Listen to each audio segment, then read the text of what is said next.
Good evening. Uh-oh. Sorry. Everybody on mute. I thought I was on mute. Am I on mute now? Okay. Good evening. No, you're not on mute. Welcome to the Thursday, October 10th, 2024, Northampton Public Schools Student Advisory Council. We are very happy to welcome them tonight, and we will start with the roll call. Mayor Shara, pardon me. She will be late today. Member Gacy. Present. Member Foster Cannon. Member Seraphy Cox. Present. Member Stein. Member Hennessy. Present. Member Miller. Present. Member LaBounty. Present. Member Agna. Present. Thank you. So we're going to try to be on time tonight, and we'll turn it over to the students for their presentation. I would like to introduce them, unless you'd like to introduce yourselves. Oh, yes. We will introduce ourselves. You will introduce yourselves. Okay, great. Thank you. I'm Scarlett. I use she, her pronouns. I'm a sophomore, and I'm co-school committee rep. I'm Anna Lucia. I use she, her pronouns. I'm a sophomore and I'm co-school committee rep. I'm Cielo Knox. I use they, them pronouns, and I'm in 9th grade. I'm Zara Usman. I'm a junior, and I use she, her pronouns. And we are the Student Advisory Council this year to the Student Union. We are all members of the Student Union, which is an elected body at Northampton High School. Are we recording, Cassie? I'm sorry. I've got so much going on here. Okay. Sorry. Let me do that. Just want to make sure, I appreciate that. of course. I've got it. Okay. Recording in progress. Would you like us to say that again? For the record, that would be great. Yeah, okay. So we should do the introductions. I'm Scarlett. I use she, her pronouns. I'm a sophomore, and I'm co-school committee rep. I'm Anna Lucia. I use she, her pronouns. I'm a sophomore and I'm co-school committee rep. I'm Cielo Knox. I use they, them pronouns, and I'm a freshman. I'm Zara Usman. I'm a junior, and we are the Student Advisory Council. We are all members of the Student Union, which is an elected body at Northampton High School, 4 members in each grade, and we are kind of a subcommittee within that body.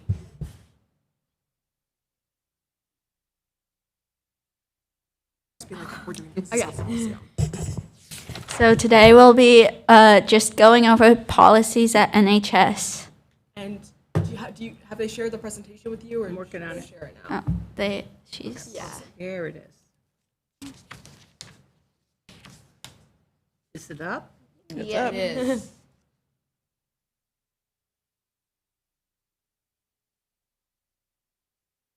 There you go. Thank you. Can you go to the next slide, please?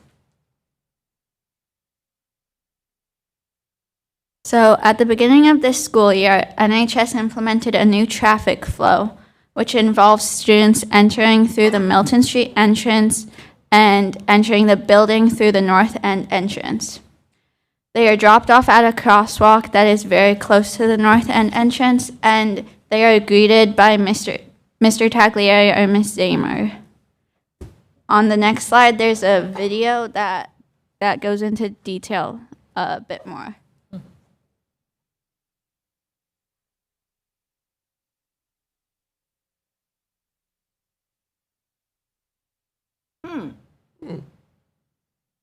So on your computer, Cassie, you will have to allow the volume. Like when you go to share, it says share volume or share sound. Hello, Northampton High School. We know you're really excited for the upcoming school year. We want to introduce to you some changes we're having to the parking lot around here. We'll be walking you through the new traffic pattern at the parking lot.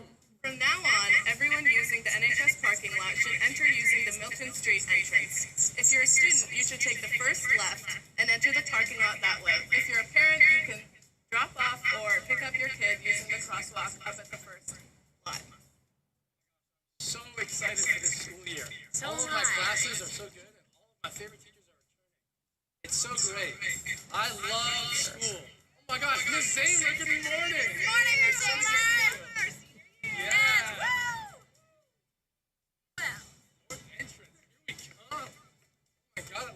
All students should use this crosswalk and the north end entrance. Please do not use the bus loop doors if you're not a bus student. Just as a final reminder, all students are going to enter the parking lot from Milton Street, and caregivers are going to drop off at the upper part of the lot, and students who are parking are going to grab their spot at the lower part of the lot. All students who are being dropped off will walk in through the north end entrance.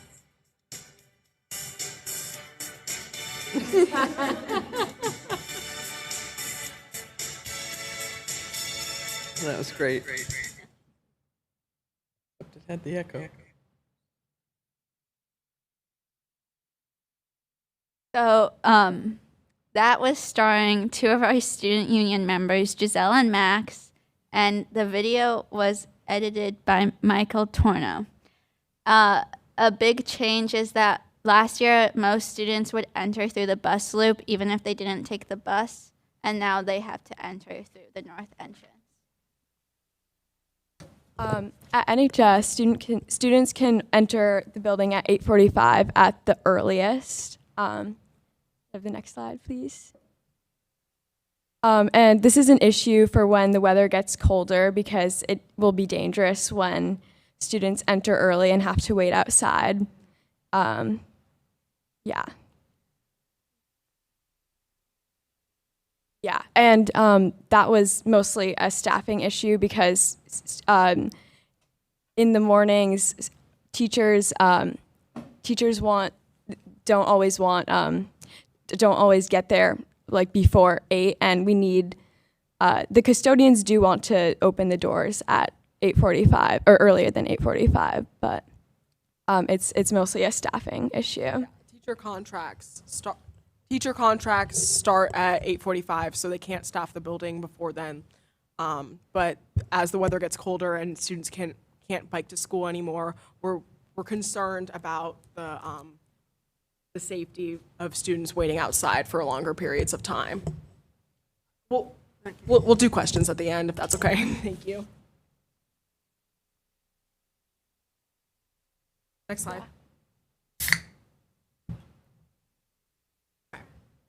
So the pass system at NHS is pretty similar to last year. Students have to sign out, say where they're going, and sign back in with times for when they're leaving and times for when they come back to the class. So students have to take either like a written pass or a teacher's lanyard pass. Typically there's 2 per class, but teachers, it kind of differs on how many there's going to be, because sometimes teachers only want to have 1 and then save it for like special emergency situations. These passes are like orange, and they're like orange attached to like a black lanyard. And if students are in the hallway without a pass, any adult in the hallway will ask them where they're going and why they don't have a pass, what class they're in, etc. And if gone for more than 30 minutes from class, that student will be marked absent. Anything more than, I think, 10 minutes is considered a tardy. Okay, yeah, that's the pass system, pretty similar to last year.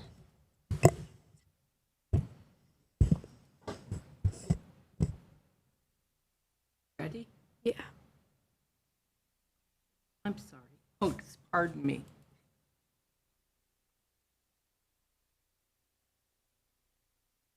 Okay, so keeping the hallways clear.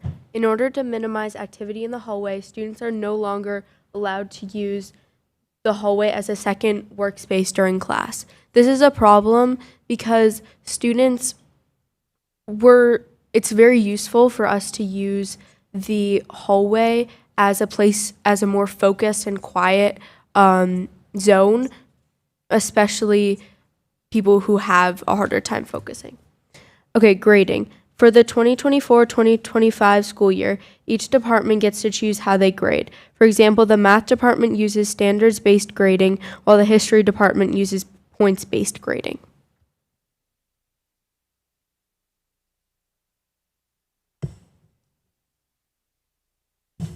Okay. So home-based flex. So last year we had a system called Mentor Monday, where every Monday students would meet in like a typical homeroom setting with a teacher. It was typically smaller groups than the average class sizes. And then about halfway through the year, we switched to not having Mentor Monday anymore, and we extended first period by 5 minutes, I believe, to allow for signing up for flex. This year, first period is the normal length, and we are planning to have home base as needed. For the first 2 weeks of school, we had home base every day, and now we've moved to having normal flex time every day. So it's just like students have to sign up for flex on Fridays typically, although I feel like there is an issue with students not signing up. And then they'll be assigned to the cafeteria if they don't sign up for flex. Okay, paper products. One issue that we've had this year is the quality in paper towels has gone down a lot. They're much thinner and it's much harder to clean up spills. And the tissues are, we're not quite sure, like, are they entirely? We don't know if they're being bought entirely or just donated by the PTO, but that's been an issue, especially because when we get together as a group, the cold season starts at the beginning of the year. Yeah, we did discuss with Mr. Taglieri. We had a cabinet meeting, so we did get some new information on a few things in this presentation, much like just a few hours ago. And I don't remember if we reached a conclusion about the situation with the tissues, but I will say that I feel like we just got a bunch of new ones in, and I don't remember if they were donated or bought, but there aren't tissue boxes in most classrooms currently. So it seems like those are going to be replenished soon. But also another thing that, just adding on to the point of paper towels, the paper towels are often missing in bathrooms, just like period. So not just like the quality, but like the replenishing of them has definitely decreased. Can you go to the next slide? This is not a policy, but it's just upcoming sports games. So NHS football, on Thursday the 17th, which is next week, we have a football game, and the band is doing 8th grade step-up night, where 8th graders get to come and play in the stands with the marching band. On October 25th, we have the homecoming parade and senior night for both band and the football team. The NHS soccer games that are at home are on the 18th for boys and 16th and 23rd for the girls.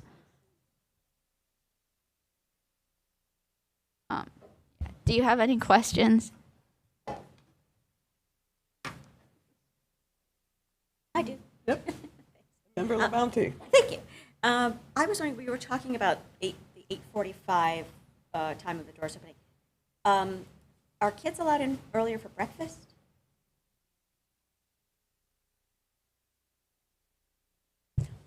So the doors open to the cafeteria at 8:30.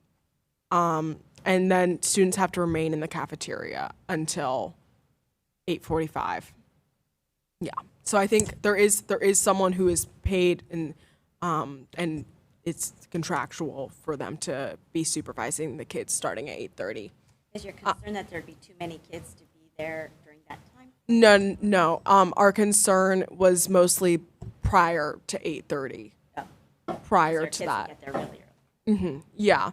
I don't think there's too many kids. I'm not concerned about that personally, but I think the concern was just that prior to 8:30, a lot of kids get there at 8. A lot of kids get there because their parents can't drop them off any earlier. And some of us live close and some of us don't live close. So it's not always a reality to be able to walk or bike to school. And especially as the weather gets colder, we're worried about that having to happen more often as more people aren't able to walk or bike, so they'll have to get dropped off. I have a question too. Member Miller? Related to that, so has there been any communication to parents and caregivers that they're not allowed to drop kids off before a certain time?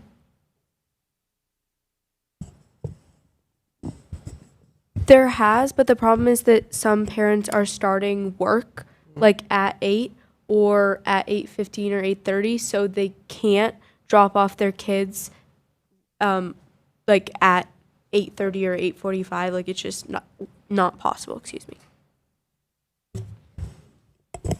And just to like kind of add on to that point, it's not as if like they're not allowed, it's just like they're outside the school building. Right. So it's not that kids can't be there, it's just that they're unsupervised. I understand the concern about the winter temperatures. Okay, thank you so much. Any other members? Member Foster Cannon? Yeah, thank you for that. I really appreciated your explanation of the new traffic pattern at the high school. That's something actually I worked on for a long time when I was in city council, so I'm really glad to see it happening, just the traffic in general. But I'm curious what your perspective is of like, how is it going? Is it feeling kind of like a better system, or are there still kinks to be worked out?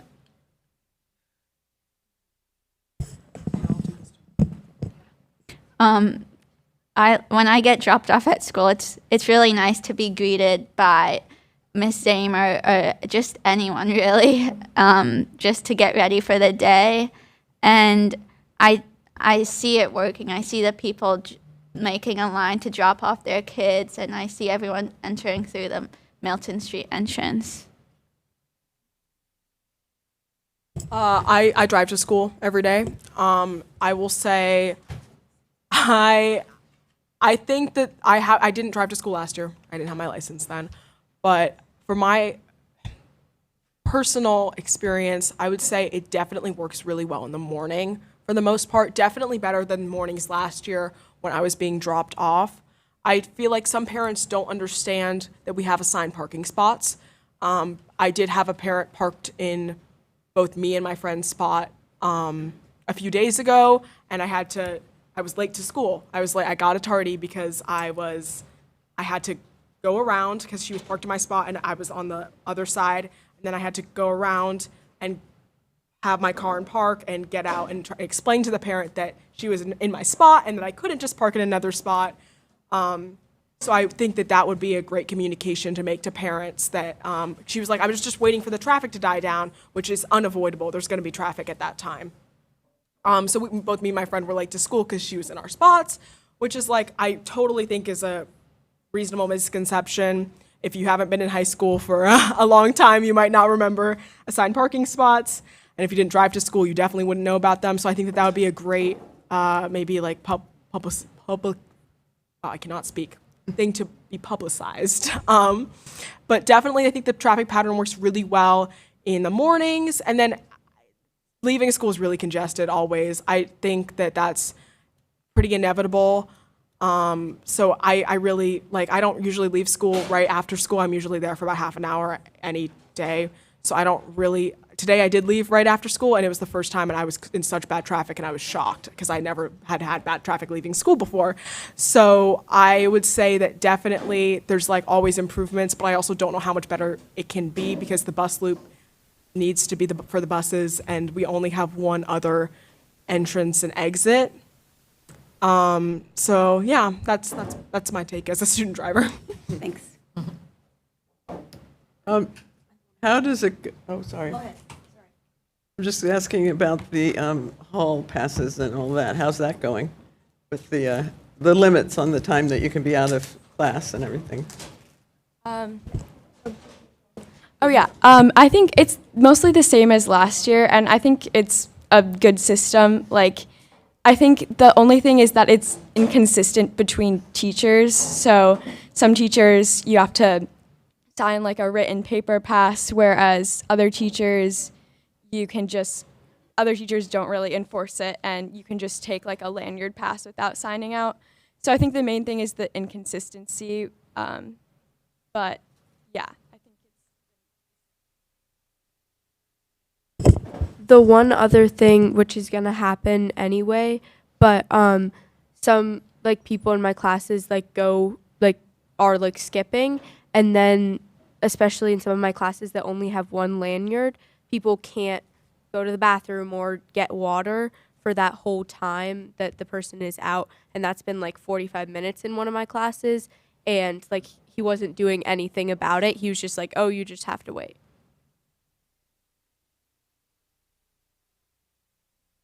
I feel like the pass system can only get so good.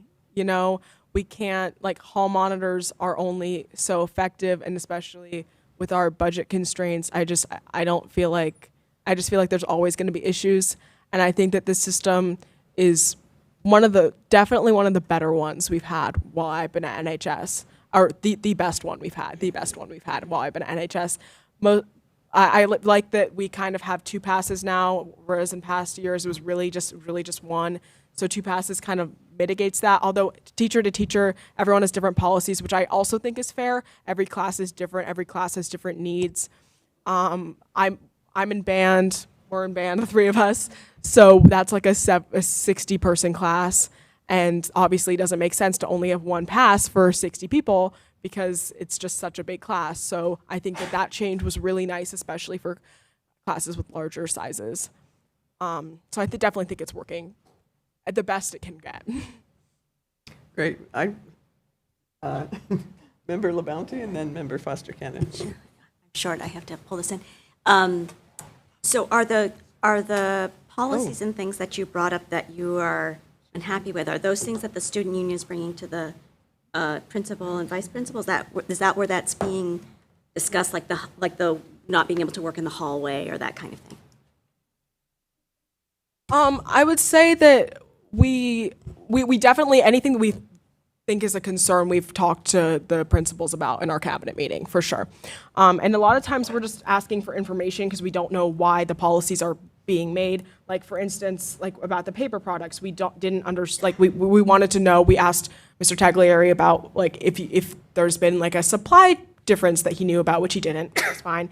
And then we also and we just asked about the tissues and like tried to get clarification. Same with like the 8:45 entrance time. We just we're asking like the reasons for that. So a lot of times we're just trying to alert you. Like, this presentation is more like just trying to highlight specific changes that have been made in this school year. I wouldn't necessarily say we're trying to bring anything to your attention because we're concerned about it, unless, like we said, in the our major concern with like the 8:30, 8:45 entrance is students getting to school earlier and having to wait outside. That's the only reason we brought that up. And I think that everything else is just kind of, if it's a change, we wanted you to be aware of it because you're not inside the school. So if you think that this change is good or bad, then you could be able to take action on it, is our idea. But we do discuss anything that we think is a concern with Mr. Taglieri and Ms. Harrison and Ms. Samer. We have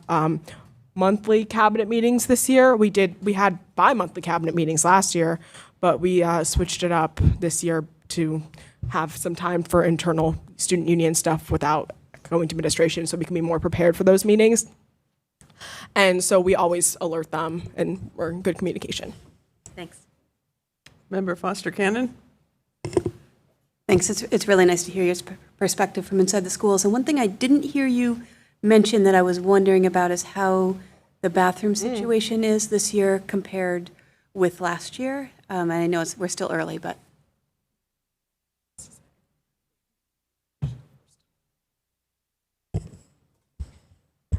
I think the bathroom situation, I mean, I wasn't there last year, obviously. I think that it's okay. It could always be better. One thing is like teachers like commenting on what bathroom you should be using, or like, especially we've had a problem with the wellness teachers specifically. Oh, I'm sorry, with teachers, and yeah.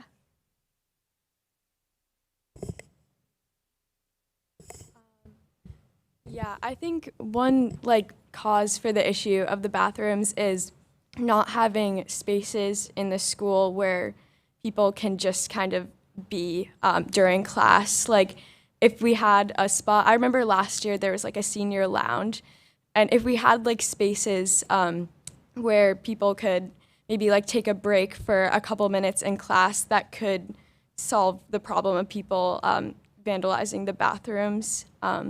That's just one thing I was thinking about. I personally think it's worse than last year, significantly. There's this one stall in the girls' second floor bathroom that every day is filled with toilet paper, like overflowing, every day. And there's also, we've had a lot of really strange messages written on the doors of the girls' bathroom. They started out pretty innocent, and then recently they've been getting really like inappropriate. And as much as like the bathrooms were disgusting last year, they're like now like even like weirder. I will say I have noticed like a decrease in vaping in the bathrooms. But as far as the cleanliness goes, it's really bad. It's the worst it's been while I've been at NHS. And I don't really know what the reason for that is. I am very confused because it's like so disgusting, and there's oftentimes like a lot of water on the floor, which is very dirty water. So it's pretty bad. Member Miller? I just want clarification. Did you say that there are comments, teachers say some things about which bathrooms someone should use?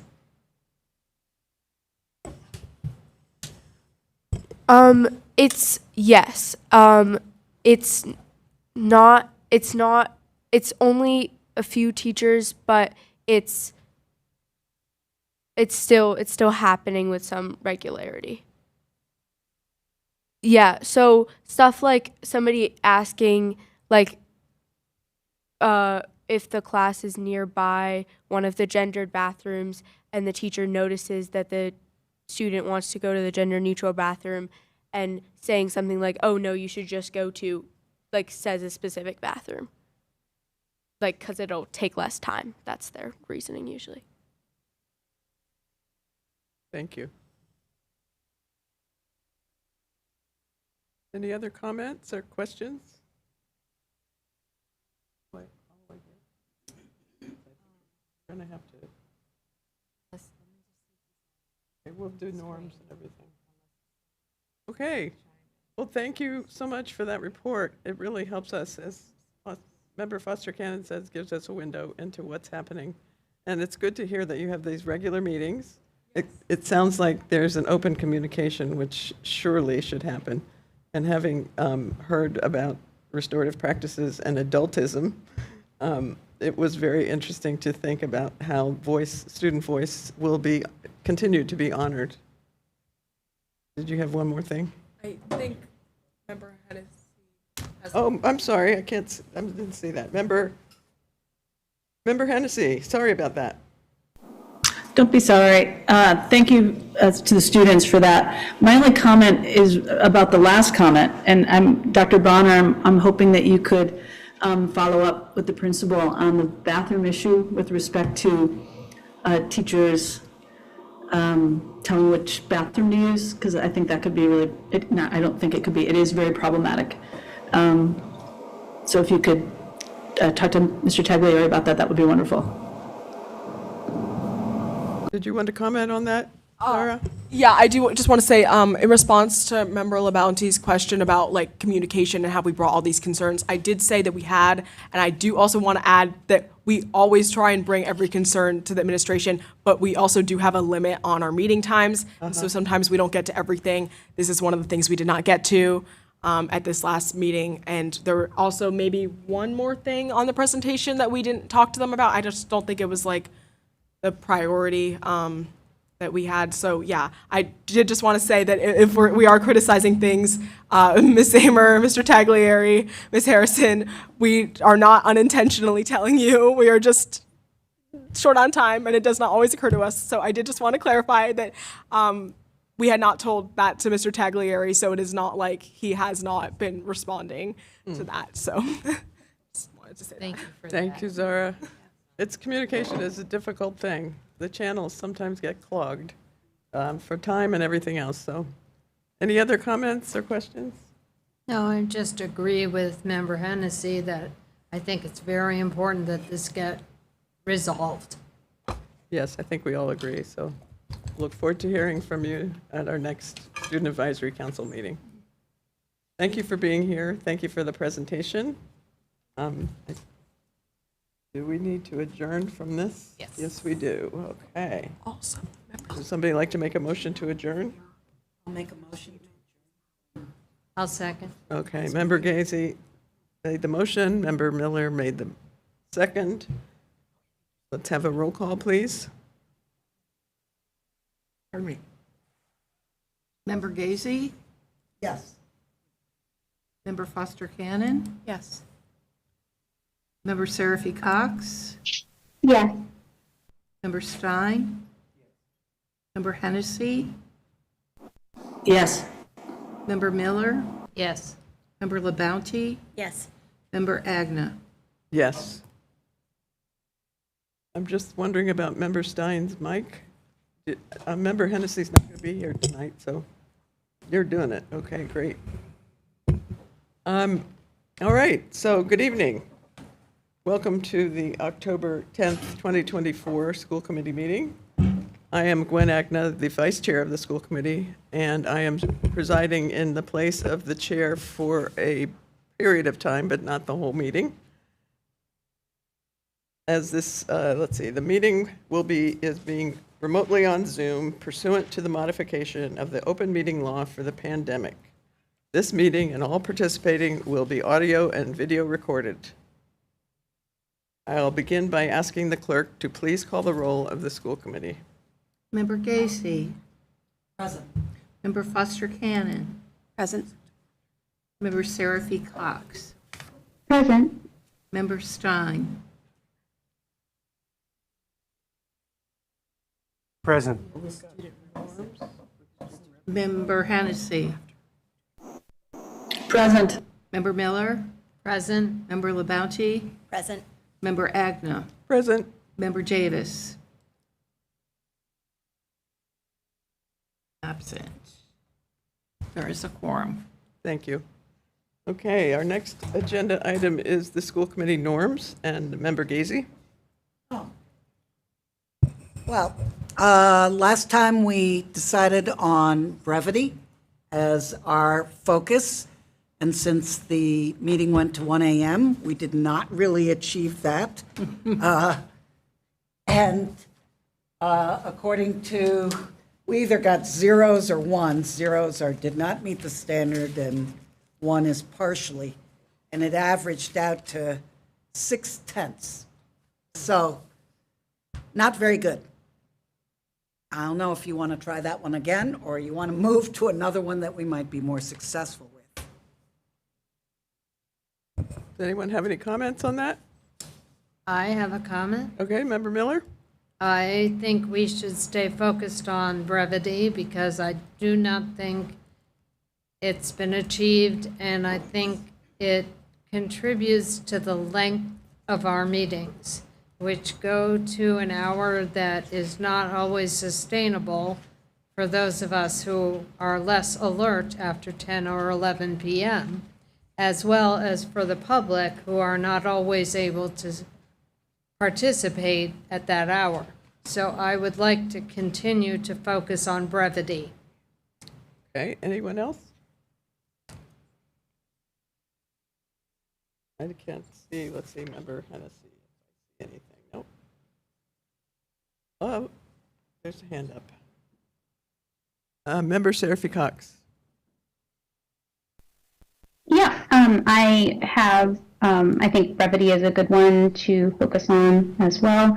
I know that there's some sort of agenda item later related to this. I have, I'll make my comments at that time about that. But I think that there are other things that can help with brevity, including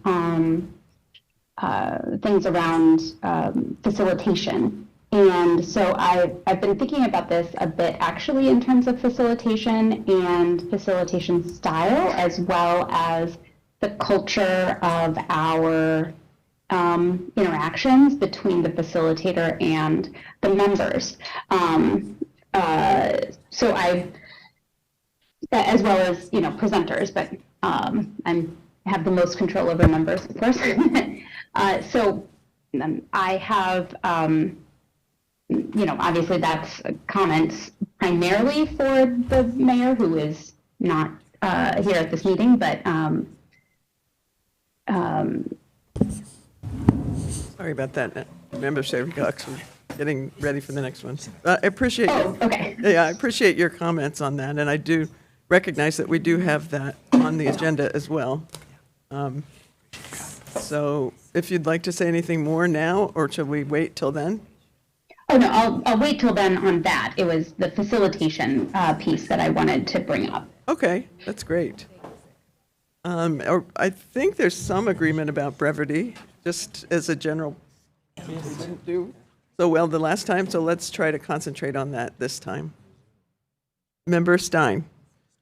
I've sort of voiced this concern before in our discussion of norms, but I'm not clear about if brevity was a problem or not. So how do we think about brevity? Brevity in one's remarks, brevity in items, like what brevity are we talking about, and which specific agenda items went longer than people expected? It's hard in just sort of like a general thing, trying to remember a 6-hour meeting a month ago. It's hard to think like what actually transpired and specifically what are we talking about. So if there's ways for us to more specifically talk about these norms, I think it would be probably more effective for us. And we'll talk about this more, as Member Sarah Cox mentioned, with the agenda item, but I don't actually think our long meetings are because people are talking too much. I think it has to do with facilitation and agendas that are much too long. City Council meets quite more frequently than we do.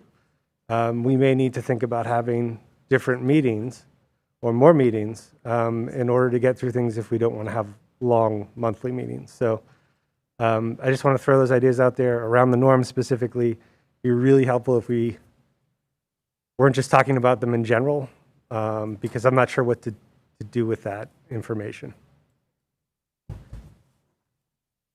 Yeah, I wonder if it's, well, I don't know. I don't have a solution to that, but whether we want to think about sort of our own coming to meetings prepared and then have a statement ready to say that that we're very conscious of how much airtime we're taking up. I don't know if that's something. Member Stein? Yeah, and I think what makes it tricky is for many of our agenda items, we don't get materials in advance. There's a number that we're talking about tonight where the proposals and the discussions, there's nothing. So, and even with presentations we often don't actually get them until they're delivered. So a lot of the time we're trying to clarify what's been presented, where if we were giving information ahead of time in a reasonable amount of time, you might be able to do what you're saying, right? Be prepared and That's good feedback. Thank you. Any other comments on that? Okay, let's go forward. Our next agenda item is the student representative report. So, hi again. We covered most of what we would talk about in the Student Advisory Committee report, but one big change that we didn't mention is our new principal, Mr. Taglieri. And starting off the school year has been pretty smooth with him. Miss Zamer and Miss Harrison have made the transition extremely easy, at least on the student end. And so far, he's been super amazing. Yeah, another new thing happening this year, well, we've done it in past years, is the Student Union grant cycle. And this has been a great way for the Student Union to to use the money on clubs and helping the community. And yeah, that's been a good thing in the past. The yesterday was a late start for people that weren't taking the PSAT, which must have been nice. We did not get the late start, but yeah. So everyone got to school at 9 and took the PSAT, and then we only had second and fourth period, but that was pretty nice. Upcoming is the play. That should be early November. It's 13 past midnight. Yeah. A spy murder mystery-ish thing. Yeah. And the musical is Hades Town, which is very exciting. That's going to be awesome. Yeah. On a more sporty side, there has been a new addition was Media Day, where everyone got like a big photo shoot and they used those pictures for posters or Instagram posts promoting games. Yeah. Much it. Okay. I'll just comment that I follow on Instagram, and that those pictures were outstanding. Yes. Thank you. Are there any comments for our student representative? Representatives, plural? That's it. Great. Well, thank you so much for being here and giving us your council meeting and then the announcements. So thank you. We'll look forward to seeing you at the next one. Thank you. Okay, we have the spotlight. And I know that you just arrived, Director Holloway. Are you ready to spotlight? Are you logged into Zoom? I'm here, and that's first step. Oh, it's the first step, yeah. So the plan was going to be for me to try to share my screen. Whoop. I'll send that request, and I can. So Cassie, could you make him a co-host? There you go.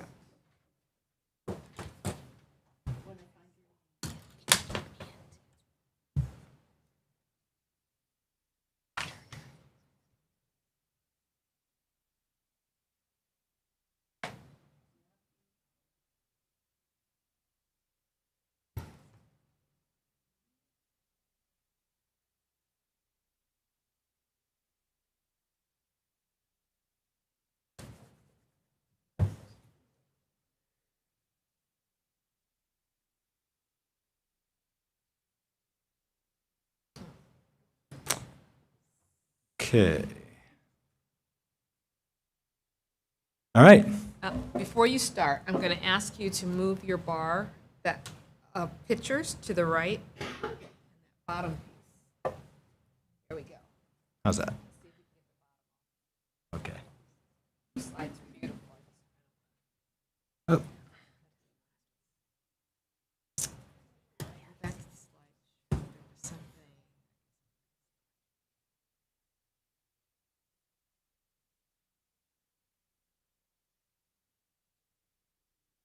Okay. All right. Thanks so much. Well, good evening. Thanks for having me. I am now. I meant to do a day count. I guess it's October 10th, and I started on August 1st. So that's September. It's about 2 months and change, and it's really been a joy to join the district and to connect with folks. My name is Matt Holloway. I'm the Director of Student Services, and I'm going to provide kind of a brief spotlight update on the state of student services so far as of October 10th. So, yeah. So I'm going to start with the student numbers. I'm kind of following past practice here. I would welcome input in terms of what numbers are valuable and useful here. And before I put the slide up, I just want to contextualize this a little bit. So I really think it's important to have, is that mic working? Yes, you're fine. Okay. I think it's important to have consistent numbers across the district. So when I pull data for student numbers, I go through the registrar's office, and that she is on a cycle with the Department of Ed. So the Department of Ed has two major data reporting windows. One is in March, one is in October. So our October window is currently open. So the student data I'm going to show you is the official data. It's not fully certified. The June set is still not fully certified by the Department of Ed. So I just want to give you that context, that these numbers are end of the year numbers for this first slide. I'll be happy to come back, later in the year when we have October numbers certified and we can have that conversation then. So this is where I'll kind of talk through the columns first. So the first column is the school, and you can't see it. That last cell says services only students. So those are students who are either homeschooled and coming in for services, or are in a private school and getting services, or are preschool but not coming to preschool. So first column is school. Second column is the count of IEPs in October of last school year. Third column is the count of IEPs in June of this past school year. And then fourth column is what % of students per school was on an IEP at the end of the school year. The next column is full-time equivalent special education teachers, SET, per school. And the final column is the budgeted staff-to-student ratio per school. Now, a question came up. So obviously, these were the student numbers that the previous director and the district was working with last year when they made staffing allocations and other kinds of decisions around students. Just to put the question out there, I see a hand up. 1 second, Member Servi Cox. Let me just finish my thought. When we do staffing, particularly with para-educator staffing at the beginning, over the summer and into the beginning of the school year, we're looking at where students actually are. So I mean, we're not making para-educator assignments based on the previous year's assignments. We're basing it on the current reality, and that's something that's true, through the summer as IEPs get signed, get changed. Students move in, students move out. It's a dynamic process for para-educator staffing. What you're looking at here is teacher staffing only. Member Seraphy Cox?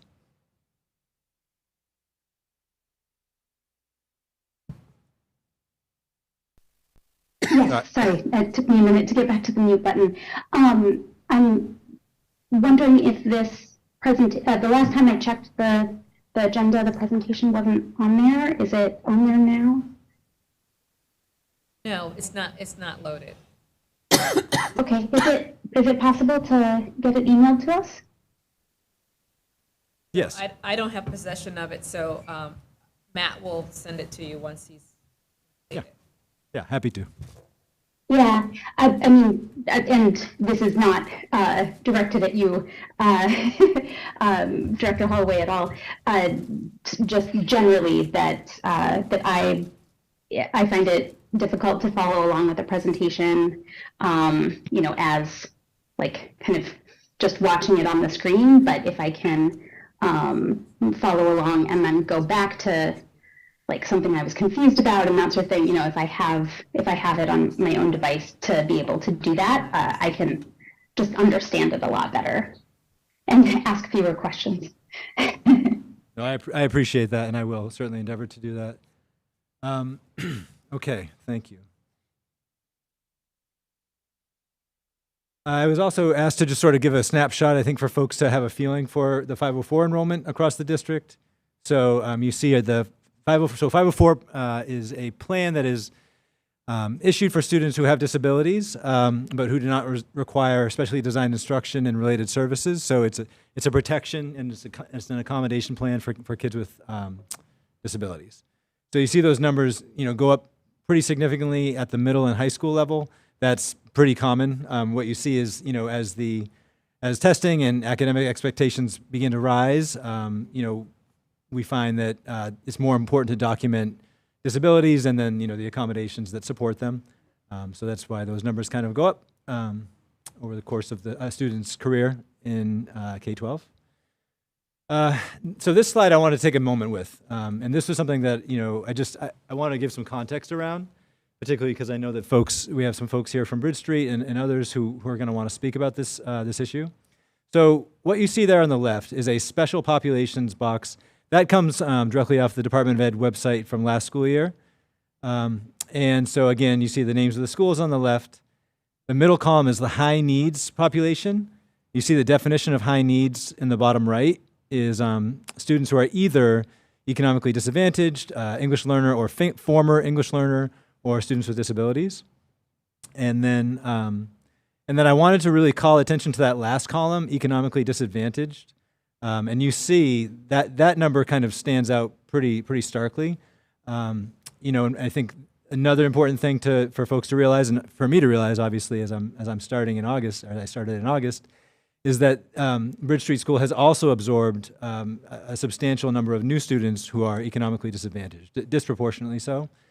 And you know, one thing that's really important for folks to know is that, you know, we are supporting a group of students who are, oh, I'm sorry, that column to the, or I'm sorry, the box to the right. Let me talk about that for a second, and then I'll come back to Bridge. On the right there, you see McKinney-Vento means students who are experiencing homelessness. And I didn't want to break those out by school because the numbers get kind of small and we don't want to you know, risk potentially identifying students. But you can see our elementary, we have 30 sorry, that should be secondary. And it says NHS, that's meant to be secondary, that's a typo. So we have, you know, 30 at elementary, 25 at secondary level, and then students in foster care, we have 18 at elementary, 15 at the secondary level. I'll fix that typo before I send this out for the agenda. So I wanted to call attention to that, and coming back to Bridge for a moment, you know, Bridge did absorb a disproportionately high number of students who are economically disadvantaged, as well as supporting a group of students who are in a serious state of sort of refugee crisis coming out of the Quality Inn, and that's been sort of, you know, a major area of support for us in the district. We've provided a lot of, I mean, we've endeavored to provide as much support as we can to Bridge in particular around that, and that includes, you know, as you all know, we transitioned in a third English learner teacher into Bridge Street. The English learner department has provided additional translation assistance. Some of these students are what's called, are designated by the term SLIFE. And if folks aren't familiar with SLIFE, that's students who have had substantial limitations in their formal education. And so what that means is that, you know, not only are these students newcomers to the country potentially, but they've had significant gaps in their schooling, you know, in their country of origin. So a lot of resources have gone around supporting those families, both in school and out of school. Our district-wide social workers and our school social workers have been working very, very hard to support those families, as folks know. Our English learner department has been working hard. Special education, I actually had a wonderful hour-and-a-half long meeting this afternoon with members of the special education team about supporting students, some of whom were in that cohort. So I just wanted to be known to the committee that, you know, Bridge Street in particular is under a lot of really acute stress right now, not only due to student numbers. The student numbers are high for Bridge Street in general, but you know, the acuity of need at the Bridge Street School is substantial, and so I think we all just need to bear that in mind as we work with each other, work with the staff, and try to support the team. So, do you want me to call on people? Yes, great, yeah. Member Stein. I just had a question about the economically disadvantaged category. So is that giving us, is it the poverty line? Is it a percentage above? Like what's that catch-all of that?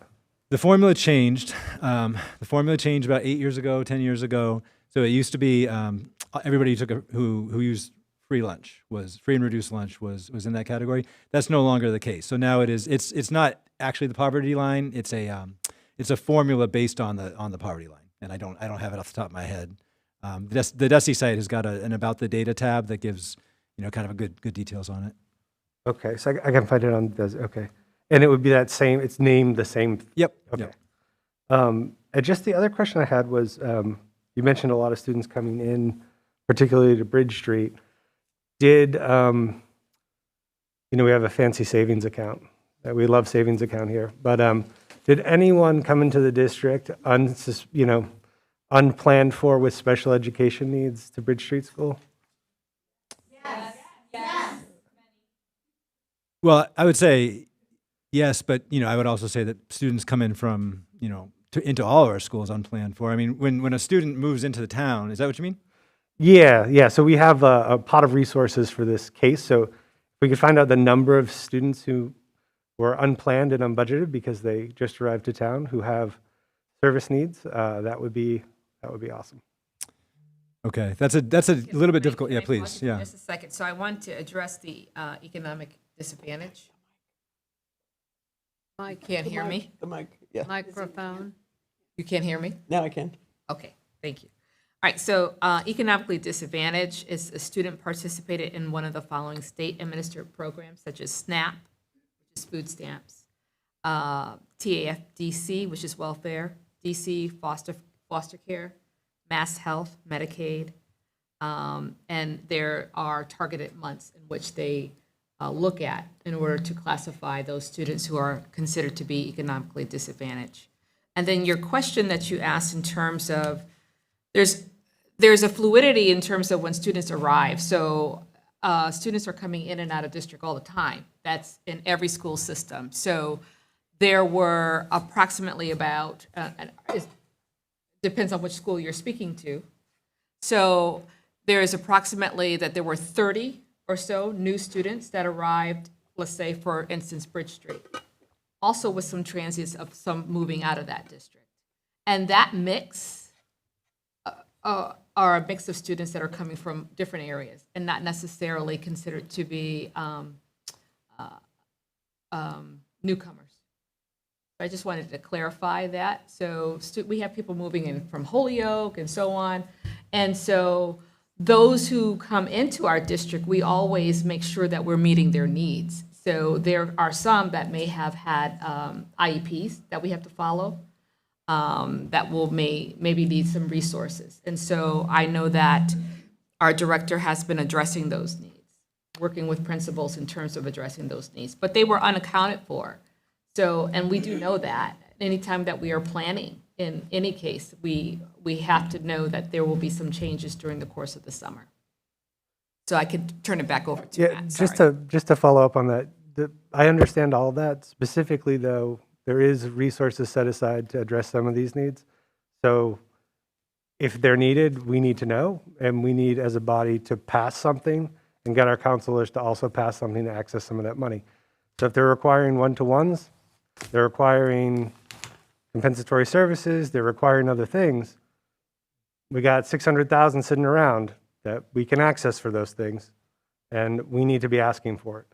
So again, I just say I'd like to get those numbers. How many students on IEPs or who became on IEPs when they came to the district? I don't need to know anything about them, their individual identification, nothing. Just what are we talking about for unbudgeted needs? What does it look like? Because that puts stress on our known needs, right? So we need to access the money that was put away in order to help remediate that.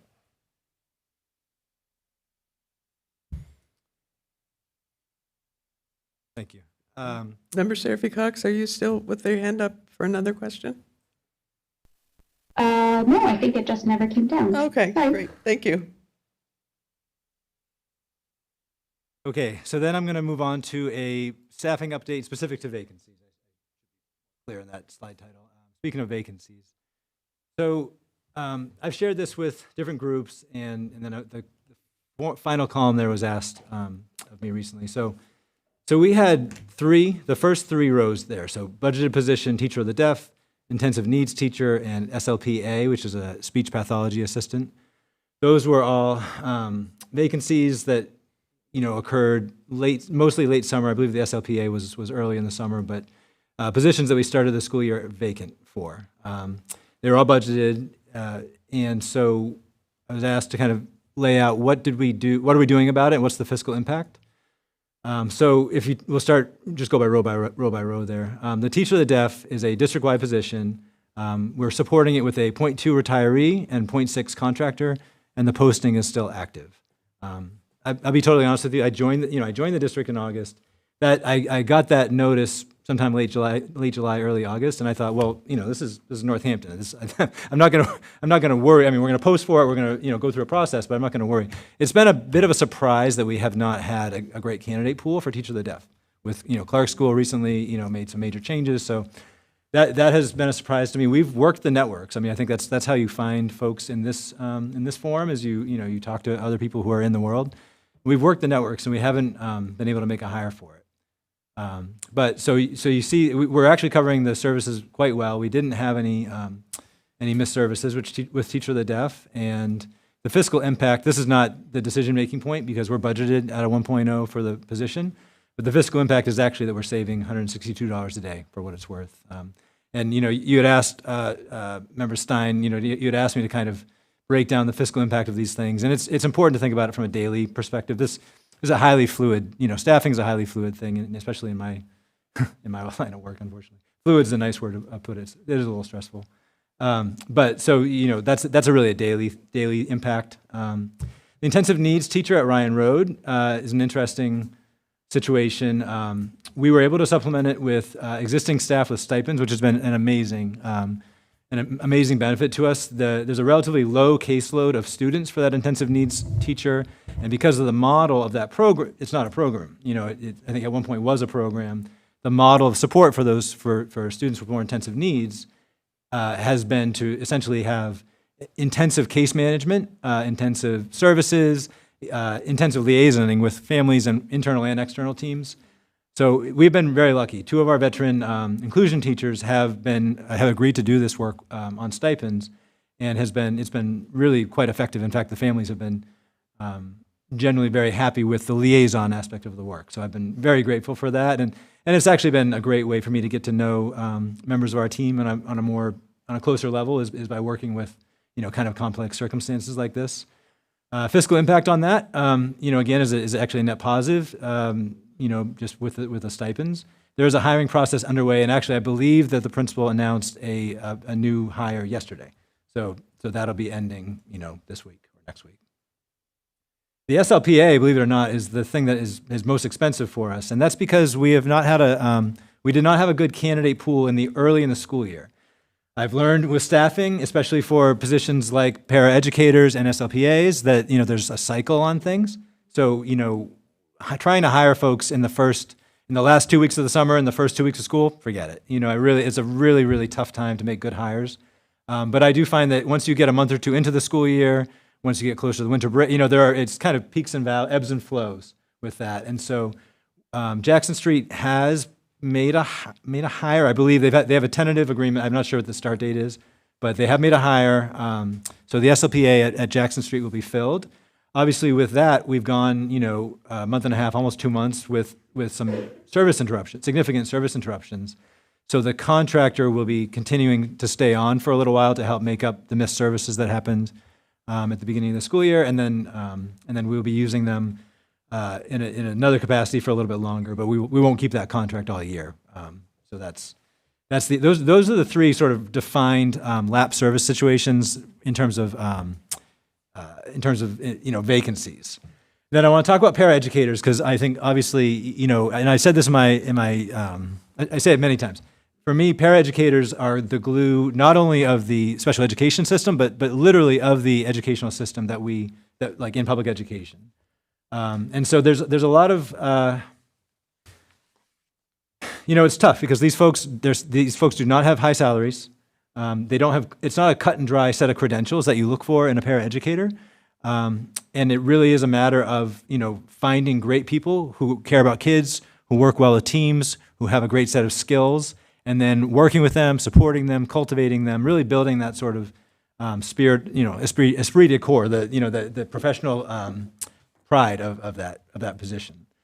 So I bring all that up because, the folks who are in this room are well aware that, without enough paras and without the right paras in the right places, our schools just don't function. And so that is always a challenging task, is to maintain this workforce of incredibly talented folks who are paid a very, very low salary, as we all know, and who don't have clear credentials. So in other words, you might get 25 applicants for a slot, but to actually figure out which one of those folks is going to be a great fit is a time-intensive process.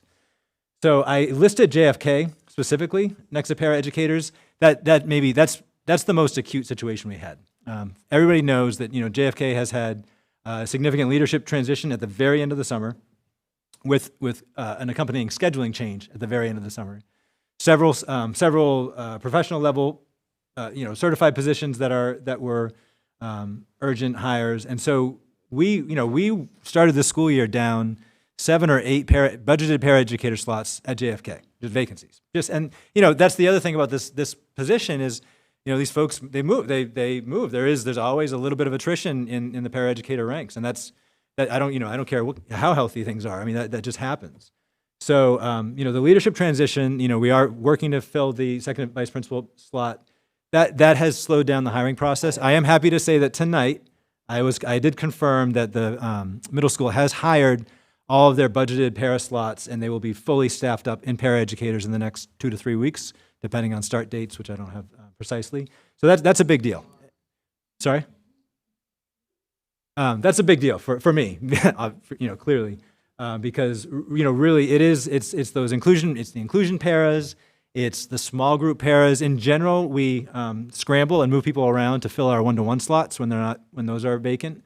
But it's those inclusion paras, it's those inclusion minutes that are really hard to really it's slippery. It's difficult to maintain that full roster. We've had 1 or 2 other vacancies around the district. In answer to your earlier question, Member Stein, a student moves in and needs a one-to-one para. We're going to make that higher. We're going to post for that. We're going to pursue that. We're going to find funds within the budget. That's our job. So, we certainly absolutely meet those needs. When they come into the district. But there are, I think the circumstance that I want to just take a quick minute, and I think folks here can speak to this, very strongly. I know our building principals can. If we staff, so Celeste and I and the business office and the building principals spend hour upon, dozens of hours going through service grids, IEPs, looking at active IEPs, looking at proposed IEP. It's very tough to quantify that stuff, and then making the case for the pairs that we need in the buildings. And I think there's a reality, which is that if I sit with my service delivery grids and my staff roster, and I say, okay, I know where every single person is every single minute of the day. Somebody might say, well, that's really good budgeting, really good staffing. But the reality in public schools, public education, is that people leave. People leave mid-year, and then that creates a ripple effect with hiring. People get sick. People do get sick. That's part of what being an employee is, that you take sick days. And so, a building principal on a Monday or a Friday is, they're scrambling to make sure they've got all of their and that's just the reality. Everybody gets sick. There are lunch breaks. There's lunch. We have a mandatory lunch breaks for our paraeducators. Well, that needs to be covered as well. And I was talking to some of the folks at Bridge this afternoon about that situation where we have a paraeducator on a lunch break, and sometimes the special education teacher needs to step in.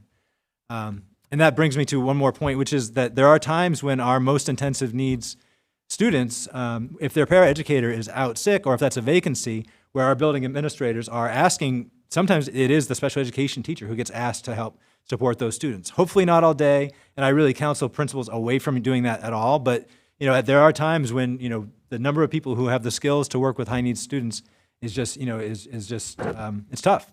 So that does happen, and that has been an issue as well. And so working with those circumstances, I think one of the major, and I see your hand, Member Stein, and I'll defer to the vice chair in a second. But one of the major things that my entry process concerns is figuring out a sustainable staffing model for paraeducators in the district, so that every new kid who moves in or every new IEP that gets changed doesn't suddenly send us all scrambling to make a hire or to shuffle things around.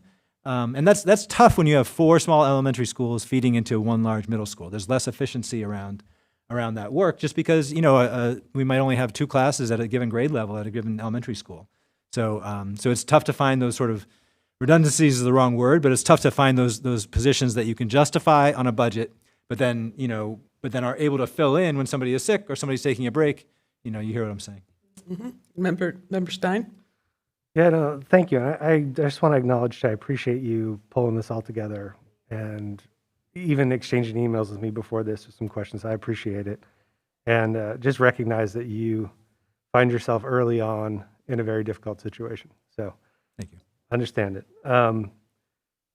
Just a few comments and then a question. When we cut 20 teachers, we don't have a lot of room to just find money for a one-to-one that's needed. We do it, but there's then some other need that's not being met. And especially this came home to me when we were doing the budget last year with Josh, with areas to concern, essentially the way he mapped it was, if everything goes well, we don't lose any staff and everyone shows up, technically we could meet these these numbers if we change these three things, right? And that's just not a responsible way to run special education as a district. And it's not responsible for us to put the special education department in that budgetary situation. So, I mean, we can't even answer doors at schools. So how are we going to cover when there's a one-to-one out for a high needs student? Like these are real problems every day that impact everything. And we have to staff as if people are going to get sick because they get sick. We're going to have to staff and that people quit because people quit. And it's irresponsible not to. So, but my question really is, and you mentioned this with the SLP and the contractor, and they're staying on to make up service grids. When services are not delivered because of these issues, how are parents notified, or are they notified? And then, you know, if, and are parents notified that like their one-to-one is actually also covering lunch, or their one-to-one is actually doing this because so-and-so is out, or their one-to-one was out and their student can't tell them the one-to-one was out because they may have some serious issue. Who is like, how's the communication? How are people being known? How are we tracking the compensatory services that are being missed? Because I think anyone who has a child with an IEP knows that services get missed for many good reasons, especially at the beginning of the year when everyone's trying to figure everything out. But where do we get that info, and how is that communicated?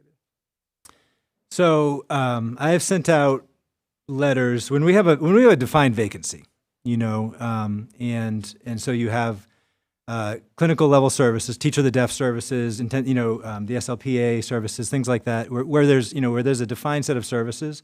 We send out a letter to the affected families. I think if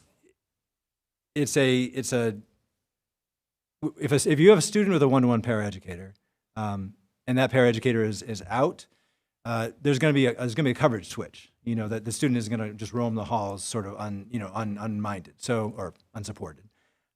So that is going to be that's going to be the case, and I think it does depend on the particulars of the family situation. The level of need of our students kind of dictates at times the nature of that communication. For a student who is not able to use language to communicate, I think it's always important that parents are kind of told on a day-to-day basis, so and so is out, and so and so is filling in for them. And in general, I always work with yes, the building principals, yes, the special ed teachers, but really the paraeducators themselves, to make sure that folks are comfortable working across different settings, because we always want to. I really feel like it's one of the professional courtesies we can give to our paraeducators is clarity on what their assignment is going to look like, and that's something that we always strive to do, and then to hold that as consistent as we can. And I think if you talk to any building principal, they'll tell you that that's what they want to do. That's the commitment they want to make to their paraeducator. And then if things have to change, then it's known that you're not being moved around willy-nilly. This is done because it's an exigency. It's unavoidable. So I guess I will say those things, and then those letters that I send out, and when we have lapses in service grid minutes, we talk about making up the services, and there is there's a Bureau of Special Education's appeals, and the state has a couple different mechanisms for finding noncompliance. So they use a term of art, and it's sort of a remedy that they issue. It's sort of a it's administrative law. So they issue a remedy, and they use the term compensatory services to define that remedy that they issue. What we do is our service providers sort of make a point of saying, we're making up services. We make up services. So for this SLPA that I'm speaking to now, when they transition, when the contractor transitions off and the new person transitions in, that SLPA will be making up the services. So that you're using a kind of a really specific term of like art when you talk about the compensatory thing. That's something that kind of is a remedy or is an outcome of a sort of a legalistic process. Yeah, and I guess it sounds like the only time notifications are being made, except potentially by individuals with high needs with communication disorders, is when there's a long-term vacancy. So what I'm also having in mind is, as you described, like there are moments when there's a one-to-one out with the high needs students. We may need a special education teacher then to be the one-to-one. Well, that means everyone on their service delivery grids for that day didn't get those services. So like, are those parents being told like, hey, we couldn't actually get to you on Thursday, we're sorry. Like, what's the communication about, because parents and caregivers have these grids and they think, okay, I'm getting whatever amount of services per day for this. But when that doesn't happen, it doesn't sound like there's any notification to the family that those things weren't happening. Yeah, I mean, from a strictly transactional, point of view, you can look at it that way. We did have a circumstance. I'm not sure if you're aware of this, but we had a circumstance where we had a first grade special education teacher covering for a one-to-one paraeducator, not for the full days, but for significant chunks of the day, of every day for several weeks. So when something becomes chronic like that and it comes to my attention, I did send out a notification to those families in that instance. But no, on a day-to-day basis, if somebody gets pulled away for an IEP meeting, somebody's sick, if a special education teacher stays home sick on a given day, we're not going to notify the families about that. So, there is a, I think, there's a really strict transactional way to look at it, like taking the grid and a calculator and multiplying by 180 days. I think there's also sort of the understanding that we're looking out for our students and we're providing the services that they're called for. And when those teachers are out sick, they are trying to make up those services that they miss. I mean, that's the bottom line, is that they're trying to do it. No, I appreciate that. It's just like, just last point, and then we'll move on. Just when we budget so closely to staffing to need, where do you make it up? You can't make it up. So again, this is just to highlight the pressures that the system is under to actually deliver the services. Could Member Labonte also speak at this point? She's had her hand up. Thank you. Of course. That's right. Please. I'm so sorry. Thanks. It sounds like that you really appreciate the work of the paraeducators. Clearly, you're telling us about that.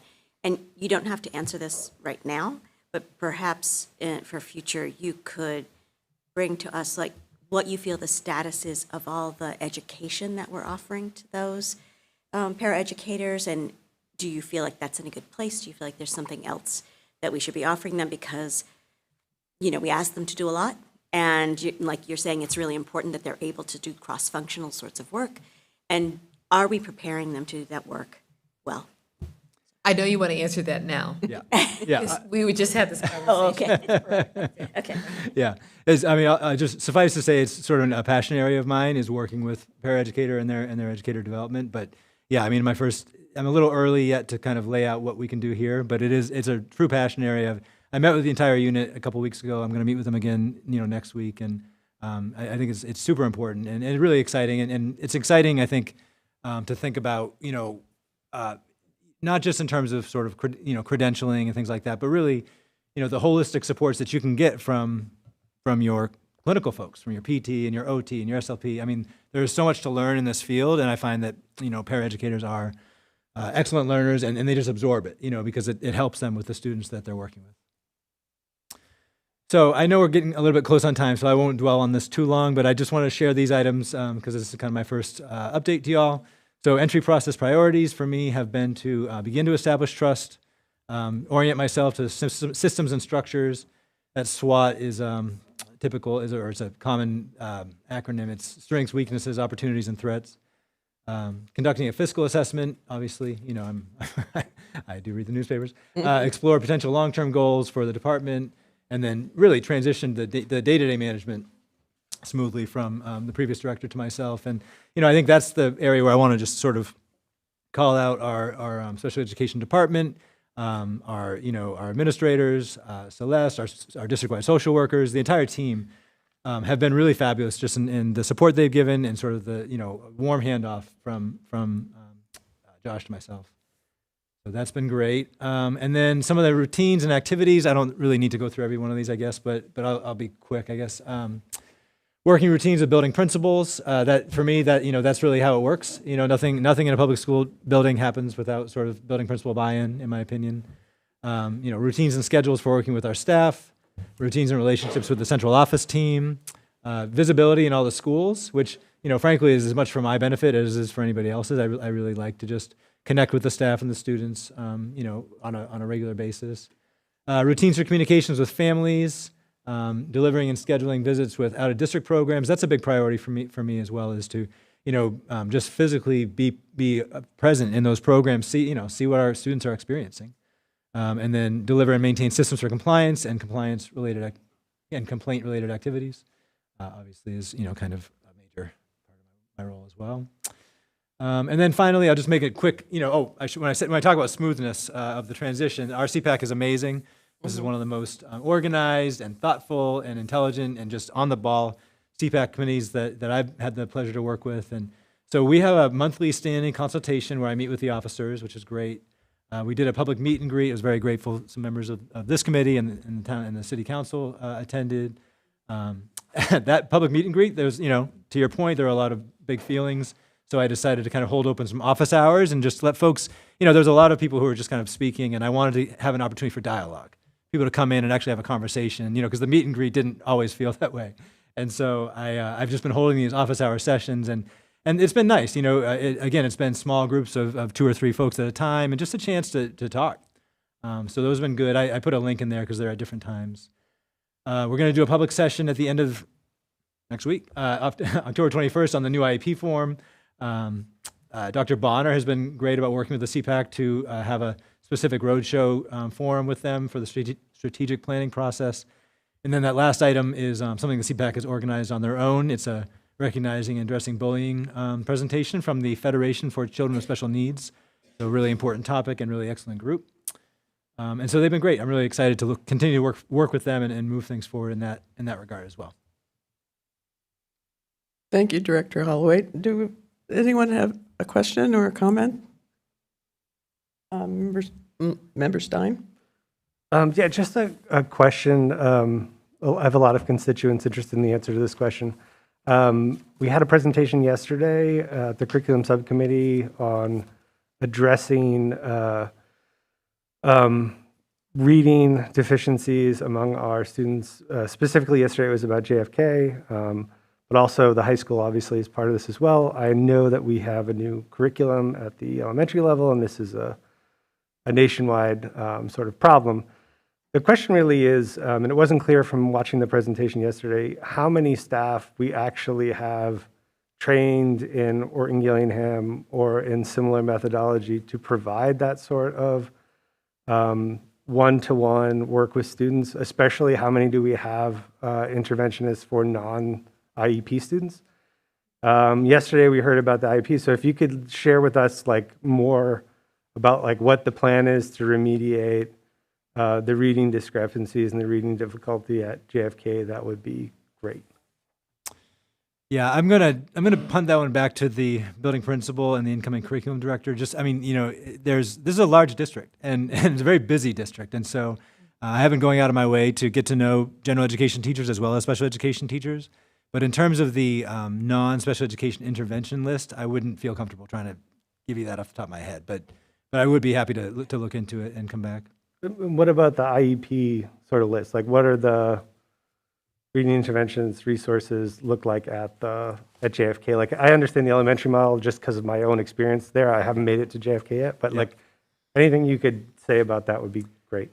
Those resources that you all saw at curriculum committee, I had Dr. Bonner had asked me to kind of touch base with so at JFK there's the model is, they call it the literacy center, and there are 3 positions for reading interventionists who provide IEP services specific to reading.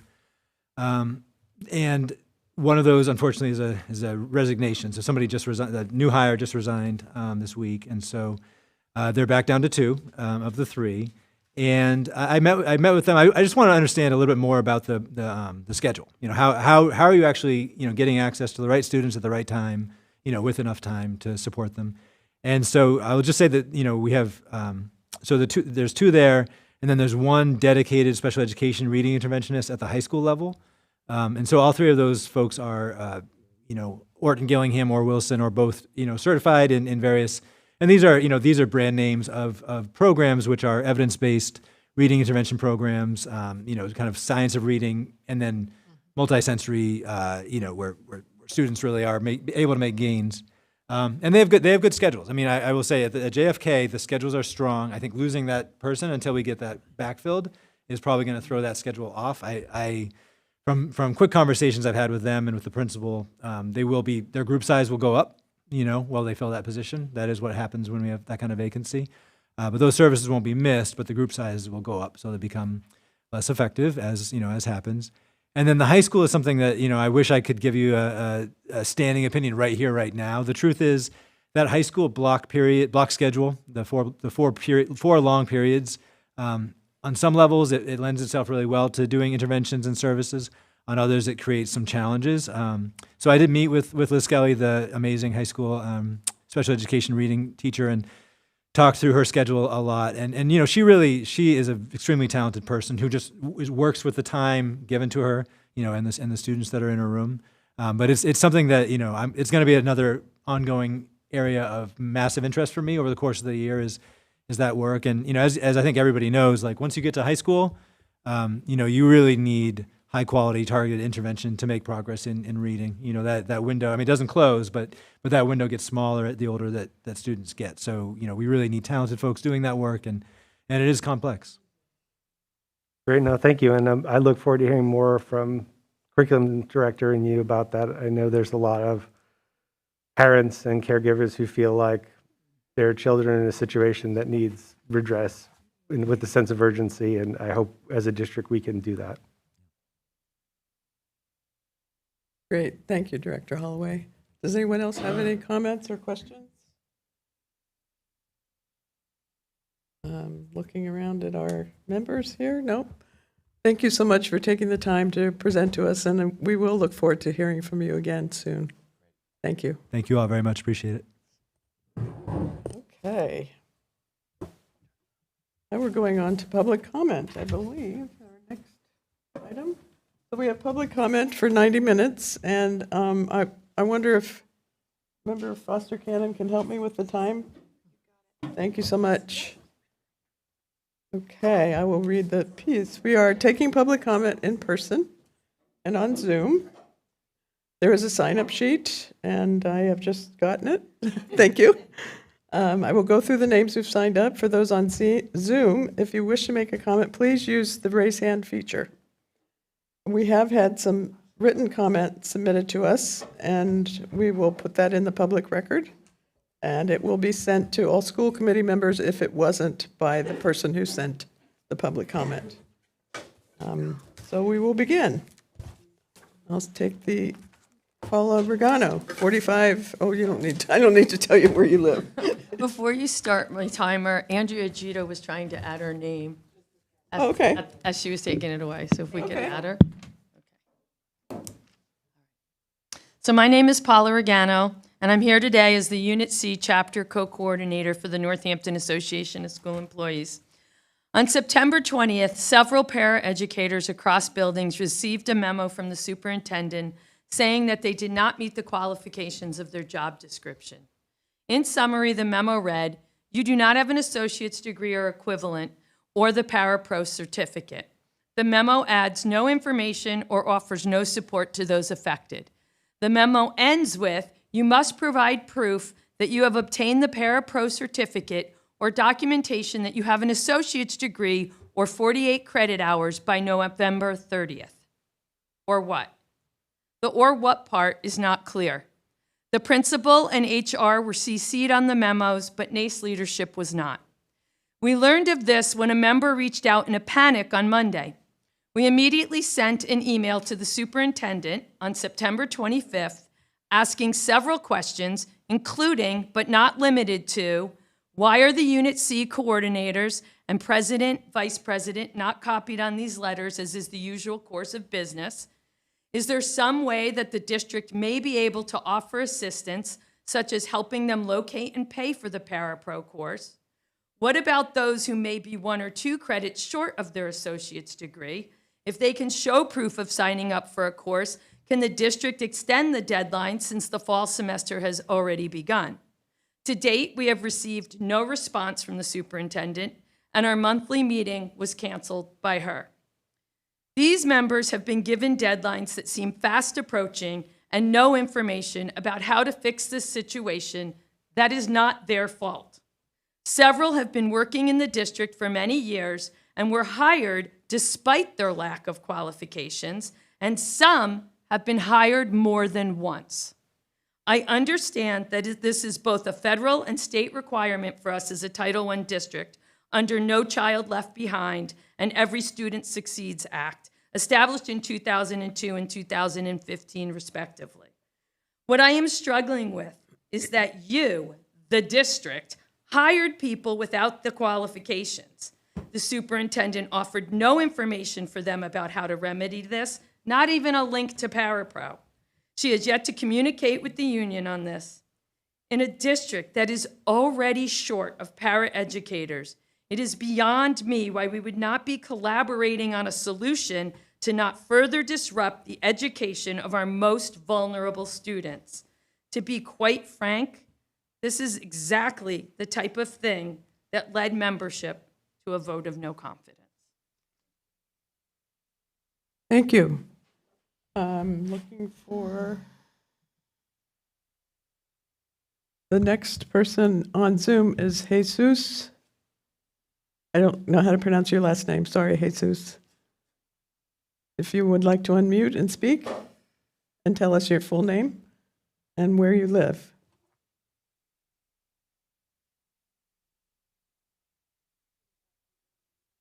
Okay. Hi, yes, Jesus Leva, and I actually live in Greenfield. I'm speaking about a resolution before your school committee on supporting sending tuition underwriting. I want to thank you for taking the time to consider this resolution in support of advocating for the state to accept greater responsibility for the high cost burden of charter school and school choice public funding on municipalities. This effort is a progressive grassroots effort, and we are reaching out to other districts that were left out of significant new funding from the Student Opportunity Act. I hope you will consider this resolution as a way to express Northampton's funding need to the state in a dollar amount and to target a specific part of Chapter 70 funding that negatively impacts Northampton's funding and the funding of a supermajority of other school districts. I had the opportunity to watch Dr. Bonner advocate for local funding for Northampton at the March 1st state education budget hearing at Greenfield Community College. Her emphasis on the Chapter 70 formula's treatment of declining enrollment districts is at the heart of this issue. Charter school funding combined with that issue has sent public school funding into a downward spiral for the majority of school districts. At that same meeting, the Mass Municipal Association spoke about the state dictating increases in local required contributions for school districts that far exceed the 2.5% the city can legally provide without an override. In FY23, the state increased Northampton's foundation budget by 9%, even as the corresponding Chapter 70 increase was only 2%. Guess who pays the difference? In the last decade, Northampton was spending an average of 10% above foundation budget to support their schools. In FY24, you're spending 31.6% over foundation. Many districts like Northampton need immediate budgetary relief, and addressing charter school and school choice public funding equity is a transparent and direct way to seek that relief.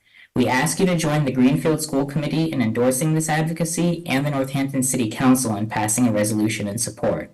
We hope you will be leaders on this so that other districts we have reached out to will also join us. Thank you. Thank you very much.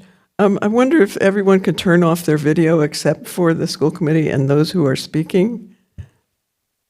It's very helpful to all of us to have the videos off. The next one is Meg Robbins.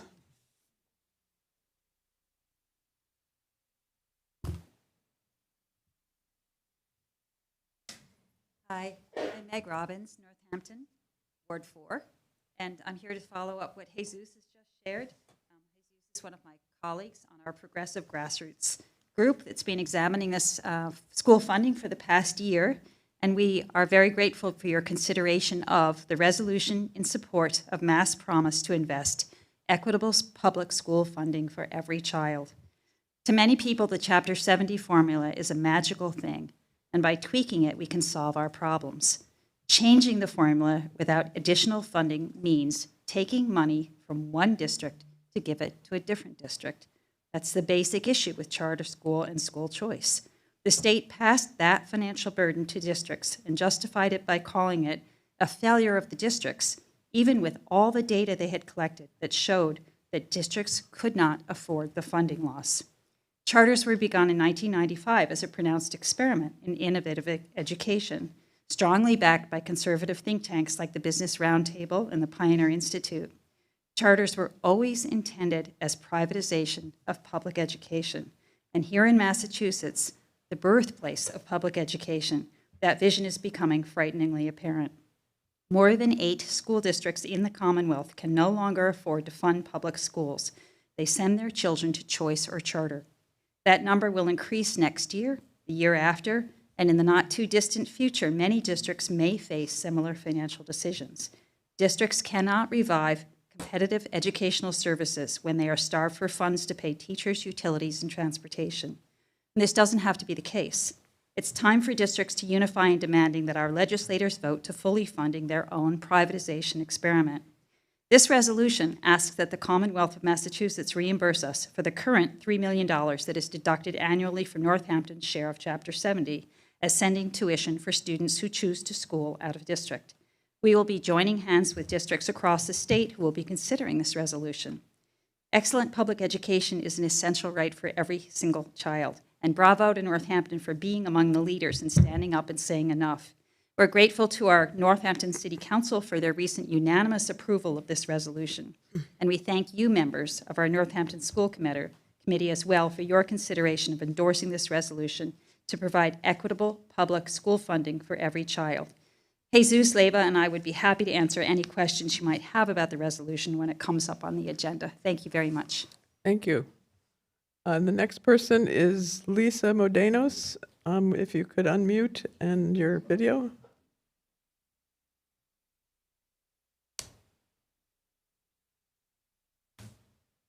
Are you ready? Can you say? Doesn't look like she can unmute. No, she can't unmute.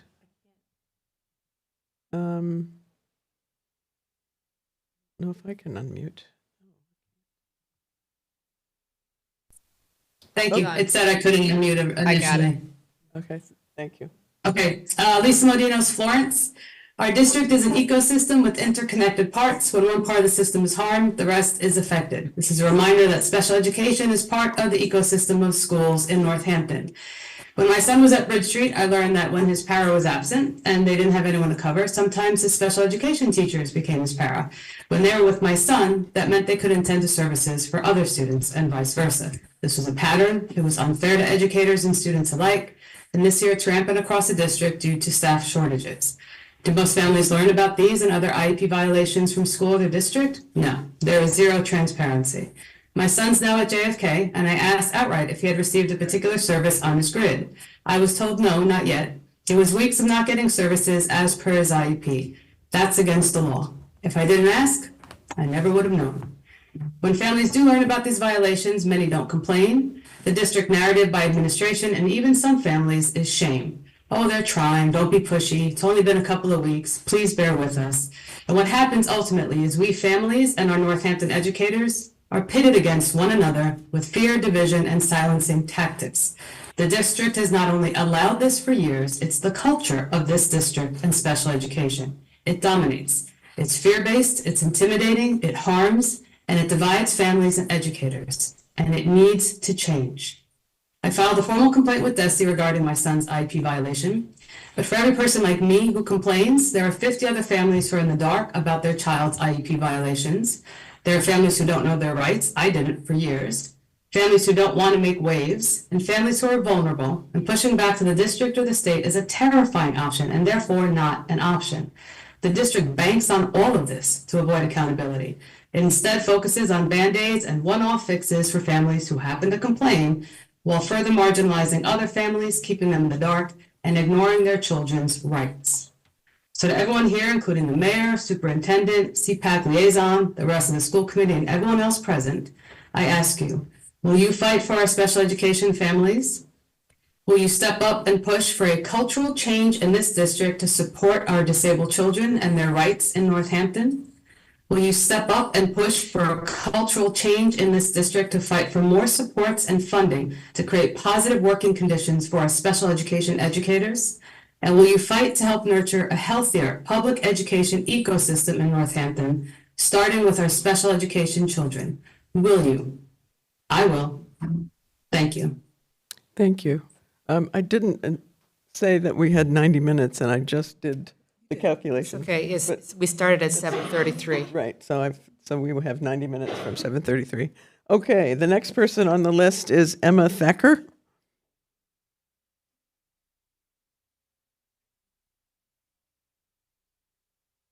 Hello, I'm Emma Thacker, Ward 5, and I teach 3rd grade at Bridge Street School. What I like most about my job is forming relationships with students and creating a classroom environment that's accepting, warm, and safe. This can be challenging under normal circumstances, but in an under-resourced building, there are times where it feels nearly impossible. There are 21 kids in my classroom this year. Out of 21 students, 9 are considered high needs and classify as either English learners or receive special education services. Only 2 3rd graders will benefit from a literacy interventionist this year because we only have 1 part-time literacy interventionist for the whole school. I am often left alone trying to serve the divergent needs of a large and diverse group of children. In my classroom, there's one student in particular who tugs at the heartstrings. It's a story that feels increasingly common at Bridge Street, a newcomer refugee who arrives with limited formal schooling, cannot read or write, and is completely new to the American school environment. EL teachers already have significant caseloads at our school, so these students come in and receive a half an hour each day of English instruction outside the classroom and perhaps a half an hour of support inside it. These are not students who qualify for one-to-one paraprofessionals or other individualized support. When placed in the upper grades, they are left to flounder in the mainstream classroom as meeting their needs is a painful choice between dedicating teaching time to one-on-one instruction or serving the rest of the class at their expense. Northampton's values include welcoming immigrants into our community, and I'm proud and grateful to live in a place that welcomes people from around the world. And the unfortunate reality is that schools don't have the systemic resources in place to adequately serve these students, and the responsibility can't be solely put on teachers. We need help. Northampton should reinstate programs in the elementary schools for newcomers, high-needs special education students, and others who would benefit from a setting where learning is tailored to their needs. I don't have enough time to elaborate on what I think these should look like, but I know if you wanted more information, teachers, including myself, would be happy to engage and share their ideas. I hope you hear our concerns tonight and take them seriously. Thank you for your time. Thank you. Okay, the next person on our list is Kelly Falwell, and she is on Zoom. If you could unmute and undo your video. Kelly?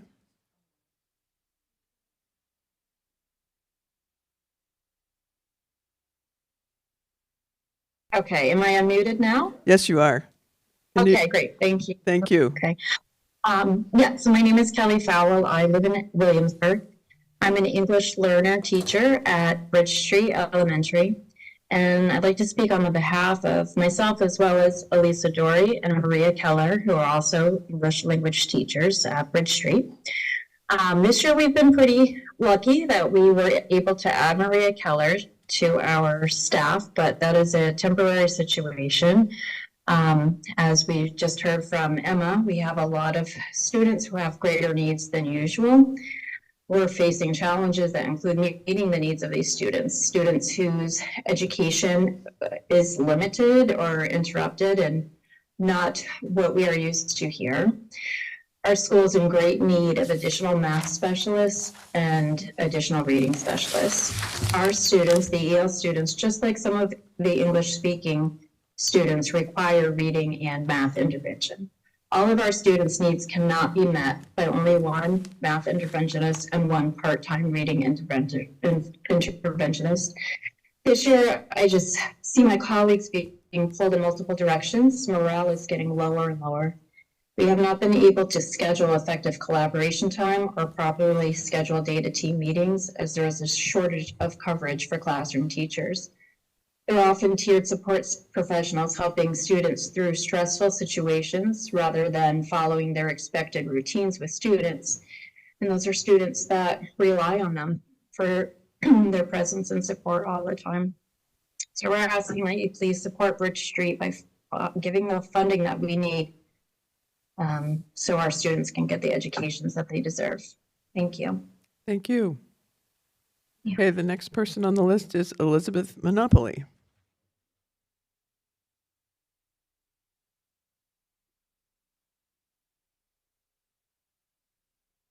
Hello, my name is Elizabeth Monopoly. I live in East Hampton, but I have been a first grade teacher, kindergarten teacher at Bridge Street starting year 31 this year. This year, I have 23 students in my class and do not have a first grade paraprofessional. Tonight, I'm actually here to speak to you about Title I reading and math. Title I services in first grade are understaffed. They're understaffed in the building, but I'm speaking about my class. We have a .8 reading intervention who is the only school's reading support person and works in more than one grade. I have 12 students in my room that qualified or would require Title I reading services. Of the 12, only 6 can receive services because there's just not enough. What do I tell those parents of those students who's going to get those scores that say child is well below grade level, that they are not getting support?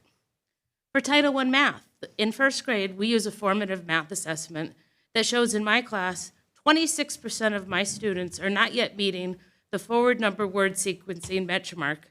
This will impact their ability to learn addition in first grade. This is what's expected coming into first grade. 57% of my class is not yet meeting the benchmark for backward number word sequences. This will impact their ability to learn subtraction in first grade. 35% of my class has not yet met the number ID benchmark that's expected at the beginning of first grade. This is like a common starting point for me teaching my whole class, and I am accommodating the 35% of my class that is not even at the end of kindergarten benchmark. We have one math interventionist in the building and a limited number of scheduling blocks each day. So that actually makes it our job of deciding who gets services and who doesn't. Expecting that only one math interventionist and one part-time reading interventionist could work with multiple grade levels within schedule constraints and be of service to all students who need that support, it's not effective, it's not sufficient, it's not fair.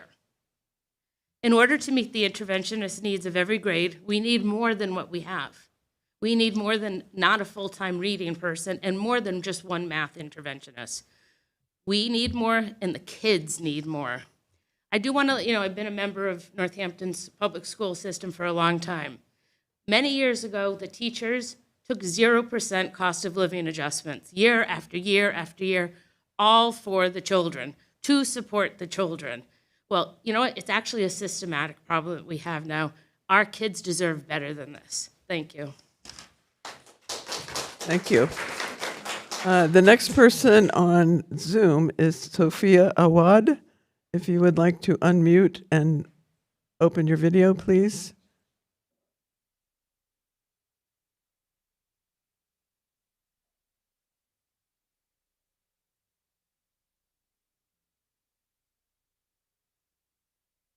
I hope she can unmute.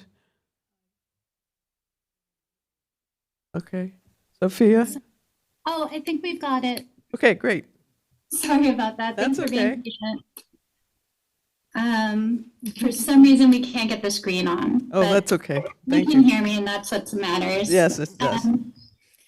Dr. Bonner, Board of Education and School Committee, thank you for listening. My name is Sophia Awad. I'm in Ward 7, and I live here in Northampton in Florence, actually.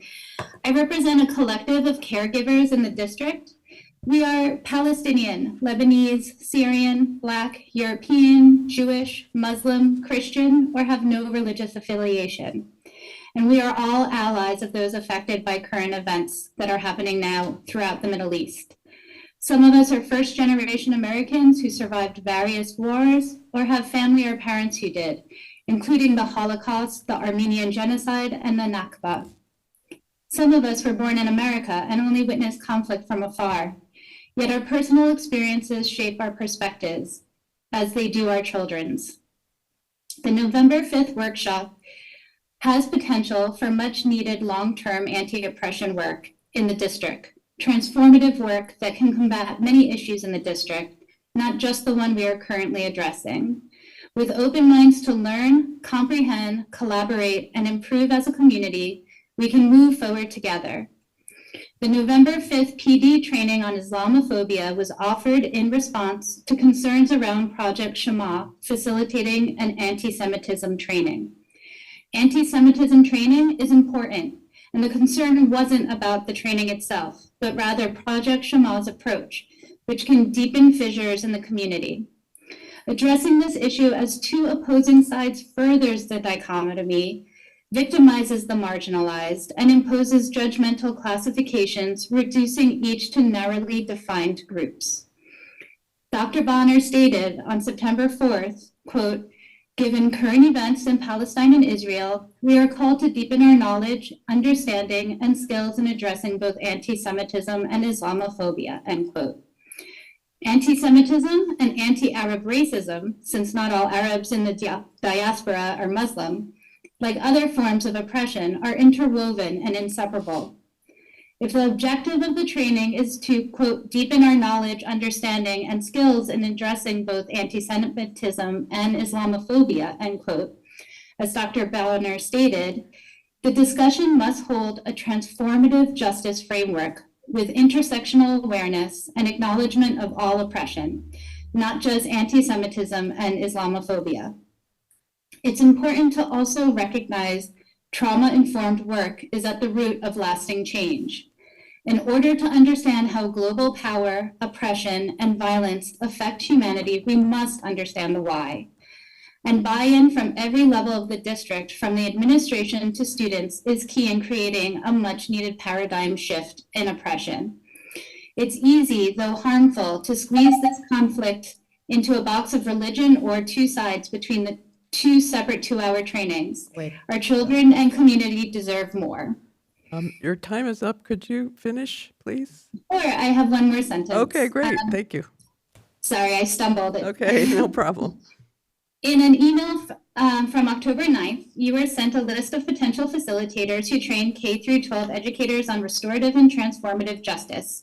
I hope you take the time to consider them. Thank you for your time. Thank you so much. Our next speaker is Joanne Morgan.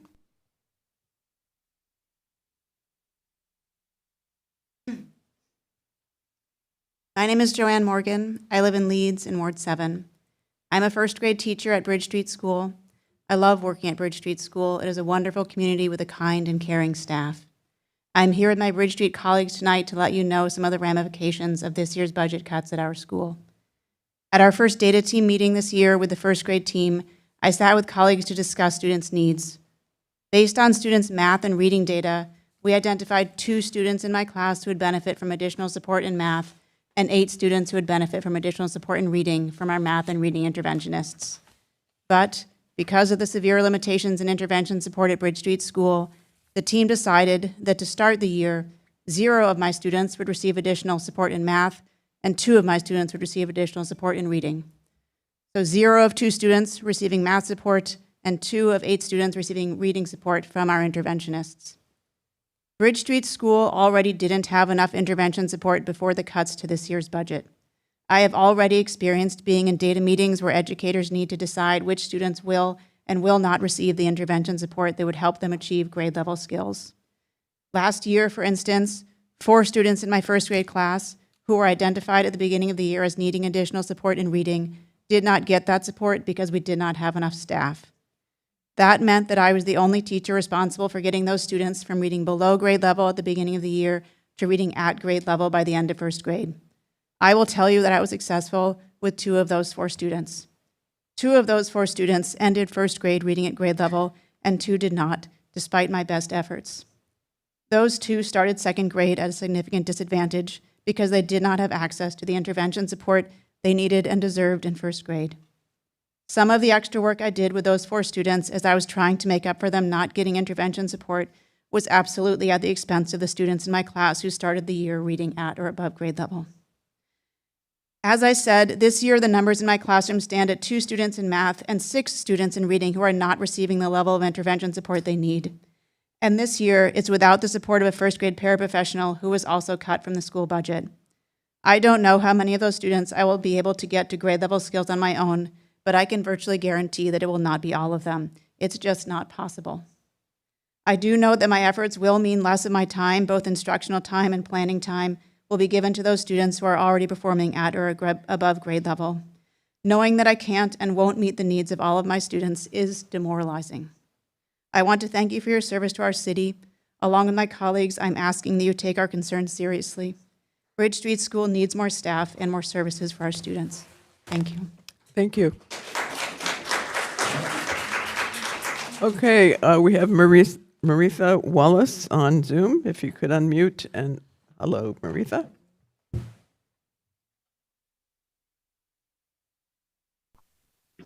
Hi. I wasn't going to speak today, and I wanted to listen to hear where we're from, what was going on. And one of the things that I think Ronnie Gold, when he was on the school committee, asked me was why people didn't know about the racial incidents or the anti-Semitism that had happened in the school previously. And I promised myself I would never let that happen again. So today, I was speaking to some of the Brown students about, I see you in the hallway a lot. What is it that what do you need to stay in the classroom? First, it was like nothing, school is boring, which I kind of expected. And I kind of chuckled to myself. But after a minute, they're like, Ms. Wallace, we don't have hope. Now, I don't know if you have had a middle schooler tell you that they don't have hope, that they don't care, and that they don't feel like people care about them. It broke my heart because those are the same children who earlier during budget season I said would be affected by budget cuts because there's not a whole lot of people that look like me walking around that building who are asking them what they need in order to be successful. And when they tell me they are without hope, we have a problem. And it's not only the students of color. It is also our transgender students and our gay students. I found one today just crying in the bathroom because they had been picked on mercilessly. I have had kids who are Muslim come up to me and say, Ms. Wallace, nobody wants me. I'm not welcome here. I want you to understand, I think having a dialogue, just like Sophia Awad had said, that is encompassing of everybody. Because let me tell you, these isms are not just affecting Black people or brown people. They are affecting our Jewish students, they are affecting our Muslim students, they are affecting our Christian students, and they are affecting people who who have to hold all of that together for our students. And when they tell me they don't have hope, it is not just one student, it is many students who have said they don't have hope. We need to imagine things differently because what we're doing right now is not working. It's not. If we have students who are saying we can't, our teachers are telling us what bathroom to go in, that's not working. When we have Jewish students who find swastikas on the bathroom door, as that happened this week, it's not working.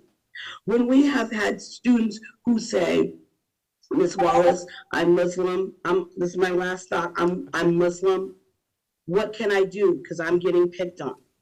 We need to do things differently because it's not working. Please use that into consideration. Think about it. Thank you. Thank you. Our next person is Carrie Foley. Is that, am I reading it correctly? Yes. Excuse me.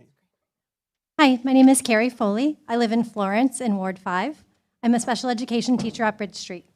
I'm here to speak about special education services and unsafe cafeteria conditions due to cutting and chronic lack of adequate staffing at Bridge Street.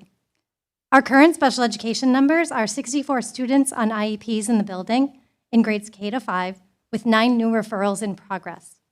We are struggling to meet service minutes in ways that are individualized based on student goals. We are meeting minutes by grouping reading and math students in larger groups than recommended for effective intervention to occur. We have a significant number of high-needs students who require specially designed programming outside of the classroom to meet their needs and goals. When a one-to-one para is absent, we must cancel servants' time for the full day in order to sub as the one-to-one. There are no other adults to do this. This is occurring multiple days per week, not just occasionally. The cafeteria is understaffed and is a challenging setting. One-to-one special education paras are the lunch monitors for both classrooms within each grade level. For example, in grade 1, both general education classes are monitored in the lunchroom by the one-to-one special education para who is supposed to be focusing on their assigned student. Same for all other grades. During each lunch, a one-to-one para is covering their student and 2 classrooms of up to 50 students per grade level in the lunchrooms. Since 2 grade levels attend lunches together, during a given lunch period, there are 70 to 100 students in the lunchroom, supervised by just 2 paras who are one-to-ones. Our principal is often in the lunchroom sitting at tables talking to groups that have been struggling in days prior. This is not a solution to these issues. A principal cannot attend all lunches every day while supporting office needs, classroom needs, school needs, and district requirements. Our head custodian is working outside of the contract to provide 1 more adult to support the one-to-one ESPs at all the lunches. Teachers and specialists are supporting the lunchrooms and missing their lunches or prep periods when paras are absent or when multiple behavior escalations and situations are occurring in the building at the same time. We are aware of the advocacy this summer that occurred when school committee members supported Jackson Street School by joining with 2 city councilors to problem solve with the superintendent. We ask that you provide the same sort of advocacy for Bridge Street. We are working beyond our contracts and our capacity.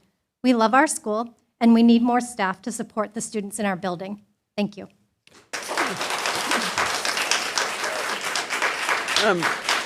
Our next speaker is Deb Willis.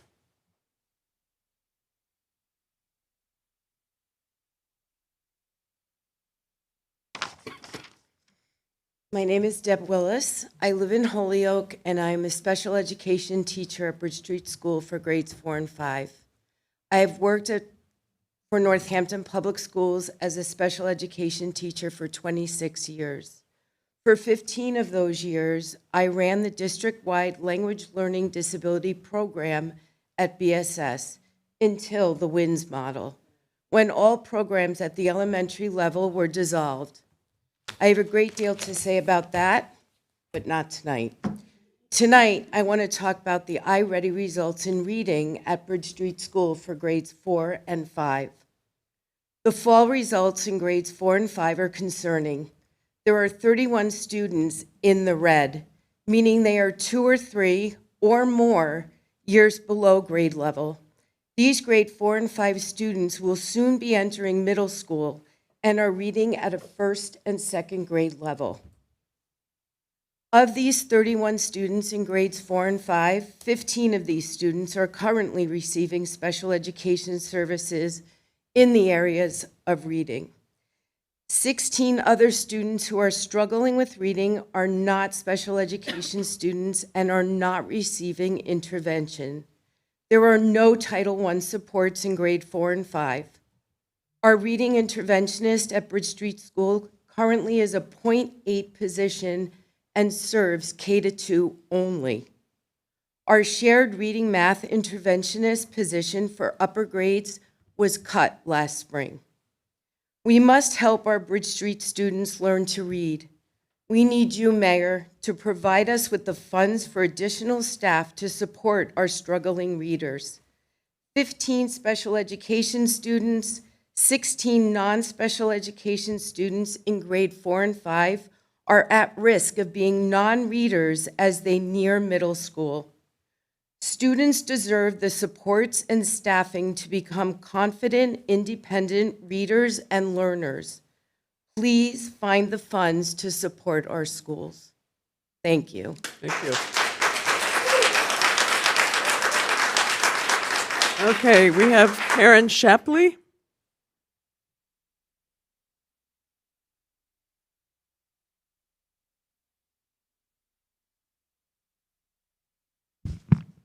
My name is Karen Shapley, and I live in East Hampton, and I am that 0.8 reading interventionist at Bridge Street School.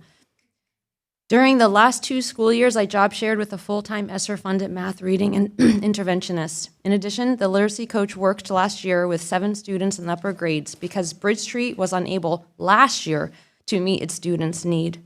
However, this year, Bridge Street only has myself as a .8 Title I reading interventionist. I have worked at Bridge Street for over 10 years, and prior to the ESSER grant, we always had 1 or more full-time equivalent reading interventionist. Having a .8 reading interventionist has many drawbacks, but the most detrimental include the following. 1, students only receive 4 days of intervention. 2, benchmark assessments take longer to complete, which 3, delays students receiving services. Furthermore, I see students during their rotating literacy center blocks. However, on the days that I do not work, the classroom teachers have to incorporate my students into their time at the teacher table with their own reading regular groups. Northampton touts itself as a progressive city, and it warmly welcomes immigrants as a sanctuary city, which is wonderful. However, Northampton's own city council asked its city department in 2015 to provide services to refugee families relocating to and integrating into our community. Yet they have failed to allocate additional funding for increasing educators to meet this increased need. The Northampton Public School educators have upheld that request by teaching refugee and immigrant children to the best of our ability. However, this year, it feels like we are failing many students at Bridge Street. We have the highest multilingual learner population receiving ELL services out of all the elementary schools, and this number has increased greatly recently. With this significant increase, we are unable to meet the needs of all students requiring additional reading intervention. Currently, I'm working with only 1st and 2nd grade students, in addition to 1 3rd grade group. However, an additional 35 1st through 5th grade graders students should be receiving Title I reading services. Furthermore, I typically co-teach with the kindergarten teachers in the fall to help students with weak phonological awareness skills, which is a predictor of later reading skills. Research shows that these skills, when remediated early, result in significant improvement in students' later reading skills. Yet I am unable to provide this early intervention this fall. There is one other point that I would like to make. Last year, there were 4 students in 1 grade, I'm not specifying the grade, in the below average range on M-Class who did not receive additional reading intervention. Those students are now in the well below average range. The point being that we should be providing intervention to those students in the below average range so they do not further decline in their reading and possibly end up with in special ed. However, we have never have the staff available to provide that intervention. In closing, I want to do the job entrusted to me, yet I cannot do it part-time or I cannot do it alone. I am asking that there be equity in the schools so that the number of service providers matches the need of that school. Thank you. Kelly Juneau?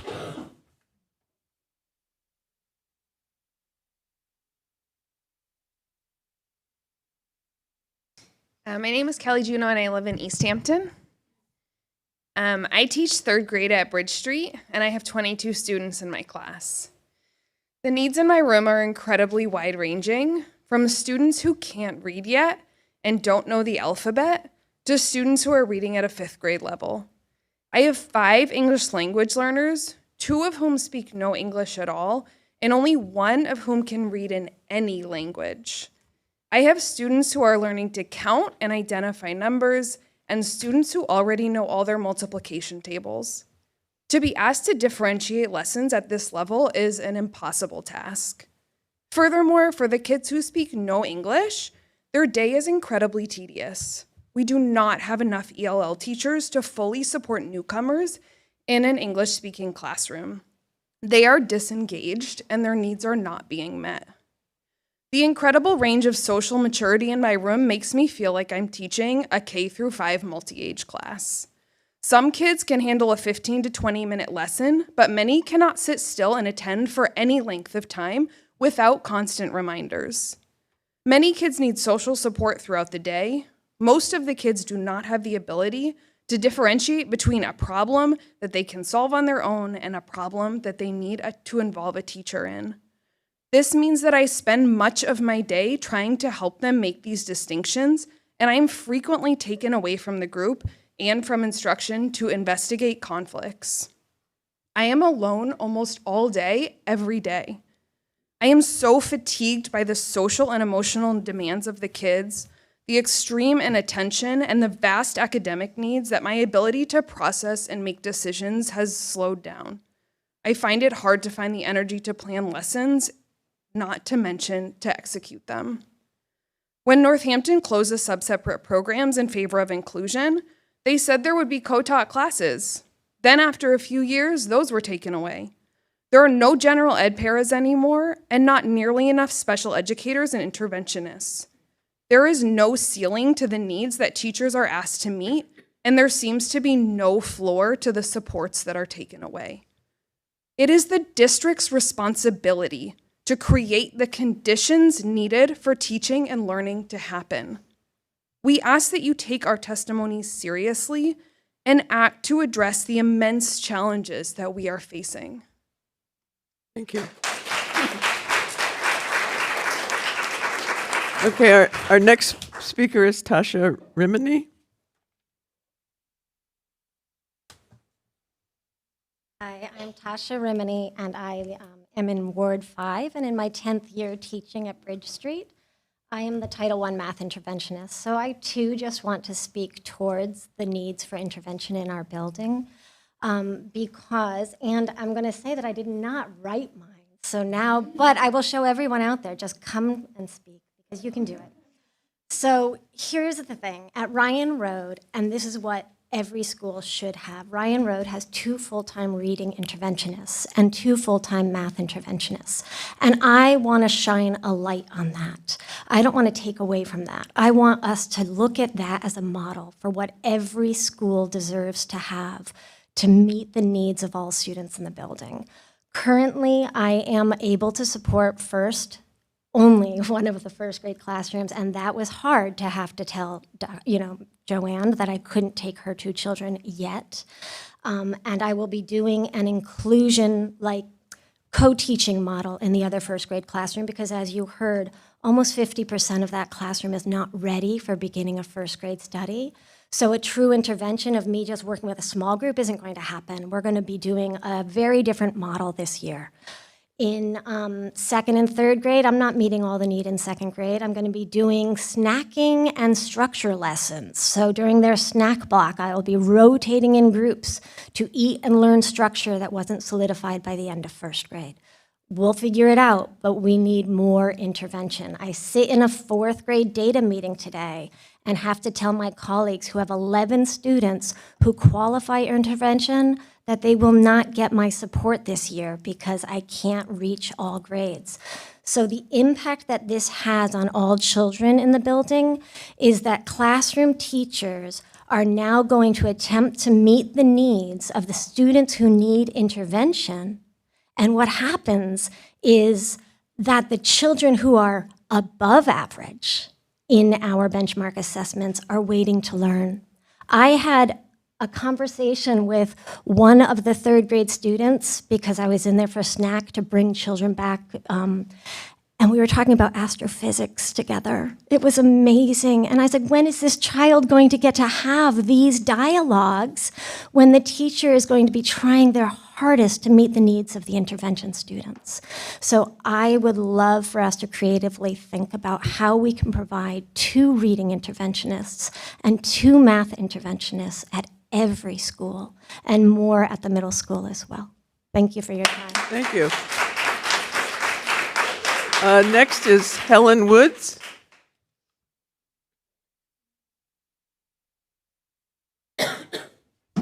Hi, my name is Helen Woods Blake. I live in Northampton in Ward 1. I'm a special education teacher for grades K and 1 at Bridge Street School. As an aside, this isn't in my script, but I started as a preschool teacher. Everything you're hearing tonight does not even address the severe needs that are happening in preschool right now. So just keep that in mind. This is K to 5. Every year, I talk to my students about something that I think we need to talk about tonight, and you've heard a lot about tonight from my colleagues. The fact that everyone's a little bit different, and because of that, everyone gets something a little bit different. Equality versus equity. I've been spending a lot of time this school year thinking about how Bridge Street is just a little bit different from the other schools in our city. Our differences are what make our school wonderful. We are full of diverse students and staff who have a deep connection and care for each other. But right now, Bridge Street School is facing unique and immense needs in many areas.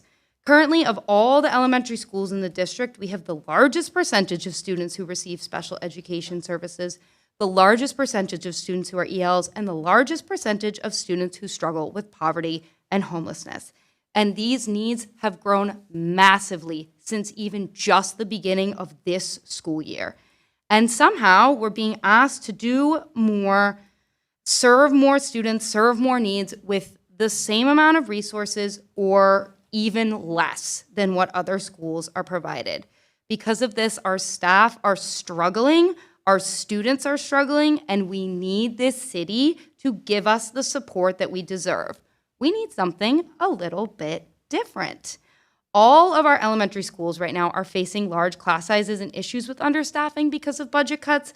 But this school year, I'm here to say that we need to focus on Bridge Street. Bridge Street needs more help. We need a new structure of staffing, of students, and of need across this city.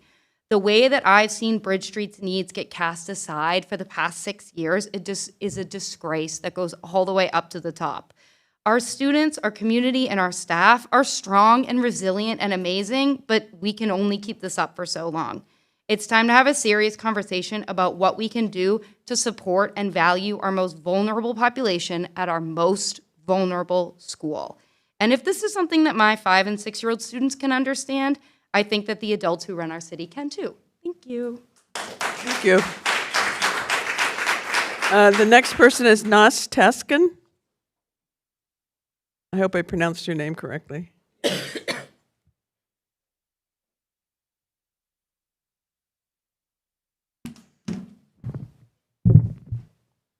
Hello, my name is Nathan Taskin, better known as Nas. I live in Northampton and work as a para at Northampton High School. How do I get this thing to work? Is it twisty? Okay, here we go. So, Dr. Bonner, on the eve of the 1-year anniversary of the October 7th attacks, you released a district-wide email asking employees to be sensitive to those impacted.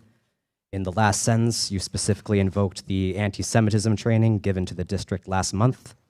In consideration of Israel's invasion of Gaza, the West Bank, and Lebanon, as well as its military strikes on Syria, Yemen, and Iran, I ask that you please release a similar statement acknowledging the impact and harm it has caused our Arab and Iranian students, staff, and their families over the past year. Thank you. Thank you. Next is Quaverly Rothenberg.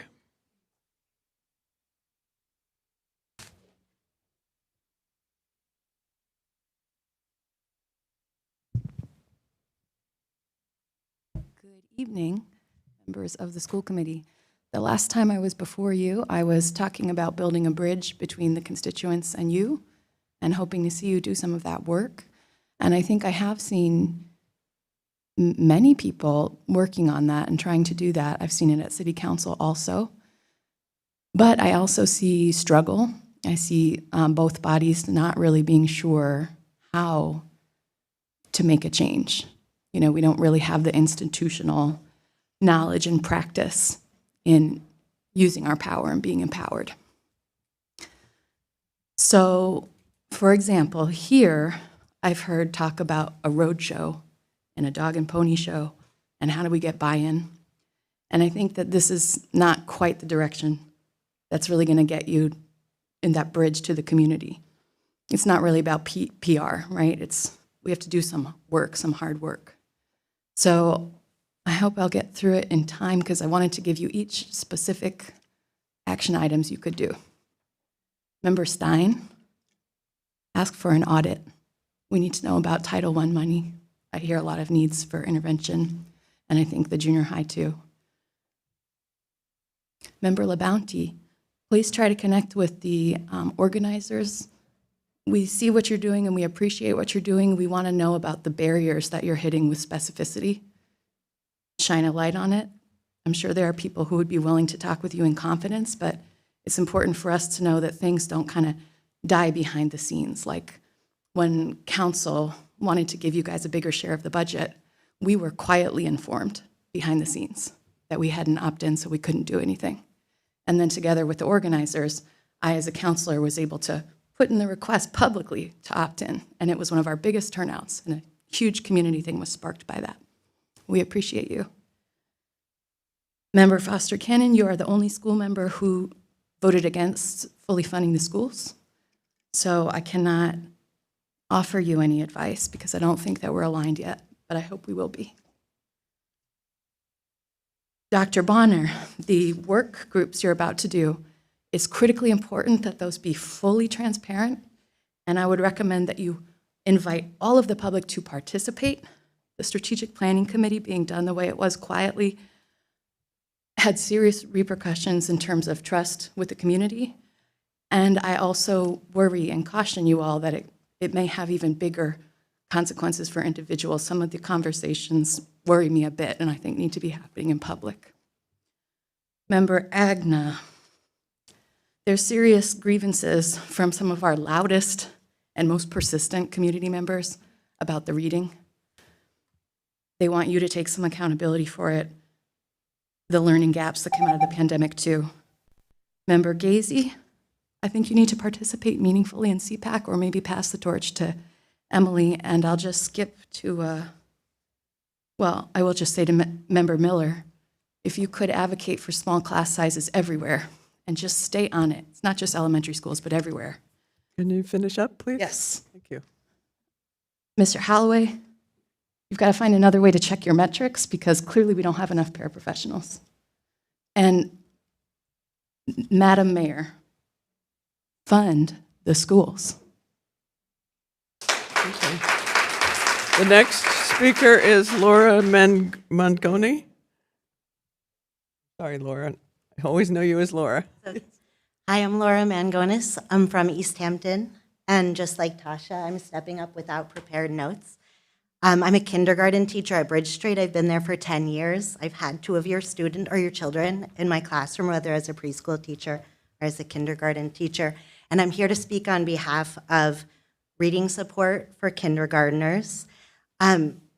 Today I had a data team meeting, and I want to tell you what that's like. We sit down with the school psychologist and reading support, the grade level teachers, and we look at the kids and we look at who is vulnerable. In my class of 17, 13 are vulnerable. Most of them are well below on M-class, and they're exactly the students you've described, the students who are at the Quality Inn, the students who are just arriving in the United States, the students who are Black and brown. And I need to talk about that group because when we sat down today and we looked at those numbers, this is what I heard. There is no Title I support for kindergarten. And then I step back because I've worked with Karen Shapley before. 3 to 4 years ago, she, the special ed teacher, and I, we would sit down at these data meetings. We would talk about the kids, we would group them, we would talk about the stations we would run, and we would meet the needs of every student, whether they were ready for more or whether they needed to go to her table. It was this recipe and it worked. She's not in my classroom. I haven't had access to Tasha in several years because we do not have enough math support at Bridge Street. And those first graders she talked about not being able to meet, they came from kindergarten where they had no math support access, yet they're the most vulnerable students in the district. And so today I sat down at the meeting and I think, well, can I at least team up with my special ed teacher? He's phenomenal. He's also running the high intense needs classroom where we don't have infrastructure in place and everything is reactive. And the team we have at Bridge Street is the best anywhere, and I'm inspired by them every day. But when we are only reactive with the kids who need us the most, none of those people are available at the start of the year. And can I remind you, we work with the most vulnerable students. So my students, 14 of whom are well below or below benchmark, will not get Title I support. And the minutes, my special ed teacher can only come in for the exact minutes on the grid, whereas 3 to 4 years ago, she could be there for lunch. She could help kids navigate who need fine motor help in the hallway getting their snowsuits on. Miss Brian is phenomenal. I'm going to say today he is carrying me this year. this person. But when these kids who are special ed students, they are in the red zone, they are in the yellow zone, and they don't have objectives for literacy because they come up for preschool. And it's important that they have objectives around sharing, participation. But who is going to work with me? I work with the best team, but I want to work with them, and I need support. And Mike Stein best reflects everything that's going on at Bridge Street, and I could never, ever do it without any of you. But the way you talk to us about services and saying that, how will our most vulnerable families know when their kids are not receiving them? Mike, Matt, I ask that you ask special ed teachers to keep track of it, and we figure out where it's breaking down. Also, kindergarten reached out to you to ask to meet with you last month. Okay, we You need said to you weren't finish ready. up. I hope you're ready. Thank you. Our next speaker is Andrea Gito. Hello, my name is Andrea Gito. I'm the president of the Northampton Association of School Employees, and I also teach kindergarten. I am a grade level department chair for ELA in kindergarten, and at our September meeting, I listened to our kindergarten teachers. Laura, you couldn't have said it better. Thank you for your passion and your love for our students. Because every one of our kindergarten teachers in this district are breaking their butts, but at Bridge Street, they're drowning. And what I want to say to you today is that 6 years ago, Dr. Provost and the principals of the elementary schools, none of whom are still here, I might add, not one of them, dismantled incredible programs in our district in the name of inclusion. Those programs were inclusive. And Mike, when you ask about who's trained in Orton Gillingham and highly qualified in teaching reading in our district, I chuckled because 4 people in this room from Bridge Street School are. And where are their skills? They're being buried under the incredible high needs. When those programs were dismantled, that John Provost and our 4 principals, again, I'll say none of whom are still here, dismantled the program through the WINS model, and every one of those principals agreed with it. They did it under the guise that Bridge Street had more programs than any other school. So instead of readjusting, reshifting, no, they threw the baby out with the bathwater. They took Deb Willis, who was one of the highest trained reading teachers in our district for years, and many others, and put them in a classroom where their gifts were only given to a very small group of students, not the students who needed them most. And what they did was they did away with those programs. They threw those kids into general ed classrooms without any support.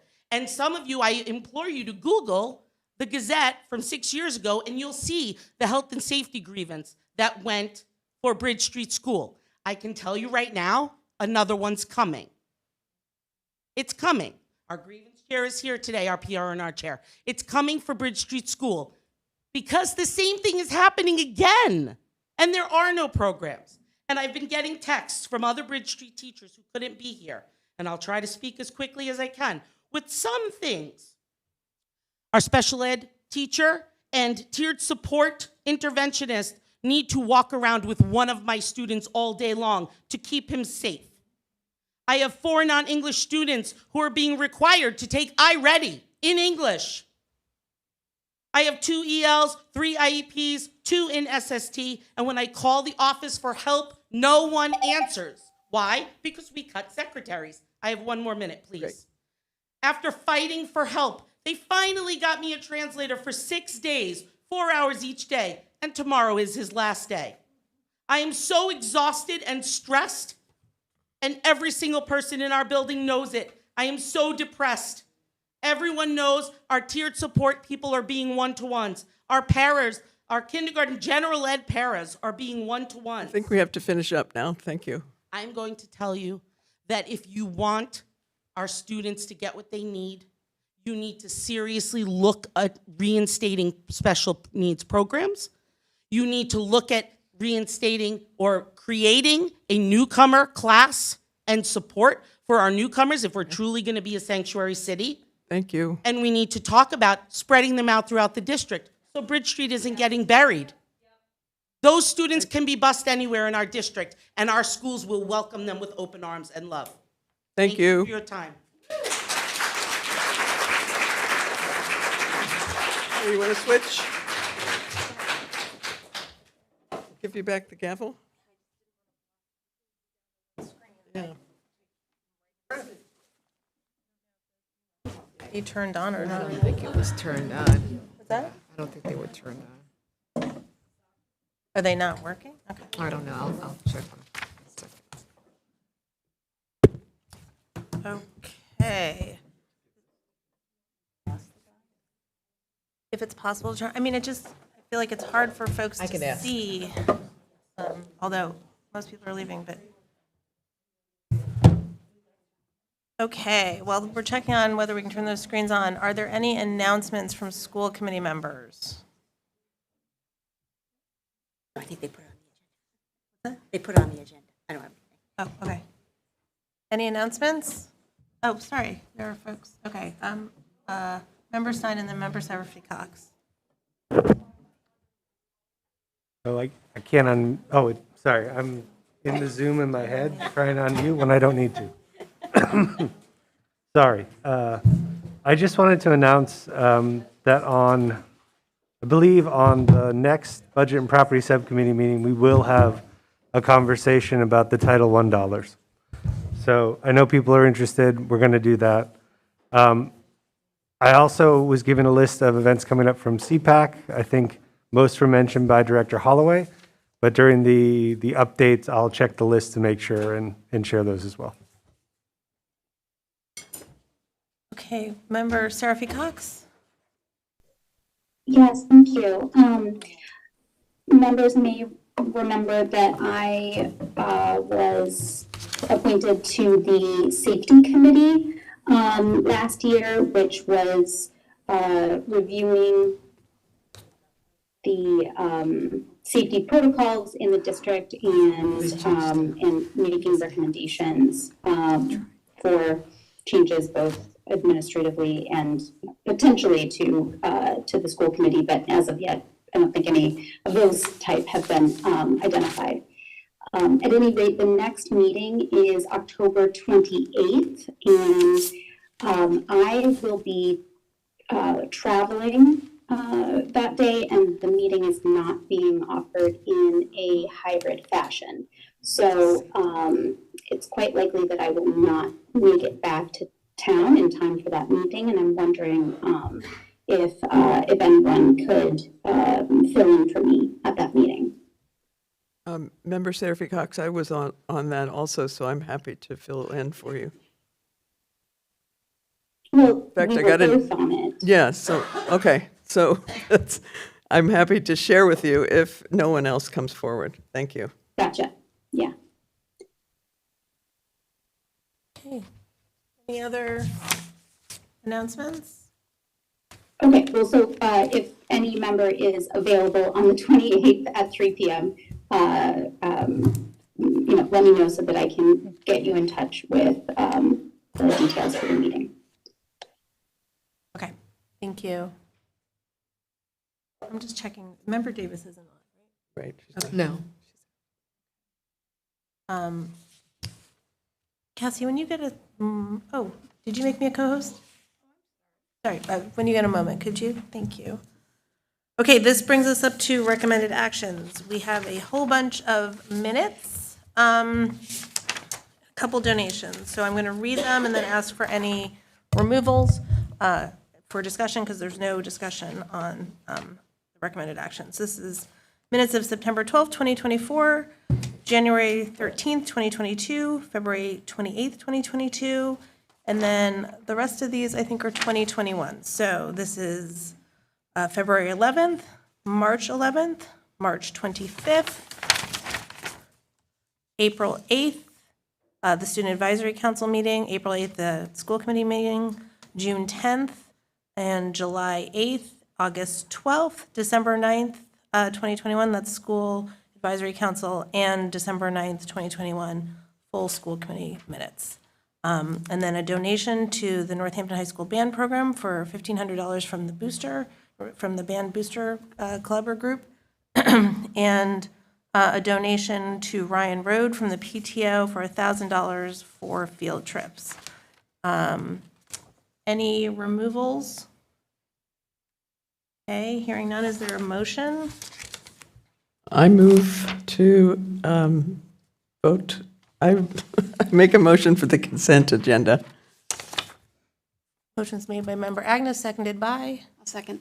Seconded by member Foster Cannon. Cassie, when you're ready, roll call, please. Member Foster Cannon? Yes. Member Seraphy Cox? Yes.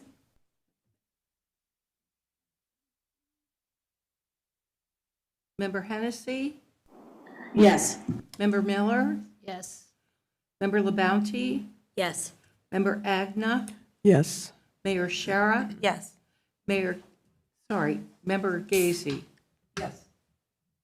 Okay, great. Thank you. Thank you. So this moves us to new business, and the first item is a resolution in support of Massachusetts' promise to invest equitable public school funding for every child. And member Agna, you're going to lead on that? I'm going to.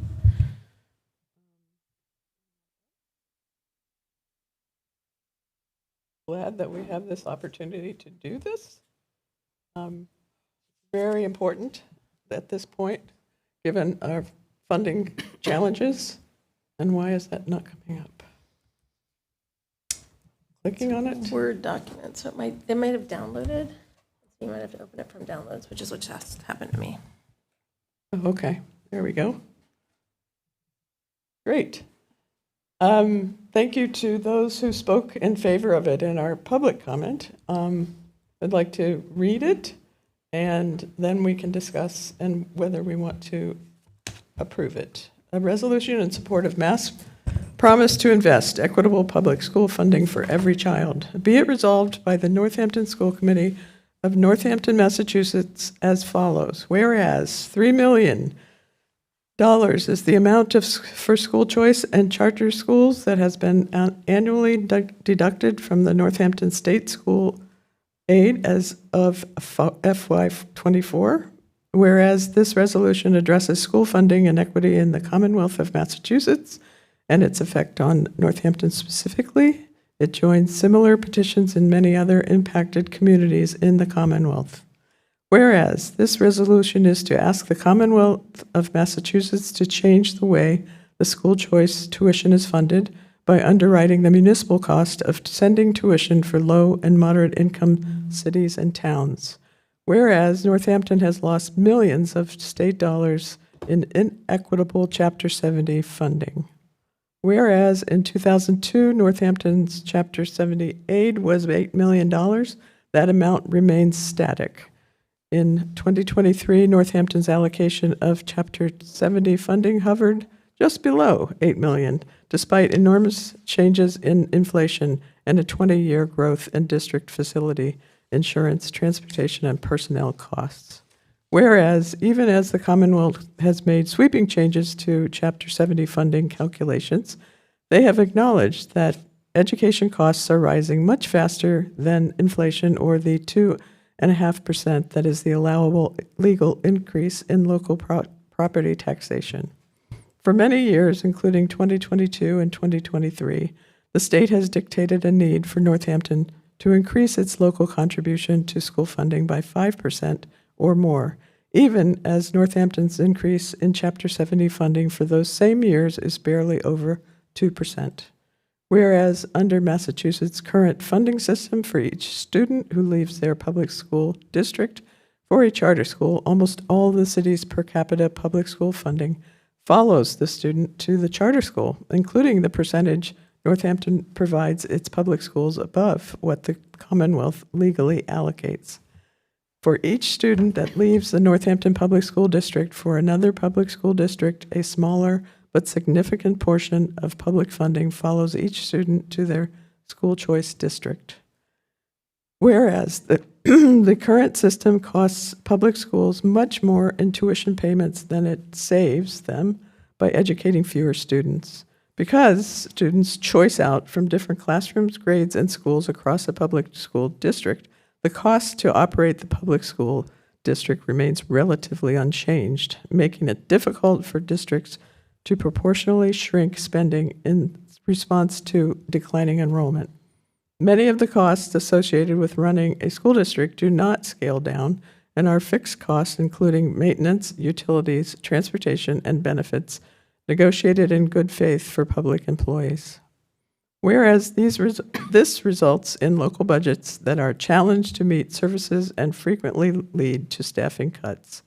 These cuts further perpetuate a downward spiral caused by loss of students to charter schools and wealthier school districts, and a continued decline in school funding, loss of programming, and increased demand for support staff and services as personalized student needs go unmet in larger classrooms with fewer staff and engaging electives, art, music, sports, theater decrease.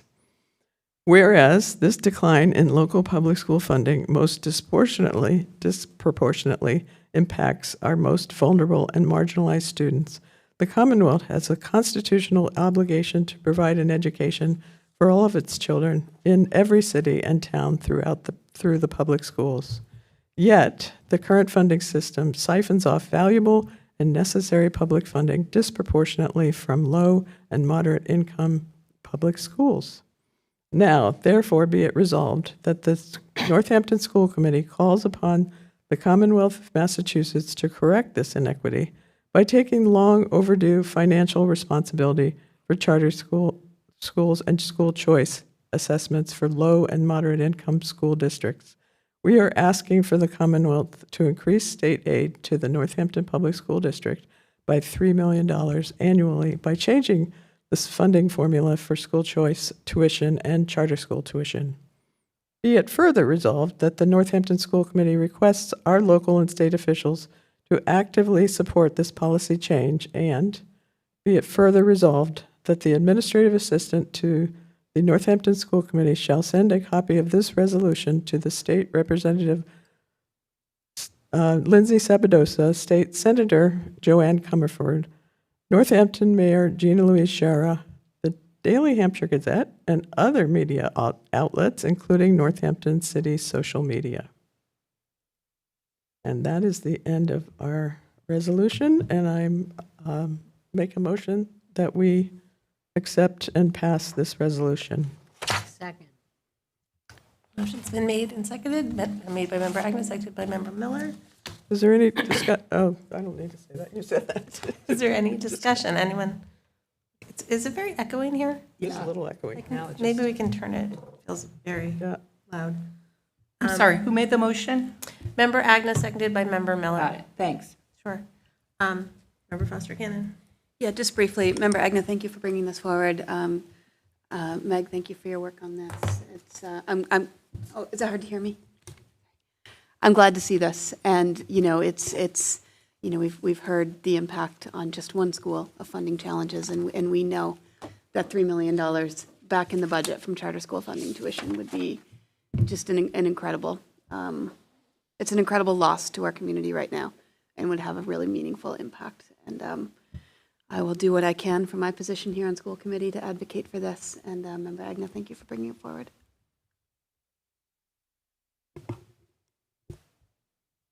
Oh. Member Sarah Cox. Yeah, I am just curious, I don't know, Member Edna, if you know this, or if the organizers who spoke earlier would prefer to speak to it, of like what is the kind of organizing plan from here on out to make this not just, Greenfield and Northampton, but to make it pass at the legislature. I would defer to Member Meg Robbins, and if she'd like to speak to it. Is Jesus still on the call? Yes. Okay. Can we call her Member Emeritus? Yeah, I can just call her Meg Robbins, and I can say, Jesus, if you'd like to speak to it as well. I just unmuted Jesus, so he should be able to speak. Hi, yes, can you hear me all right? Yes. Welcome. Yeah, I think that obviously trying to put an idea into the state legislature and actually getting it passed is an enormous undertaking and probably a multi-year conversation rather than something that happens immediately. We have been reaching out to different local legislators about this idea. I was lucky enough to be invited to join Greenfield School Committee members on Day on the Hill. And we spoke to and were able to reach out to a lot of different school districts. And this just seemed like a common theme. And it's not something that is just being discussed this year. The New Bedford mayor in an article of Mass Municipal Association wrote about it at length 6 years ago. Only very recently in Pittsfield, in the Berkshire Eagle, there was an editorial about the effects of school choice on their low-income public school district. So the group that is involved in actively trying to work on this is very small, but growing. And we have reached out to Amherst and East Hampton, who are tentatively looking at resolutions on their own agenda. We are, again, in conversation with a number of different local legislators and looking for a sponsor. The more school committees that have resolutions that have passed, the more likely we're to find a sponsor. I think it's also important to keep in mind that we're putting the ask at 100% to start with, because we understand that when it gets to the legislature, they're going to probably try to reduce that ask significantly. I think that we have to start somewhere. And this is a place that makes sense to start because it impacts the most amount of districts. Previous legislation outside of the Student Opportunity Act that was looking at different measures to improve school funding simply did not have enough of a coalition to actually pass because it was affecting too narrow an amount of districts. So if we're looking at things like Senate Bill 303, which was something that Senator Comerford sponsored and would have been beneficial to both Northampton and Greenfield because of the state funding formula, it simply would not have impacted a lot of districts. And so I think we have to look when we're suggesting advocacy for what we would want to see changed in the funding, we have to make sure that what we're proposing would actually allow for a coalition that's large enough to actually get it passed in the legislature. And this is an issue that doesn't just affect small communities or rural communities. It doesn't just impact regional school districts. Boston is a district that is hugely impacted by this that did not receive any additional funding from the Student Opportunity Act. So our coalition can be large, but it has to start somewhere. Fabulous. Thank you so much.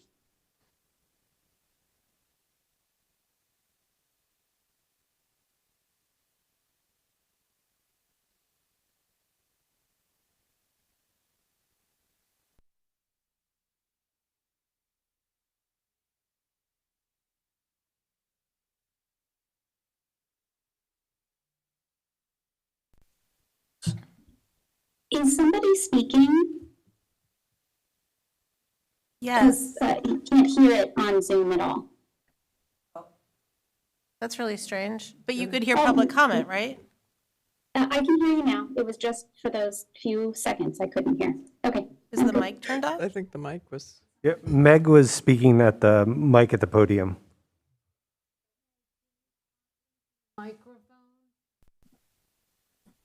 Yeah, I can't hear Meg. Say it again, Emily. Can you But I hear will- that? Can you hear it now? I can. Okay, I'll just tell you very briefly that it was the excitement of knowing that the MTA is going to be including this resolution on their legislative agenda at the November statewide meeting. Meg, before you walk away, can I ask, I know this was mentioned at city council, but is there, since the amount is ever changing, ever growing? Yeah, good question. Is there value in having? If it does arrive at a proposed bill, our guess is that that will be part of the language at that time. But the piece that's working well for people now is for each district to have that number, to realize that is the number that the state is taking from our reimbursements every year. So it's different for different districts. Ours is 3 million.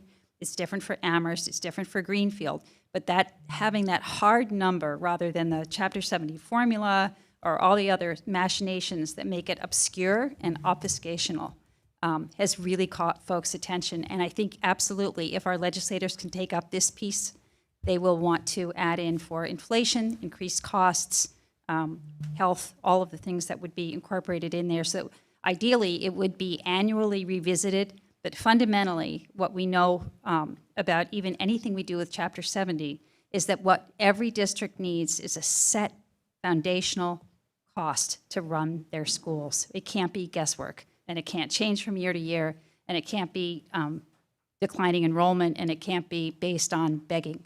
It has to be something that's guaranteed from the state. So we'll be looking forward to that conversation. And one other question. So I'm sure you've talked about the reimbursement, and I mean, we don't want them to just tinker with the reimbursement, which I don't know if everyone understands the reimbursement when they say it's 100% reimbursement. That's actually it's every year it decreases in percentage. 100% means you start at 100 for a first year or 90, and then it goes to I think 60 and 40, and then after that you get zero reimbursement for a student. So that's considered 100. So we want to be careful that they're not like, well, we'll just up those percentages. We're saying $3 million every year. You take it from us, we want it back. And that the declining, the whole focus, it says, you'll just get used to it. You know, here, we're going to take these kids, we're going to give this amount of money this year, we'll give you a little bit more next year, and maybe we'll give some to you the third year. Originally, it was supposed to be 6 years that we got that money. You know, so we're out all of the money we never did get. But to be able to say, no, that is a loss to running a public school district. We have to keep our facilities, we want to upgrade them, we want to offer, you know, the kinds of services that make us competitive to charter schools. So that would be the conversation we have with our legislators. Anything else? Okay, thanks. And then for me, I don't know. Oh, Jesus. Oh, hold on. Here you go. Jesus, yeah. I just wanted to make a quick follow-up comment. Yes, there is an existing reimbursement or charter reimbursement line item, and we've deducted that from the total amount. So the total amount of sending tuition assessments for Northampton for FY24 is 3.6 million, and so the 3 million represents, you know, without that. And yes, it's obviously incomplete and it's obviously insufficient. The reality is that, as MTA outlined in their 2016 campaign to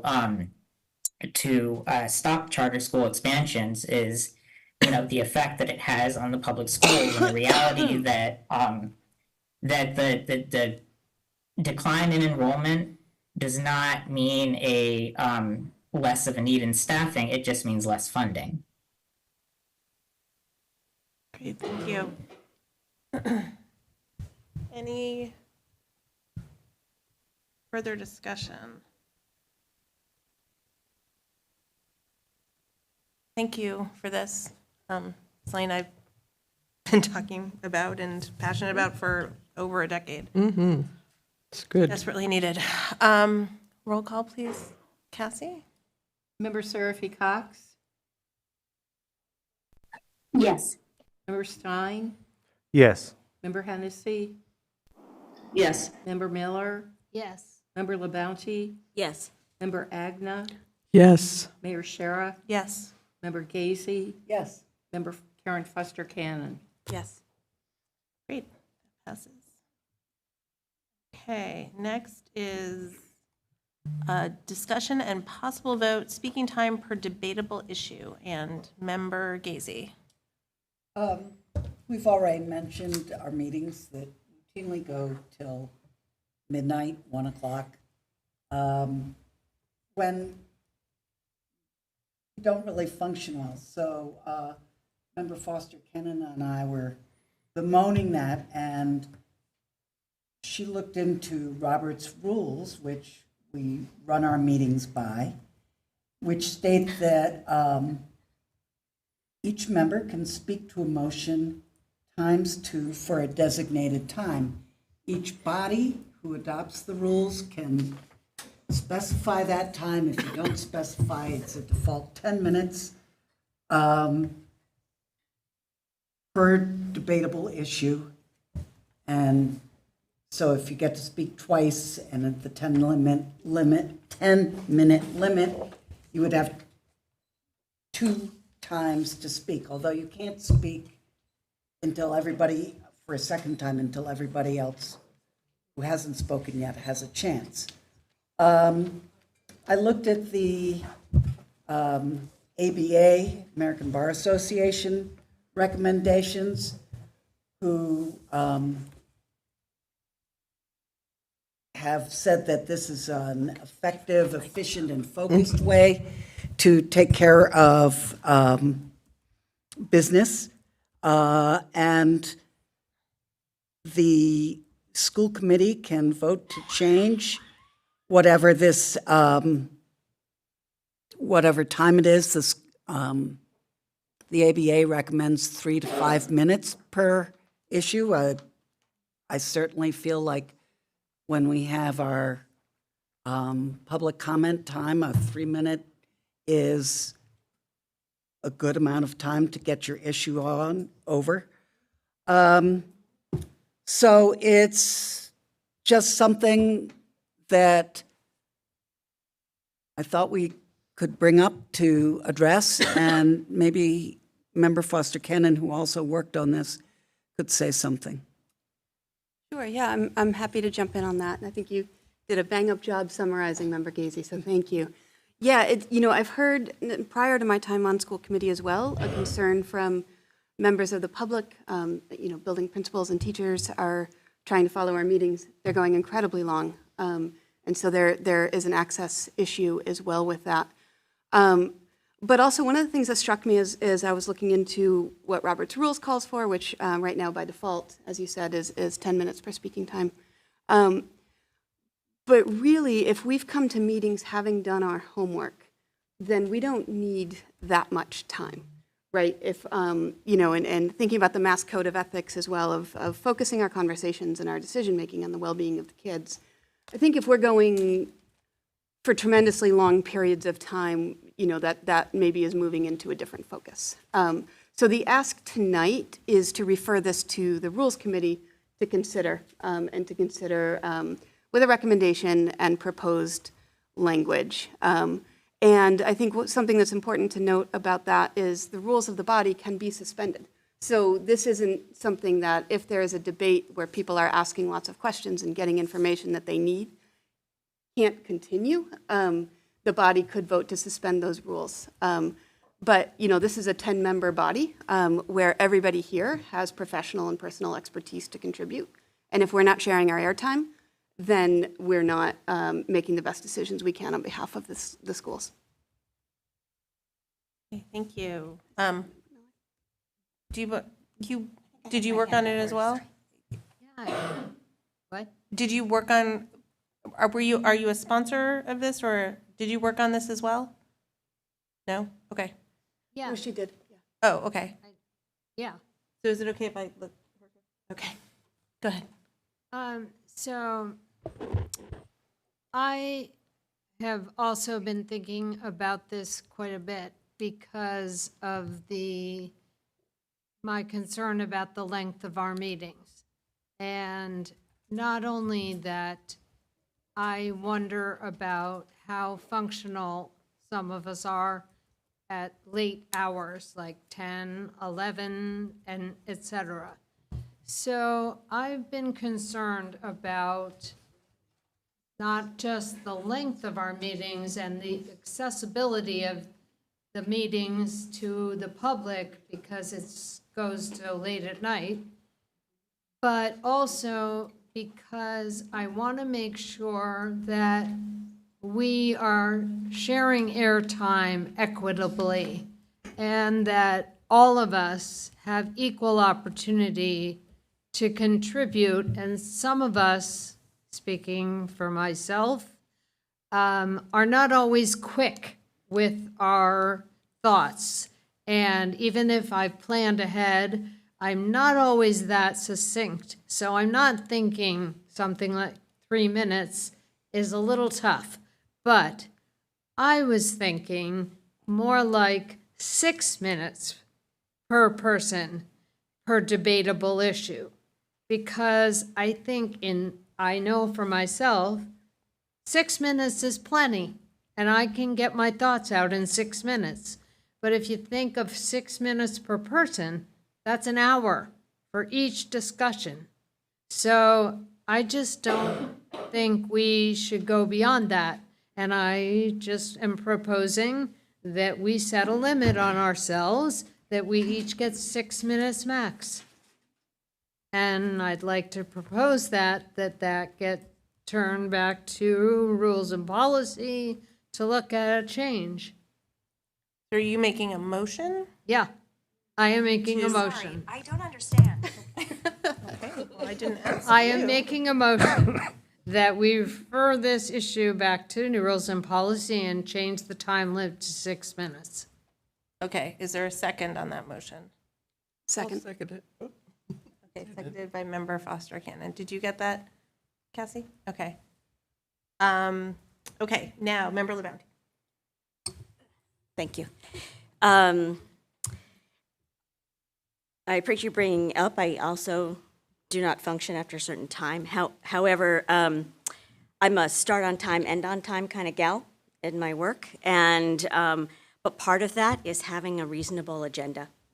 So I think that we might be talking more potentially about having more meetings if we have more things to follow through on. I think Member Stein may have said that.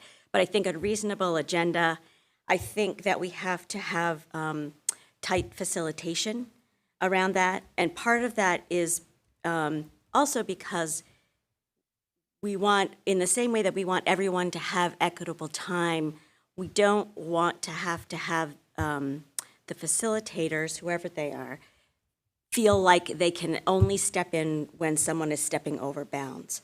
There should be active facilitation so that everybody is sort of treated the same way when they speak.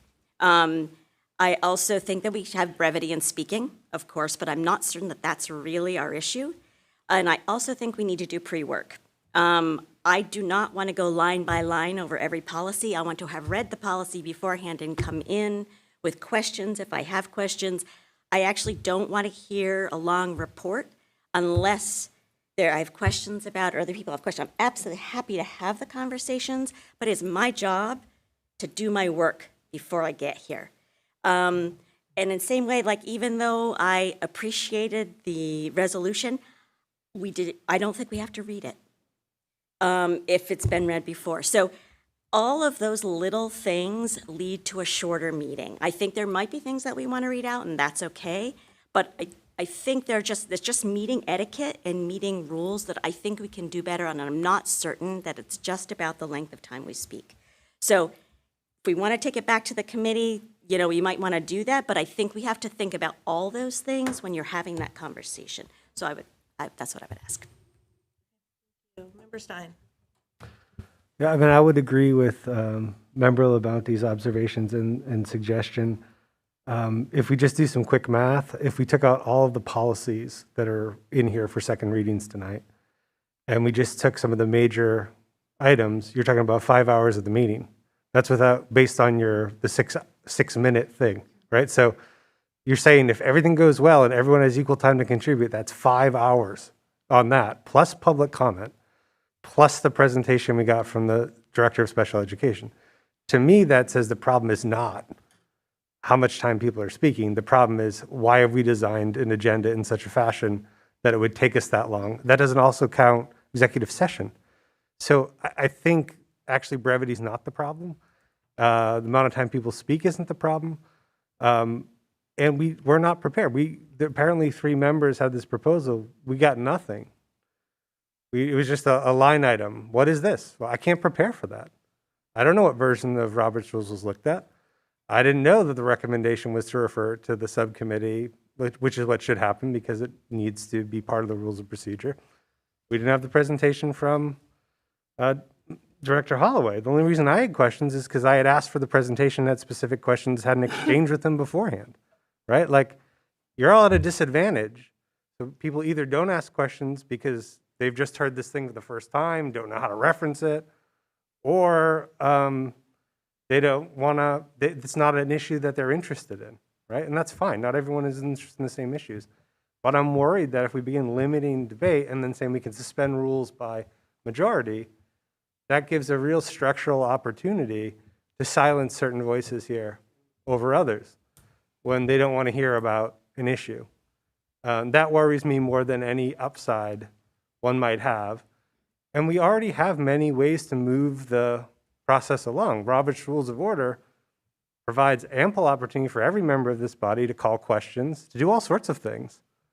And I don't feel like people really read those either. So I'm not sure that, I feel like this is a very specific solution in search of a problem that might not be our problem. So I wouldn't support referring it unless it was a more comprehensive conversation about preparation, when we're going to get information, how far ahead of time, what understanding we have about our obligations to prepare, and how are we effectively setting an agenda where it's not going to take 6-7 hours. And beyond that, we have so many technical problems. How many meetings do we not start because we're having the same technical problems over and over and over again? That is worse than any of the brevity. So like, I think we just have to, if we really want to solve this, probably have more meetings. As we heard tonight, the district is on fire. All of the things we were warned about in the spring that were going to happen are happening. And we're going to hear a lot more about them, and we're probably going to have to take action on those things. And that's going to require conversation and deliberation. And this is just the beginning of a very busy year for us. So we probably need more meetings. Member Hennessy. Thank you. I don't support the resolution. I agree that the problem is our meetings are too long, and it is, like Member Foster Cannon said, it's inaccessible for many members of our community to stay up this late, and I don't think our decision making is very clear at 12:45 in the morning. But I think we need a more robust discussion of what the problem is, and I've heard Member LaBounty and Member Stein have some solutions, but I think that's the conversation we have to have, and really look towards how we can do that. And it might be more meetings is one of the solutions, but I do think there are some other tweaking and larger changes we could make. So that's my perspective. Thank you. Member Seraphy Cox. I just wanted to say that I agree with Member LaBounty about a need for focus on facilitation and agenda making, and would only support this if it were a broader piece around those issues. So I'll be voting no. Member Miller. Oh, your hand's up. Oh, no, I'm sorry. Okay. Could I? Sorry. I was wondering if this could possibly be, and maybe I'll ask Member Seraphy Cox, who's more organizing in the retreat, but is this something that is something we could talk about in the retreat? And I think I agree that there are lots of issues here that include the agenda and the preparation and all of the things that have been noted. And I would support that we have a conversation about this in some way that's a place that we could come together to talk about these things in reality. Member Casey. I have to second your opinion there. Okay. I think that this is something that we could talk as a group about during the what do you call it? The retreat. The retreat. So I'm just thinking that that might be a way to move forward on this. Well, I guess I'll ask Member Seraphy Cox, since we're talking about overloading agendas. I worry that there already is perhaps an agenda for that retreat, that this would be something there's not going to be time for. Yeah, it's not anything that I've talked with the facilitators about. And it strikes me that it's far away from kind of the goals of the retreat that I outlined at last month's meeting. So not for the retreats I'm planning anyway. You can plan your own retreats. No, I'm just kidding. So could I make a friendly amendment then to the motion to send what to I the was rules and hoping policy? for. Okay, do you have one in mind? Well, no, I was thinking someone who has just talked that you make somebody else make a friendly amendment. Well, I would ask perhaps Member Labonte, who has articulated the other issues that might have to do with our length of meetings. Would you be interested in doing a friendly amendment? Sure. Okay. Sure. I'll make the friendly amendment that the discussion around length of our meeting be brought back to the Rules and Policies Committee for presentation for options on how to address that problem. And then we can have it, well, I'll just leave it at that. That it be brought to have a larger discussion, not just about time. I lost you at the end Accepted. there. Carrie. Is that how I do it?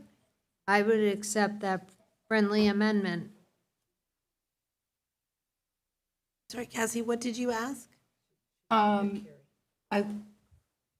friendly amendment was that the discussion around the length of meeting be brought to rules and procedure for action on how to address. Is that what you said? For further discussion. For further discussion. Got it. Yeah, Member Gazy. I'm just not sure that rules and policy is a discussion place for something that doesn't come out with a rule. Okay. But I can see that by just doing a head count around the room, that maybe that my suggestion won't fly. So I don't know what to do. So you're concerned that rules and policy wouldn't be the venue Is for having a rules and discussion? policy the venue for, maybe it's rules of procedure. I think it is rules of procedure, Okay. yeah. So I can address that. Okay. In rules of procedure. And think- rules and policy. Yeah, I think Member Foster Cannon also. Oh, sorry, Member Foster Hannon. Yeah, I was just going to say, I think that does make sense. Initially, the question about, is this a discussion place for it? But there are multiple rules of how we conduct our meetings that can address the brevity piece. And so it probably is a good place for it. And Okay. I'm not on that committee, but if there's anything I can do to support, I'd be glad to, so. Okay, Member Stein? I just wanted to point out, even in this conversation, numerous people have spoken more than twice. So functional in important and good ways, right? So like, we don't want to limit that arbitrarily by saying you can only speak twice for 6 minutes. Like, things are responded to, you learn new things. You have to be able to have that kind of conversation. And I'm just picturing, like, how would we operationalize it? We have a stopwatch, and then I don't know how it would help us. And like in this case, Member Gazy wouldn't have been able to say the last thing she said. Like, that just, unless we suspended rules all the time. So Unless, a question that you ask to me is different than lobbying for something or whatever. And so as we're trying to, well, it doesn't matter. But if you look at Robert's Rules of Order as it's applied in the way you were talking about it and in the bar, those are very formalized procedures in which You do not have exchanges. You do not ask follow-up questions that are not procedural with the right motion. You don't have exchanges like this. So like it doesn't fit the culture nor what we need to accomplish as a body. I share Member Gazy's hesitation about sending this to Rules and Policy because you said, here's what we want to do. Then we would take the policy, the rules and procedure document that we have, amend it, and it conforms with what the school committee asked for, and bring it back for a first reading. But you're asking us to figure out how to make our meeting shorter, which is a huge question and could look 87 different ways as 3 people, do a ton of work tinkering on an actual document that we've already passed twice, bring it back to you, and then get into a weird amendment process. It feels like we need direction before we start trying to actually codify it as a document. And I just don't know. I mean, we could do it, but I don't know how, like, I don't know where we start as a subcommittee. Do we each bring like our version of it with language? I mean, like, I don't know how it would go in the way that subcommittee works. So I share Member Gazy's hesitation about sending it there without a clear mandate from the committee of what you actually want to see us represent in the document. Member LaBounty. Thank you. Yeah, I think after hearing people speak, I think I'm thinking that we need to look at this as a body. And maybe, I'm not sure that it can sit unless we want to do that kind of convoluted process. Also, I wanted to say that it feels like there's a flavor of wanting to limit our ability to talk, not guide how it's done. That's a flavor that I'm feeling that does not feel good to me.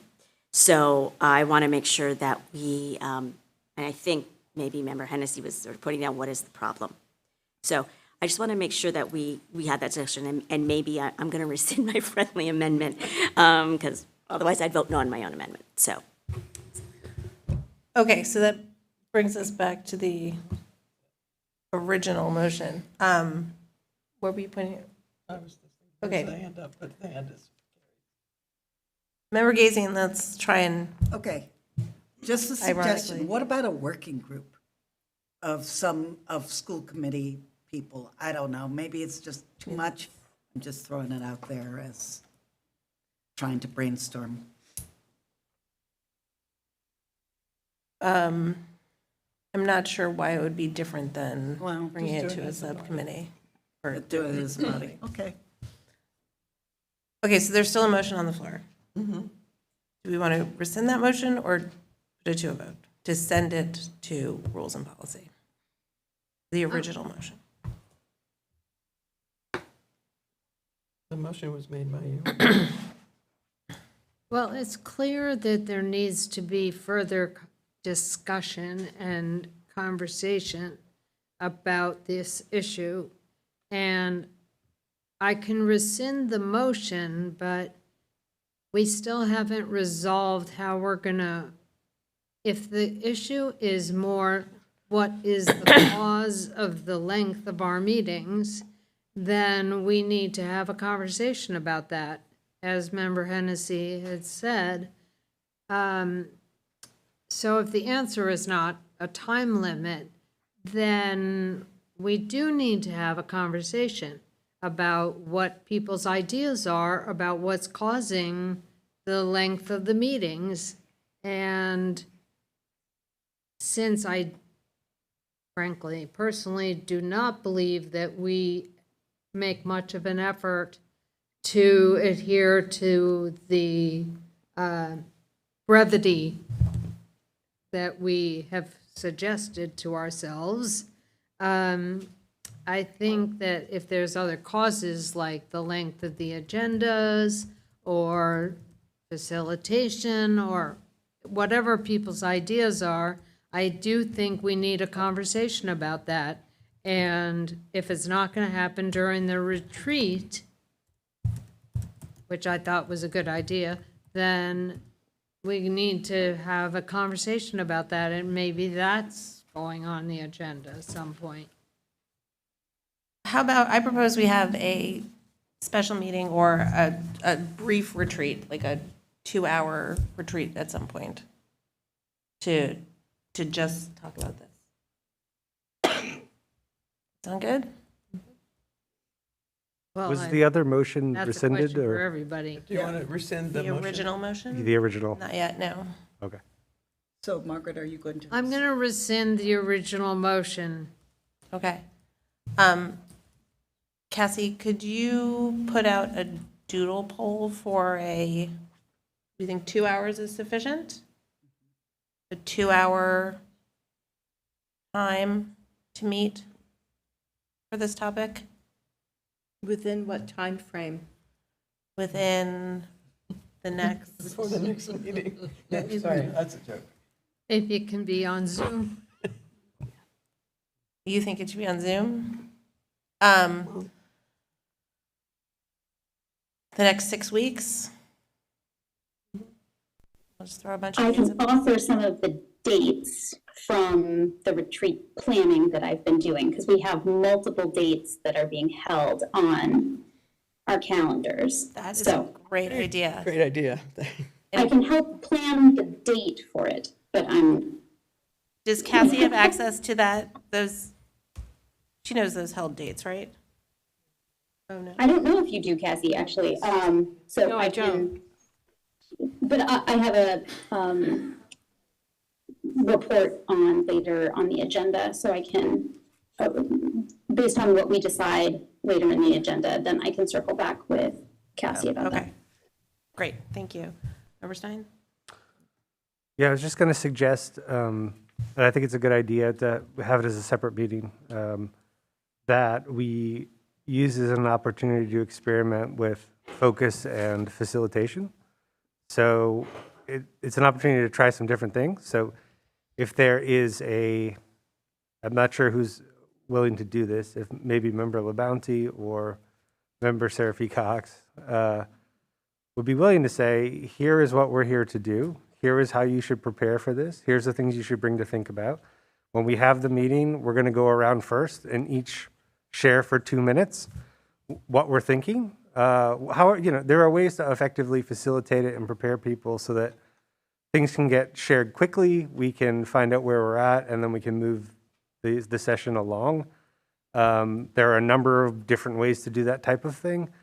But if someone's willing to help us experiment, right, while we're doing this conversation, it might be informative. It might be a good idea. Okay. Member I have an idea. What's that? I think, given my investment in restorative practices, I think we should have a circle and a talking piece. Okay. I don't know if that quite addresses what Member Stein was saying, but we could utilize that as well. It would just make it's basically, there's no one person responsible. We're all responsible and we're all equal. And that we have a talking piece and we each take a turn, as Member Stein just said. We each 2 minutes, whatever. But we pass it along and we take turns and say what we think. It's one way to do it. Okay.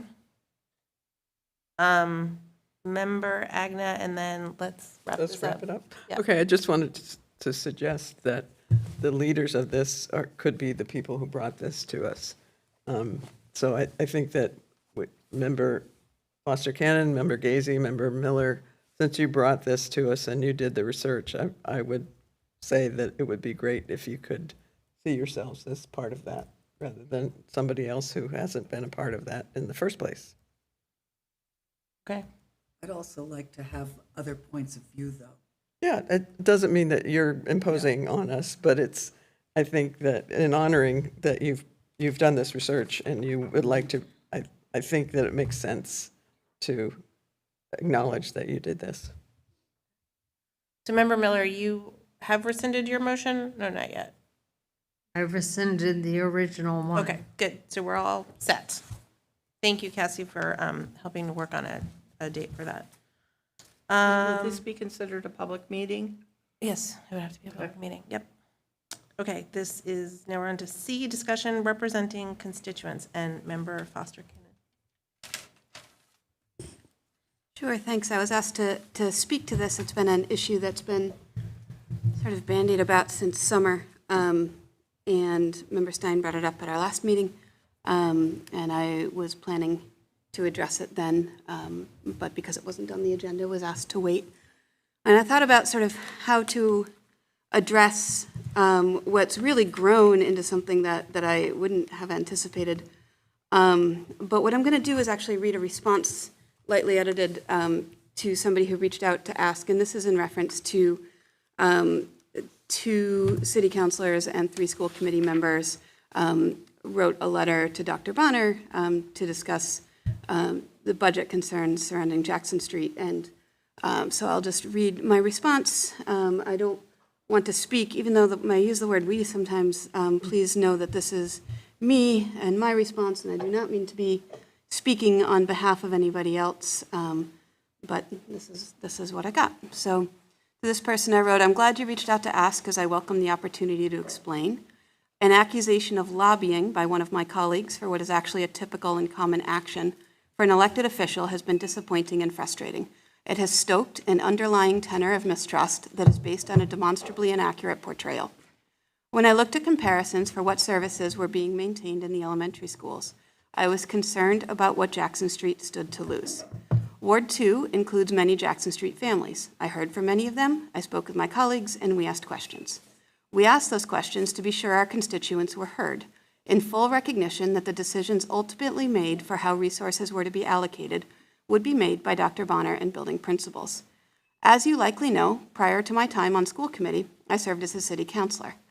I regularly reached out to department heads, the mayor's office, to ask questions and to raise concerns for my constituents. I was an effective city councilor, handling both small and big issues in my ward because of my ability to work with my colleagues and the community, and for my representation of constituent voices. Your email," and this is to the person, but this is also in response to accusations here, "your email assumes that I only spoke up about Jackson Street. However, you are not privy to all of the work I did around the budget. I had many conversations, both phone calls and meetings, regarding the budget with a variety of city and school leaders during the budget process." And to editorialize for a second, I spoke with 7 of the 9 counselors at length on the phone multiple times. I spoke with the mayor's office, the business office, the superintendent's office, multiple other people. There is 1 letter that has been released. I know that the budget process this year was and continues to be incredibly fraught. It's been divisive and painful and has led to tough feelings and a lot of accusations. I realize that a narrative has been stoked that accuses my other school committee and city council colleagues and I of having done something unethical. However, our actions followed both the letter and the spirit of the law and ethical obligations for our positions. And I will take a moment to say that people know I have a connection to Bridge Street School and to JFK. And to me, it was then so obvious that I was actually speaking for my constituents for a school that I have no personal investment in beyond the fact that I care about all of the schools here in this district.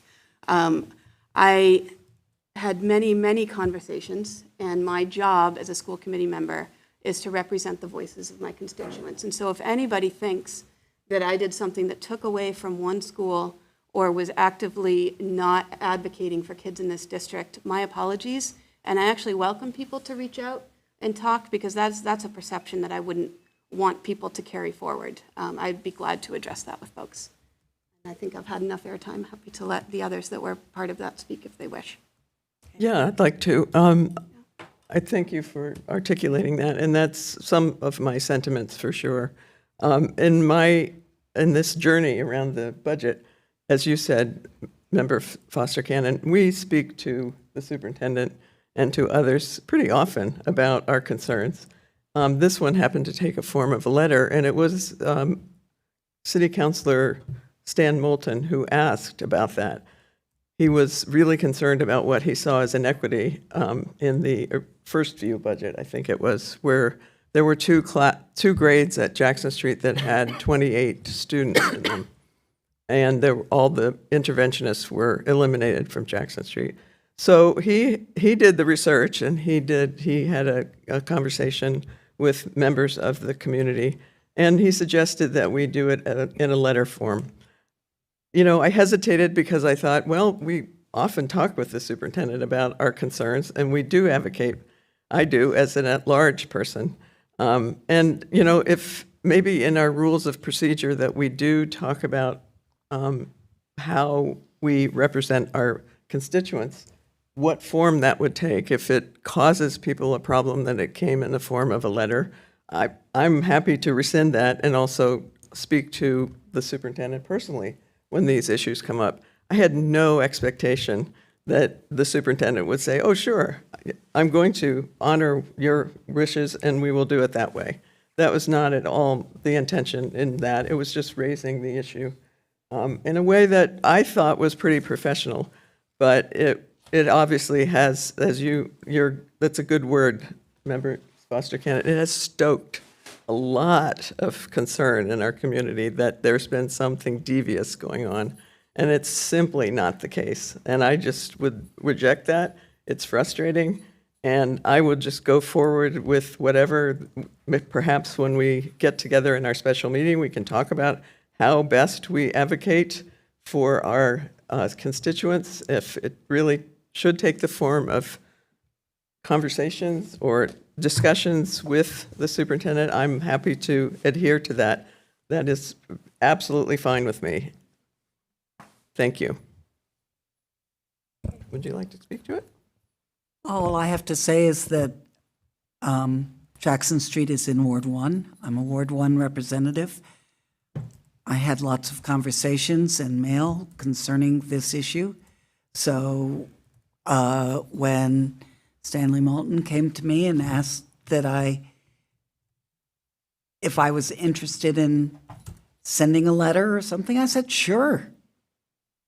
I mean, that seemed to be what every family I was hearing from wanted. So. If I could just add also that I think Member Foster Cannon also said this. Jackson Street isn't the only one that I advocated for or would advocate for, and I understand my responsibility as an at-large person, at-large representative for the community. I think there is some concern that because I was the principal of the school, that there is something underhanded that has happened here, and it's. I know that it's not possible for me to have the influence that I have, that I could have in any case around anything that happens at Jackson Street School or in our district. And I would suggest that the superintendent isn't going to be one that's going to say, oh yes, of course, just because one of us says that we're advocating for our constituents. We trust that she does her due diligence in considering all the aspects of our school budget and all of the schools. And I trust her in that. Member Stein. Oh. So I appreciate what you have all shared, and I don't think you violated any sort of laws or ethical codes. But I do want to share why I think people are frustrated about it, and why it's not a good look, despite intentions, right? Perception is a lot, right?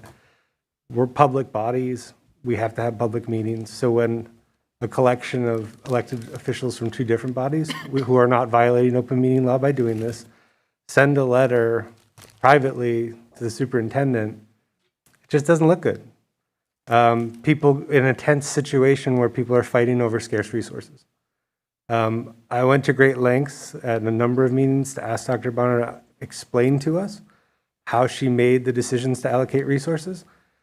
She gave us a very detailed explanation of those things. And if you felt that there were inequities, we have a budget and property subcommittee, we have a full meeting. Those would have been places that might have been better to talk about them, rather than this sort of concealed push. I think the other thing, and we're seeing it dramatically today, and this is perception. You don't have to feel that that's accurate. I'm not saying you should. I'm just saying that's how people view it, right? And Jackson Street has some very strong advocates that other schools don't have. So you are hearing from a lot of people, as Member Gazy mentioned, said, I got a lot of constituent letters. So people respond to constituent letters. We heard nothing from Bridge Street, who had the same. And we're hearing tonight what's going on there. And we have a Title I question. Somehow Title I money was found to give another para to that second grade class at Jackson, but not at Bridge Street. That's going to come up. But when these types of things happen and the way people read them, they're right to be suspicious whether or not it's accurate and whether or not people's intentions were that way.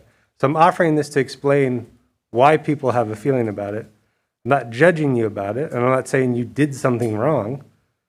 I'm saying that in public bodies that have plenty of opportunities to talk about these issues and are spending endless hours discussing them, you got opportunities to do it in public. And when you do it in private, and when someone sort of drops that they did it, it's like, what is going on here? What back channels are happening to decide resource allocation? We thought it was this meeting. We thought it was this presentation. So people start to wonder, rightly or wrongly, right? That's what you're up against. And that's why people are uncomfortable with it. I hope we can all have a conversation about what we heard tonight and press for some additional resources. I also think that people have different access to the superintendent. I don't even get a response. I don't even get a no email. I just get nothing until I put in a public records request. So not all members have maybe the same access and relationship you do. The body's really the only place where we can have these conversations or really do anything. And I just encourage you all to do that. I'd love for us to talk about how we're going to help those teachers and help that school. We're starting to get emails, though, from second grade parents, so we can get going. Any other discussion?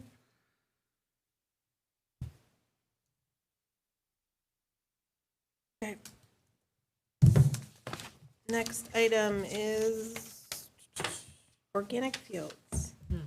Findings and recommendations. Dr. Bonner. Okay, I'm going to practice brevity. You all received this report in a timely manner, so hopefully you reviewed it. And so the big highlight that I would like to say is that if we continue with the process, that we need to add a line item to our budget next year to be able to continue to fund it. Do you have any questions?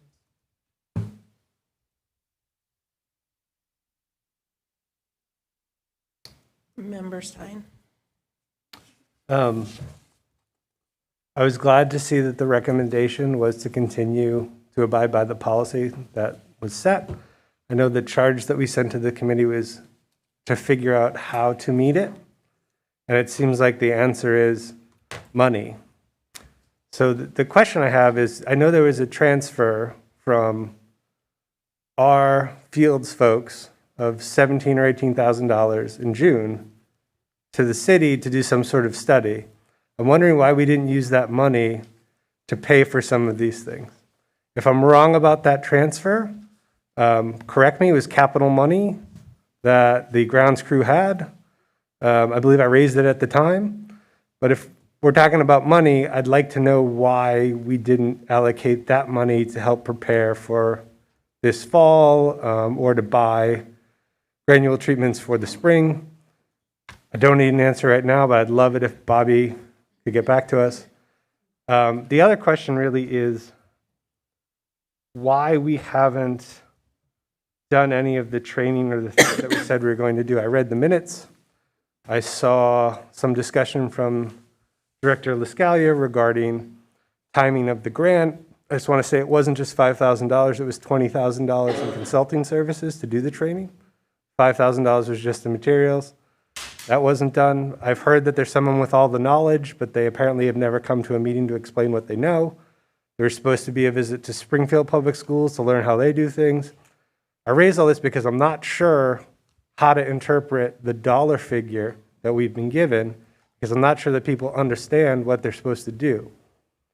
And it felt like much of the meeting notes and things that I observed, the idea was, well, can we just get green pesticides? Can we just do this? That was not the charge we gave this committee. So I don't know why those discussions were ever even being had. It feels like at the last moment is a reality check that we actually have to follow the policy of the district because they're not going to let us change. And so it's just going to cost a ton of money. Here you go.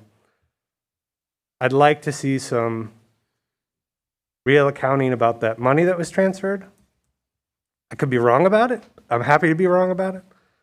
And I'd like to understand what training has gone on, is going on, what sort of knowledge this employee who we've heard about but never met has that they're going to use, why they didn't want to go to Springfield, why they didn't want to deal with Chip Osborne.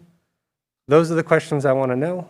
I understand that Tony Kuznaris reports to Bobby. I think we might need some managerial oversight of things. A lot of things were promised that didn't happen in this process. And we knew everything we knew today last budget cycle, and no one wanted to ask for the money. And we know we have no money this year, so we're sort of stuck.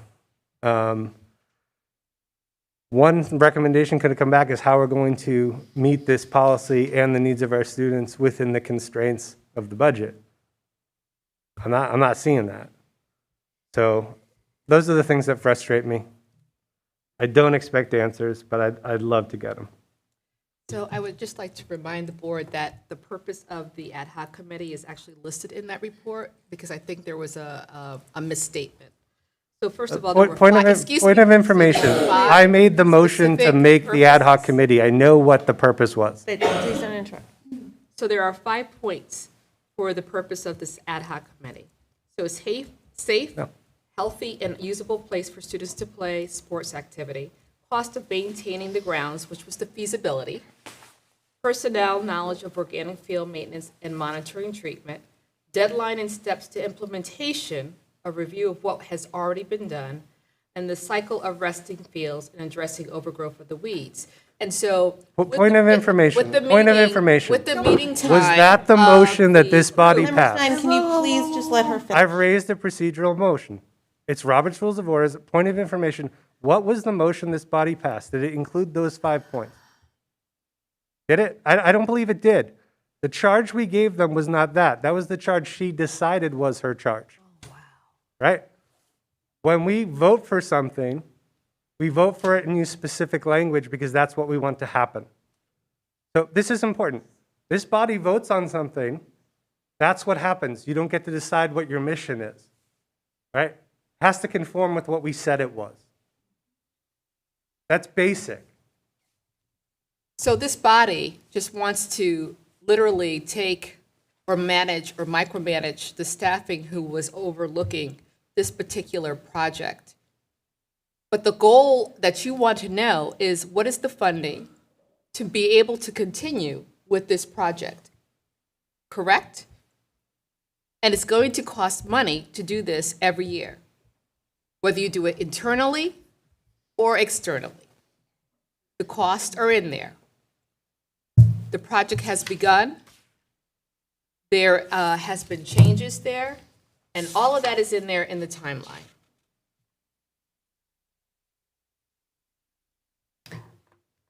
Any discussion from anybody else? Okay. You're not looking for any additional action? No, this is it. This is the report of the ad hoc committee. It's Okay. done. Anyone have any further questions on the report? Okay. Is it unreasonable to ask for a 5-minute break? No. We've been here since I'm it's sorry, I 6 didn't o'clock. realize you all. No, that's, Is 5 minutes sufficient, do you think? I don't want to prolong it, but I'd love to. Okay, why don't we come back at 9:55? Thank you.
Okay, we are back, and we are at item E under new business, which is first reading of ACA, non-discrimination on the basis of sex. Member Gazy, I'm handing this over to you for quite A long few time. items. Yep. Well, I have good news. This looks like a very substantial list, but if you look at the second readings, H through O, these are all second readings of policies that we looked at before that were sent back after the first reading with no changes.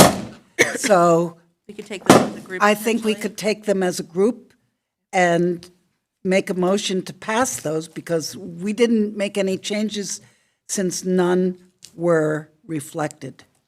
Okay. And that's for so, That's H through O. Do you want to just skip to that and do that now? yeah, let's, while I'm speaking about that. Okay. So, can I make the motion or do I have? You may. Yeah. I make a motion that for policy EEA, which is the transportation policy, EBB, which is first aid, JLC, student health services, JLCA, screenings and physical examinations of students, JLCAA, head lice, JLCB, immunization of students, and JLCC, communicable diseases, be. And what about JLCD? Oh, JLCD, administering medication to students, be approved. Move them as a Move as for a group approval. Okay. I'll second it. Motion's made by member Gazy, seconded by member Agna. Any discussion on, this is item H through O? Member Stein? I know we talked a little bit about this last time, and I think Member Gazy had explained some of it, but I don't know if she had more on the communicable diseases. Was it that the reporting? That COVID is not a mandated reportable thing. So the communicable diseases only pertains to the diseases that the Mass Department of Public Health requires us to report. So it's just that policy. COVID has been put into the respiratory viruses like flu and others, RSV, in that policy. So I had raised that same issue, but we did confirm that. Thank you. Any further discussion? Seeing none, roll call, Cassie. Member Stein? This is through O, right? Through O. Yes, H Okay. through O. Yep. Yes. Member Hennessy? Yes. Member Miller? Yes. Member LaBounty? Yes. Member Agna? Yes. Mayor Shara? Yes. Member Gazy? Yes. Member Foster Cannon? Yes. Member Seraphy Cox? Yes. Okay, great. Those all pass. So that's going to bring us back up to E. Okay. ACA. For E, that's ACA, which is the non-discrimination on the basis of sex. We added the discrimination policy statement from ACGB that we've been working on. You want me to go through all the changes that we made? I heard complaints earlier about that. Or have you read it and you can ask me? I can give you a brief summary of the changes. The links in yellow will be put in by Kate Zack, our technology person, that will link to the Title IX webpage that we are developing. We changed compliance officer to Title IX coordinator. MASC suggested compliance officer, but it's the same thing, and since we already use Title IX coordinator, we kept with that. and we deleted ACAR because it was all covered in the rewrite in ACA. It's just redundant. Great, thank you. Any questions? This is, yeah, all the others that I'm doing are first reading. Okay. ACGB, Title IX grievance procedure. We are still awaiting Attorney Taylor's input regarding this. She's been sick, so we haven't been able, she's trying to catch up.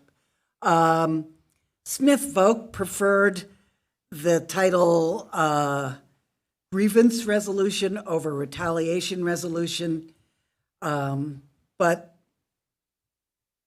it's sort of picking hairs, and so that's one thing we're waiting for Attorney Taylor. We took the title from the updated MASC template, which is vetted by their attorney and supported by Mass General Law. One important thing to realize is that the new regs do not require an investigation. If there's a complaint, if somebody calls up or sends an email, we have to act on that notice. And they all must be investigated. A formal signed complaint is no longer necessary. The purpose of the law is to stop behavior, remedy the effects of the behavior, and prevent reoccurrences of the behavior. So there are three ways that you can address this: through an administrative resolution, which includes an investigation with a signed formal complaint, or you just allow informal resolution without an investigation. So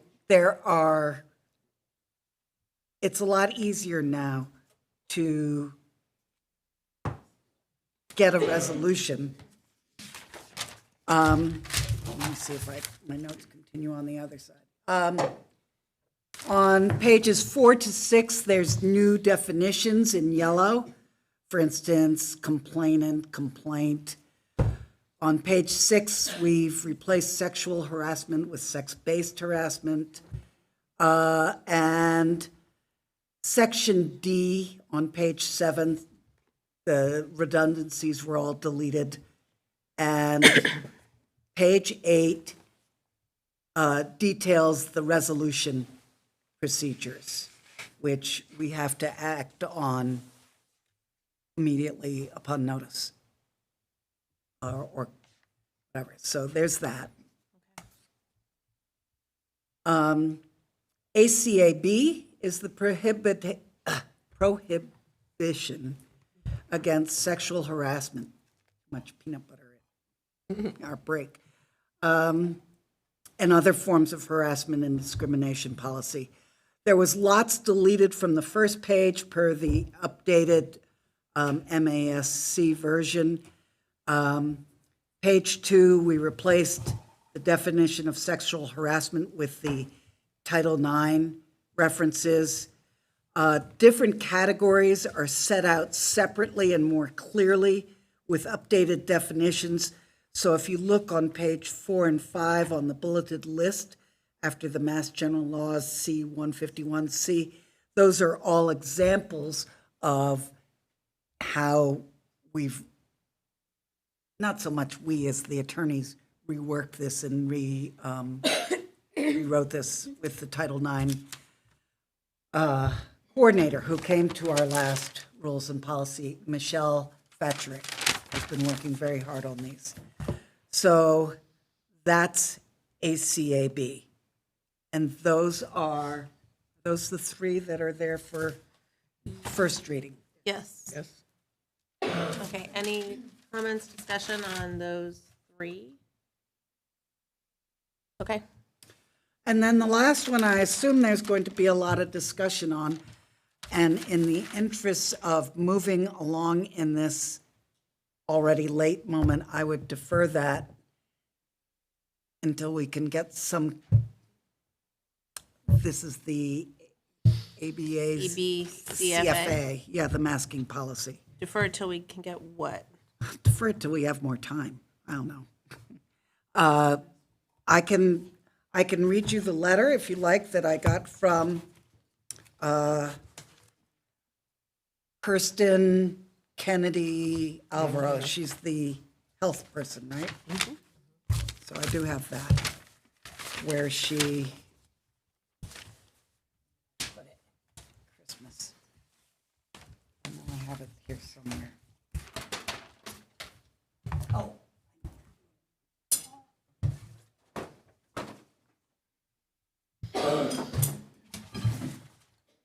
So many papers, it's all getting stuck. Oh, I have it. Because we already postponed this from last time. Okay. Right? So she wrote that she's writing to request the revision of the current COVID-19 face mask, face covering, and COVID-19 vaccination policies. Northampton Public Schools has always been committed to providing a safe environment for students and staff, and it's important that we continue to do this in accordance with evidence-based practices and current public health guidance. The Centers for Disease Control and the Mass Department of Public Health have recently updated their respiratory flu, COVID, RSV, etc., guidelines and made them all unified. This respiratory virus guidance update brings a consolidated, practical approach to protecting against a range of common respiratory viral illnesses. Therefore, in accordance with guidance and recommendations from the CDC, Mass Department of Public Health, and DESE, she's requesting that the previous COVID-19 masking policies should be null and void. And moving forward, the COVID-19 policy would be the same as our policies for other respiratory viruses. And we would follow the Mass Department of Public Health respiratory virus guidance for general public and healthcare providers and the CDC's unified respiratory guidance, which she has linked. So there's that. That's the recommendation. She also proposes to eliminate the requirement for staff members to be vaccinated as a requisite for hire. I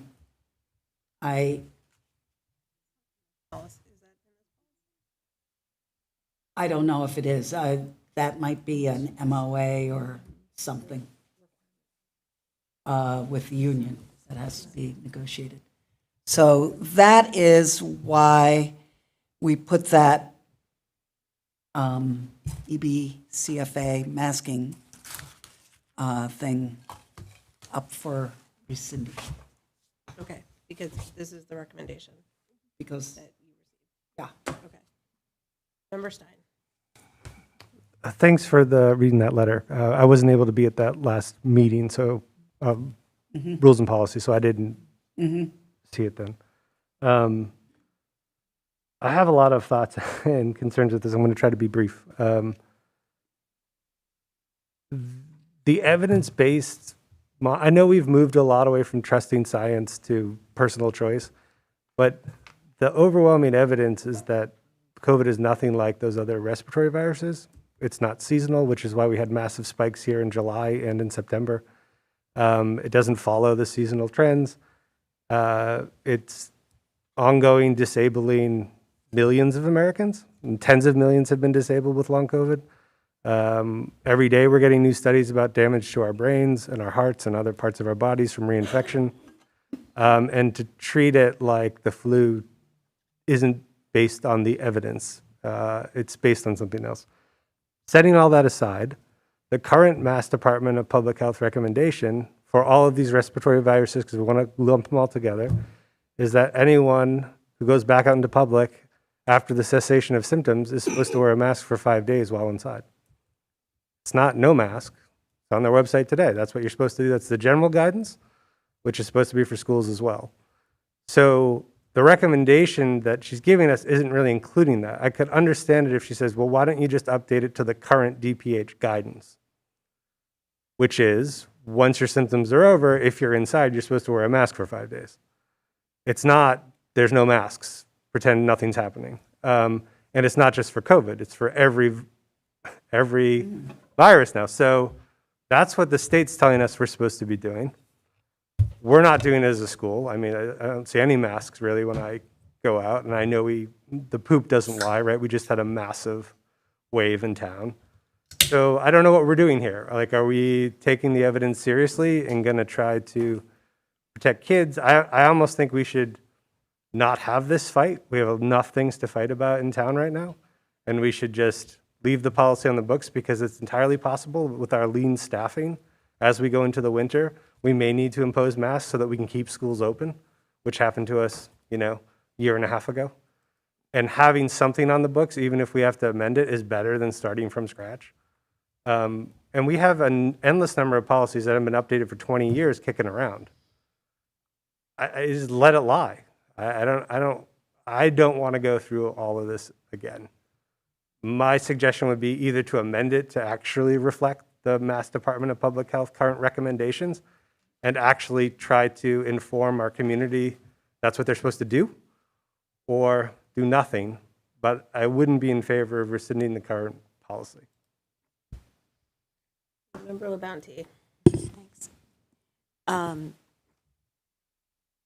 When I was looking at the policy, it really still is more recommendation than requirement, much of it. And when I think about how Bay State does things, this summer, maybe in August, they went back to masking inpatient. So if you were inpatient masked, they're outpatient, they left unmasked. If it was a recommendation but not a requirement. I think there's an ebb and a flow. I think saying we will follow the updated guidance may be a way to address that, which is sort of in here, because it says recommended, required by SER, MD, PH. So I'm not sure we have to get rid of it. I think we could let it be and let it ride until we know a little bit, until such time as it does actually change to people aren't going back to masking, because I think that it's possible we will. And I don't think we want to dredge it back up again. I'm thinking we might want to just let it be, but it's my 2 cents.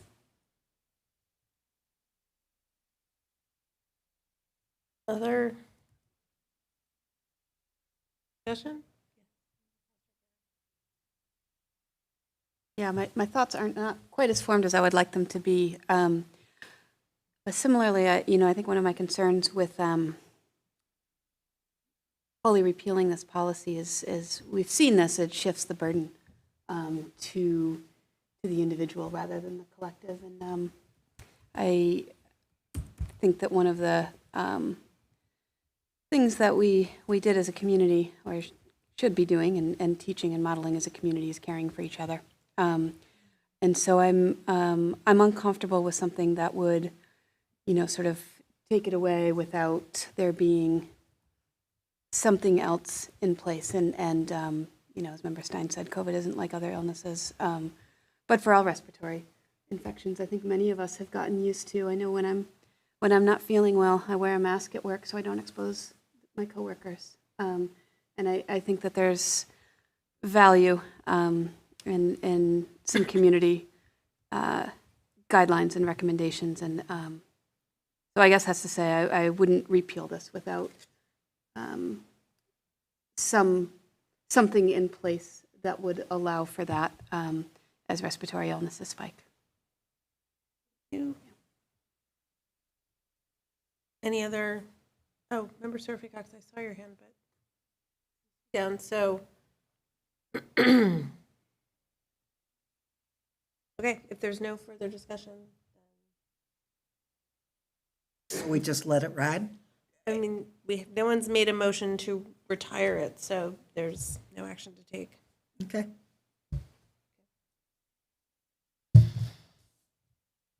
Okay, this moves us on to reports and recommendations, and Dr. Bonner.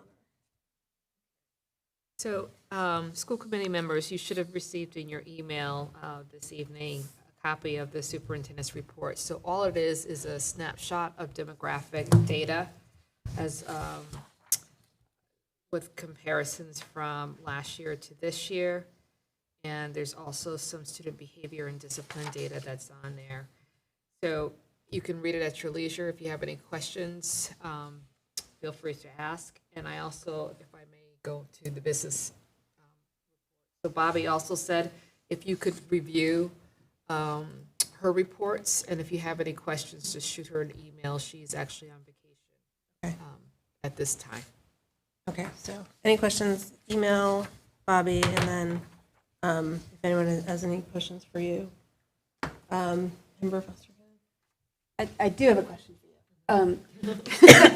That maybe, I don't think it's a Bobby question. At our last meeting, you had talked about some of the logistics and finding it in the budget to hire a second grade para for Bridge Street, and I was just wondering if you had an update or where that's at. So right now, we have not found a appropriate candidate for the position. But Carol Ruffalart is in the process of doing that. Although she did say to me that she would rather make her reading whole as opposed to hiring. So we're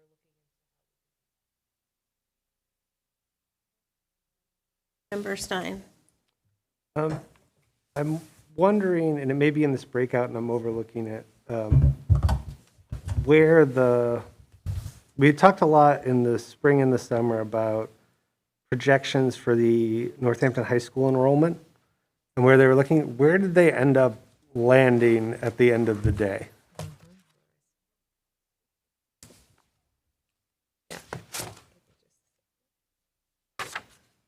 So, as was suggested that the grade 9 enrollment was going to be low this year, and so right now, currently, it's 170 students. Grade 10 is 245, which is the largest class at the high school currently. Grade 11 is 224, and grade 12 is 233, with a total of 872 students.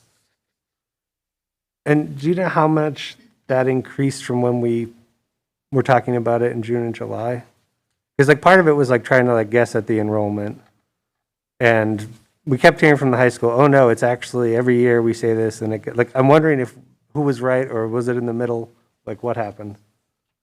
So I would ask you to refer back to your budget book with the numbers and compare it to the numbers I just gave you. And then you can determine who was closer to the number. What was the number you just gave for? So What was the total? The Sorry. total was 872. But the key is the 9th grade class, which is 170. Member Agna. I'm just curious about the student attendance and the absence.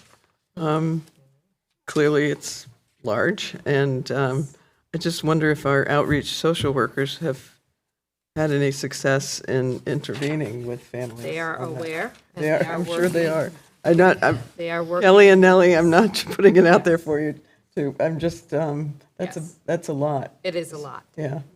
It is a lot. So on average, it's about 12 12, yeah. days per every child. in And the I think the district. state law was 7, was something that then triggered an investigation or something. So I know that it's national. I mean, I read research about it all the time and ways that districts are trying to intervene and provide incentives and address the issues of absenteeism. But I'm sorry to read that.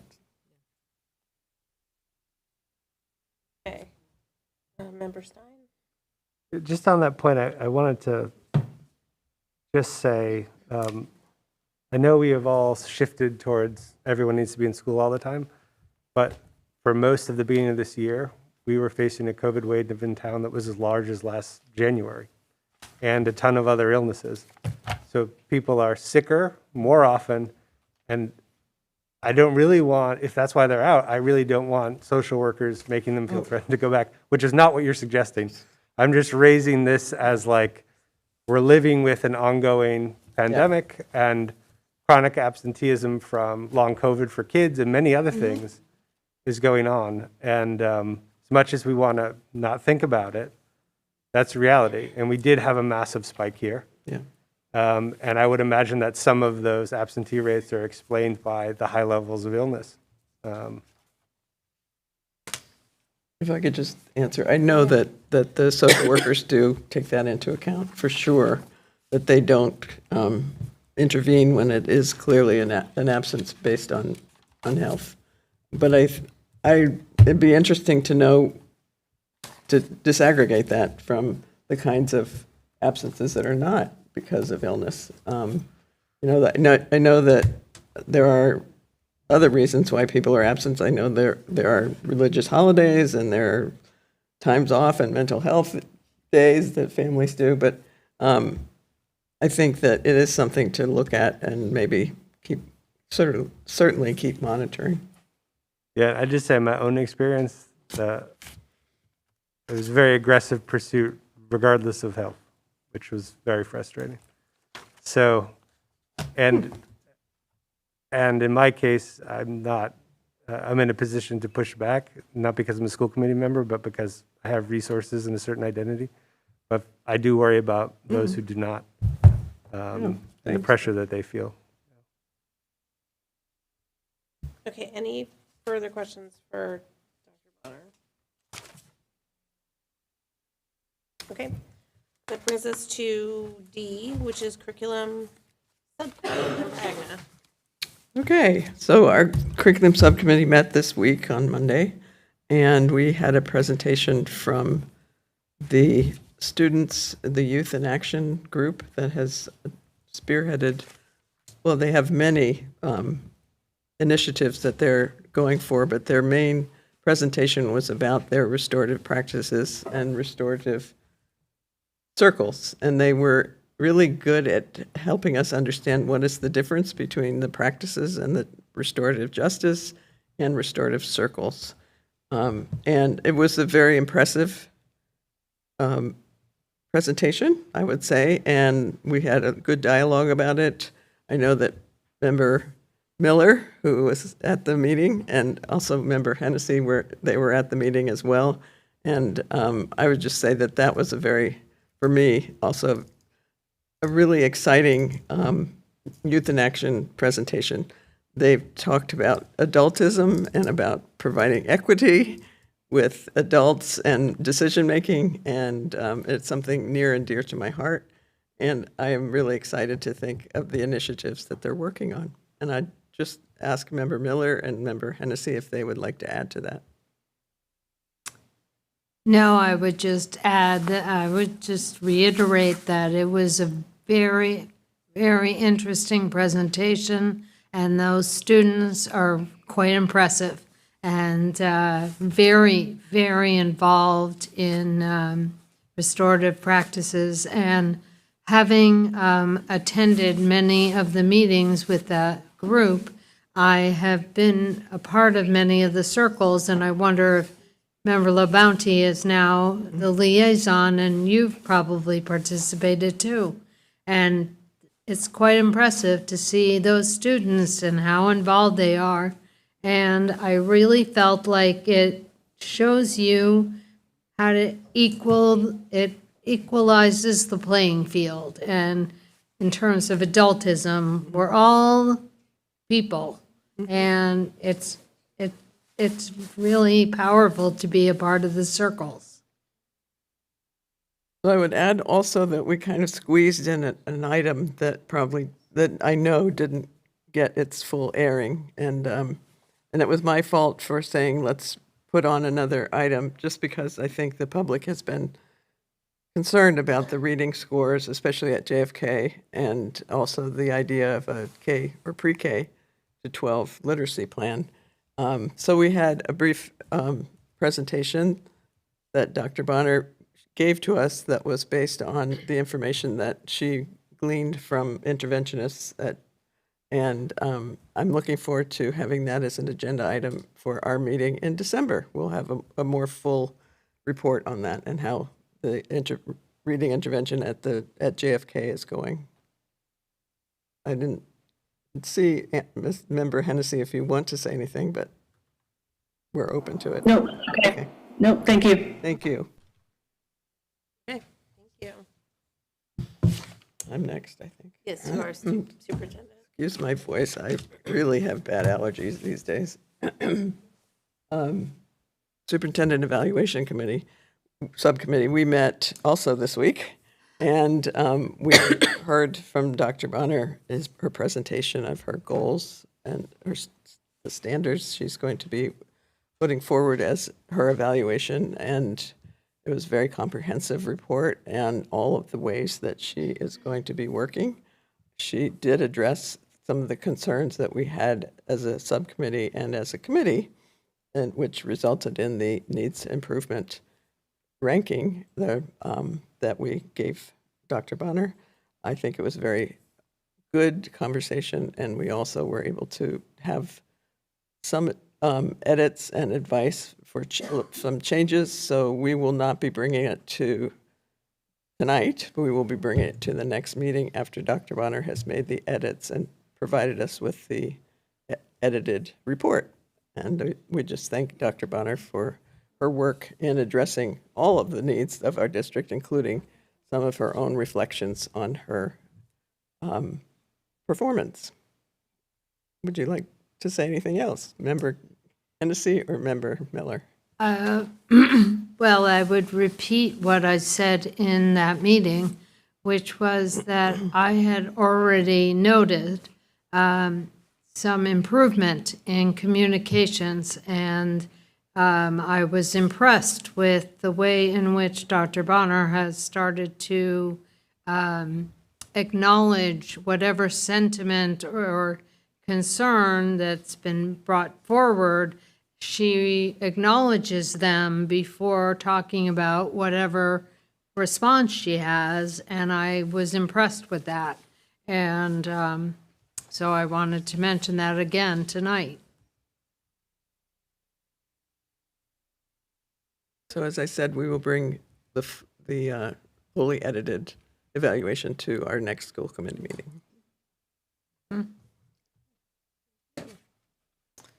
Members.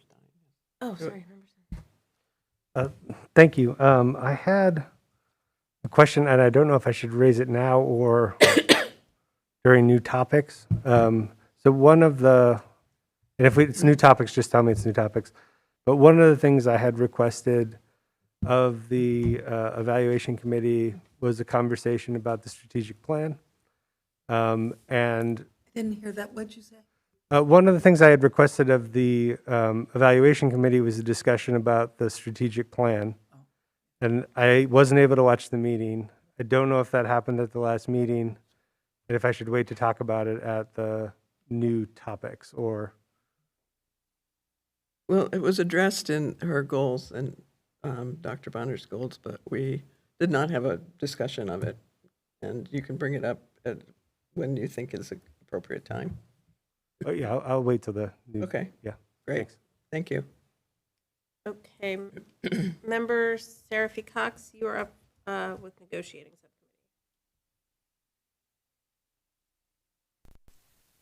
The next negotiating subcommittee meeting, it's probably actually listed on the agenda. And I can't find my calendar at the moment. But I mean, I'm not used to having negotiating subcommittee reports on here. Was there a particular purpose why it was put on? I guess just since you met. I guess I can report from the September meeting that I was elected chair of the negotiating subcommittee. Okay, thank you.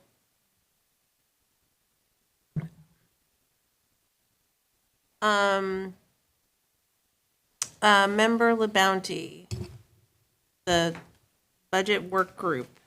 You wanted to make a Just an update, yeah. My update is that there won't be a work group between the city council and the school committee. I met with the finance committee, the city council, and they declined to participate. I think a mix of logistics and perhaps some political uneasiness. what was brought up instead was the idea that maybe there could be joint meetings between the budget and the finance, but not a guarantee that that would happen. My suggestion is that we and the next Budget and Finance Committee have a discussion about how we might like to use time together and make proposals so that there is some value to that meeting, and that we have a sense of why we would be coming together. And then from there we can make decisions. My one concern is that, as I said to them, I am not committed to a particular way that things get done, but I am committed to that we need to do some work, because we will find ourselves in exactly the same position, making worse choices than we had to make this time. And I'm not saying this work is going to, solve everything, but that I would like us to think about glide paths to better positions, and think about what creativity can we come up with together as a team to make some improvements. So we can talk about it in the next. That's kind of where it stands right now in terms of the joint work. Okay. Okay. I'll very briefly, if I can just add a bit to that. Finance Committee Chair, Councilor Iori, and I have talked, and just to lob it out logistically, and I think your idea of talking in the next subcommittee makes a lot of sense. So, yep, we'll plan on that. Great. Okay, thanks. The retreat. Okay, member Seraphy Cox and member Agna. Yeah, so I mentioned last month that I was zeroing in on dates. Thank you all so much for participating in the polls, the meeting polls that I sent out. The dates that the members who participated in the poll are available, that also the facilitators are available, facilitator, single, the two dates are October 29th and November 12th. And I know that not all members were able to participate in the polls, and so I wanted to double check to know if there are members who absolutely cannot make one or both of those dates. Did you said the 29th of October? Yes. Okay, sorry, I'm just confused because I have a hold on my calendar for this for the 28th, but not for the 29th. Not for the 29th. But that may just be an error on whoever put it. I have it for the 28th. I have it for the 28th. Seems like everyone has it for the 28th. Yeah, the 29th was also one that was being considered, and I may have gotten mixed up with the one that I deleted from the meeting poll. The facilitator that I had been talking to about these dates can do the 29th, but not the 28th. I know that Tuesdays are bad for Member Miller. I have the 13th as a hold, but not the 12th in November. Was the 13th a possibility? Both Tuesdays. Right. Mm-hmm. Can I say something? Yeah, please. So first of all, the 29th is not just that I work late, it's that the small grants committee of the NEF is also meeting at 7 o'clock on the 29th. So it's not just that it's bad for me for work, but it's bad for the NEF group that I'm the liaison for. And then November 12th is another Tuesday, so hit both dates that I can't do.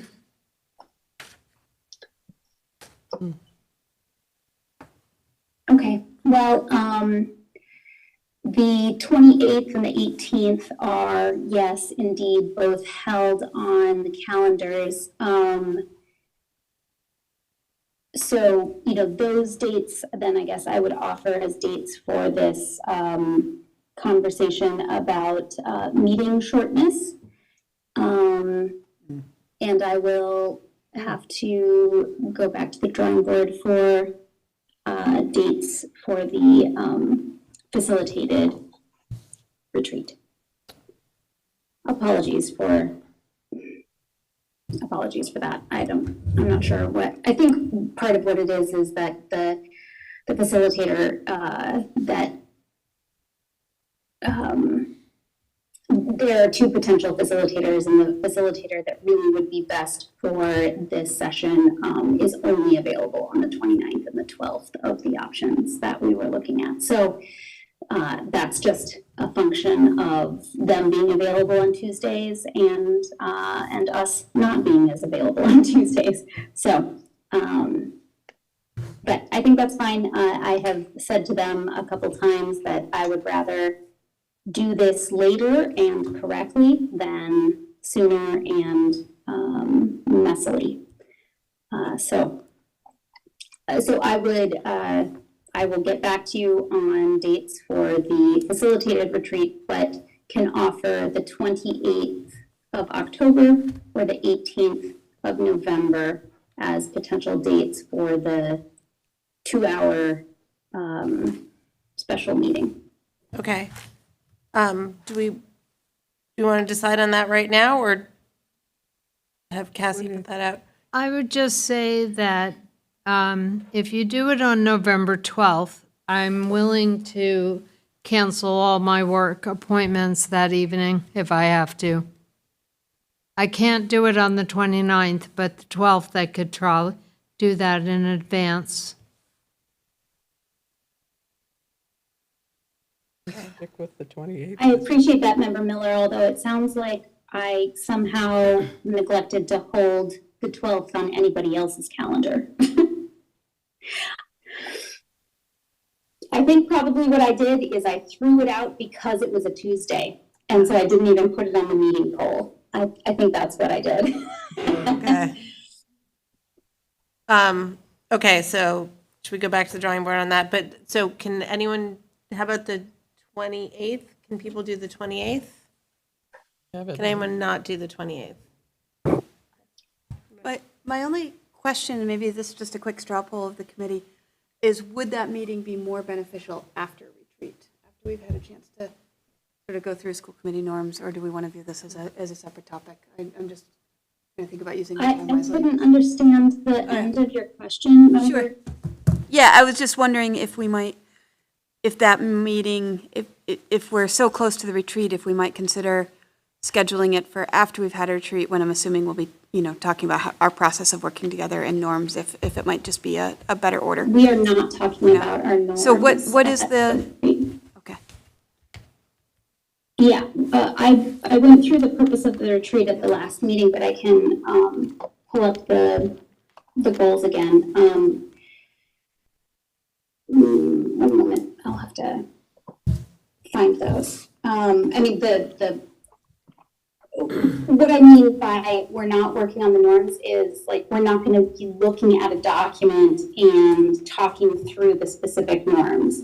The retreat is focused around anti-racism work, and along with that is honing skills to, when you're thinking about anti-racism, the skills that you would use in anti-racism work are also skills that will be helpful for us to listen to and work with each other.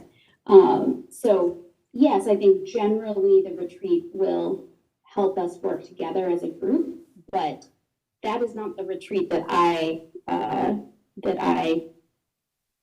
have been planning. The anti-racism topic is one that I brought up 2 or 3 years ago as something that needed to happen, and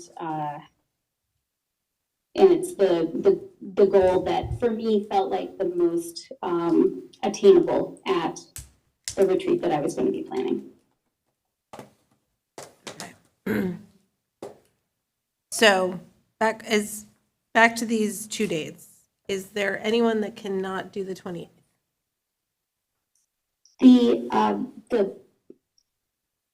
What is it? Sorry, the 18th? 28th of October. 28th of October. 28th of October or the 12th of, no, sorry, the 18th. The 18th of November. The 18th of November probably would be better for me because, again, the 28th of October is the date that I am traveling. Okay. Got it. If we can get really far on the previous day, then I can probably make it back in time.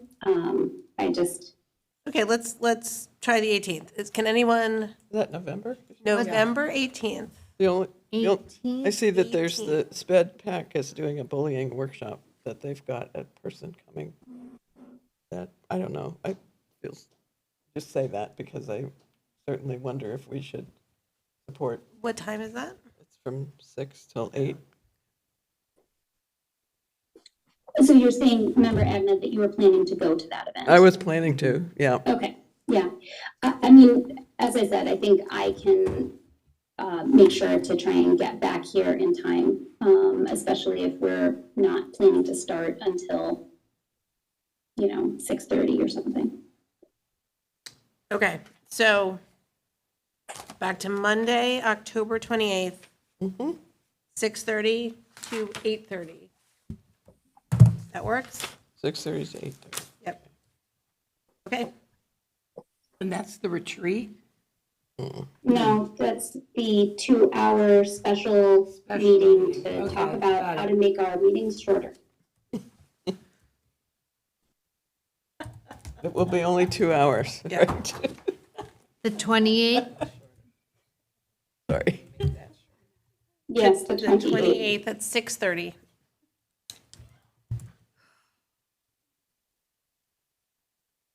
So we've done that. Okay, so great, thank you for that. We're now up to future discussion topics. Yeah. I don't know if this is the kind of future discussion topic, but, and I know we're not supposed to respond to public comment. I am concerned about the situation that we've heard about, and I defer to the superintendent on helping us understand the context of that within the school district. But I also see that there could be some topics for discussion around, for instance, newcomers coming into the district and how they're assigned, what kinds of resources we might have to provide for the special education students or students with special needs who are not getting their services because of what I understand from the data that we were presented by Director Holloway as much higher, certainly, than the rest of the district. So I'm just curious if that's a discussion topic or as we should put it on an agenda. I'd look for everybody's thoughts on that. Okay. Do you have any? Wrote it down. So. Okay. Member Stein, the member Seraphy Cox. Just to Member Agnes, but I think that would be great. I think it's a conversation we should have. Yeah, it would be, and a good use of our time. I have 3 topics that I want us to consider. I'll try to go quickly through them. The first actually is related to in a way, the COVID discussion we were having a little while ago. The Mass Coalition for Health Equity has a petition right now calling on lawmakers to work with affected communities. So the background of this, there's a number of people that are in particular danger. This is what Member Foster was mentioning about the inequity of the burden of the ongoing pandemic on those most vulnerable. And so the Coalition for Health Equity has a petition calling on lawmakers to work with affected communities to create publicly funded safer schooling options that employ layers of protection, including universal masking, air filtration, and ventilation, which meet the new ASHRAE Standard 241 for educational facilities, surveillance testing, and scientifically grounded isolation measures. I'd love for us to discuss the petition as a body and decide if we want to sign on to it. So that's one topic. Another topic is more complicated in terms of the recommendation, because I don't have I have an idea of a recommendation of what we do. And it really has to do with the anti-Semitism training that we had in September and our ongoing plans to have additional anti-bias trainings.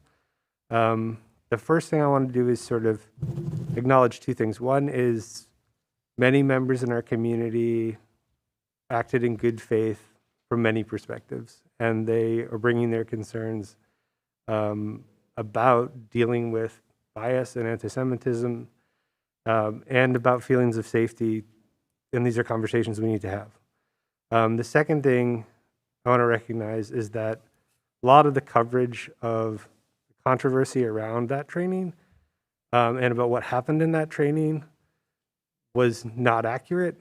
I know I shared with my colleagues here a fact-checking piece that the Shoestring did on it. I was in attendance for the training, and it's not the case that Israel and Palestine, the conflict, did not come up until Q&A. This is false. So I'm frustrated about those narratives, and the training ended up bringing a lot of cleavages and animosity out to the community that was unhelpful.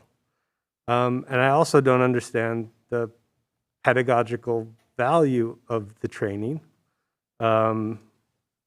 No teachers were taught how to have conversations about these issues or how to intervene them.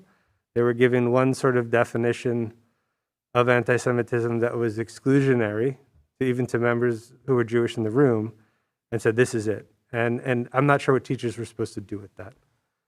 So I share the concerns that Sophia Awad mentioned in her public comment and the letter she sent to us from that group, that we need to look at this thing more holistically and be more intentional about what we think we are doing when we are doing professional development around these issues. I am worried that we are setting up a dichotomy by having an Islamophobia thing now as some sort of balancing two sides issues thing when it's not a good representation of the geopolitical conflict or the stakes and really doesn't get us toward our goal. I'd like us to postpone that and actually discuss as a body, what are we doing in professional development and what is our district's approach to these issues? There are a lot of questions here. There's Title VI issues, the Department of Education. There's many things to consider. And what happened in September, through a lot of good intention from everybody, ended up causing a lot of fracture and a lot of people being upset, which is not what any of us want to happen.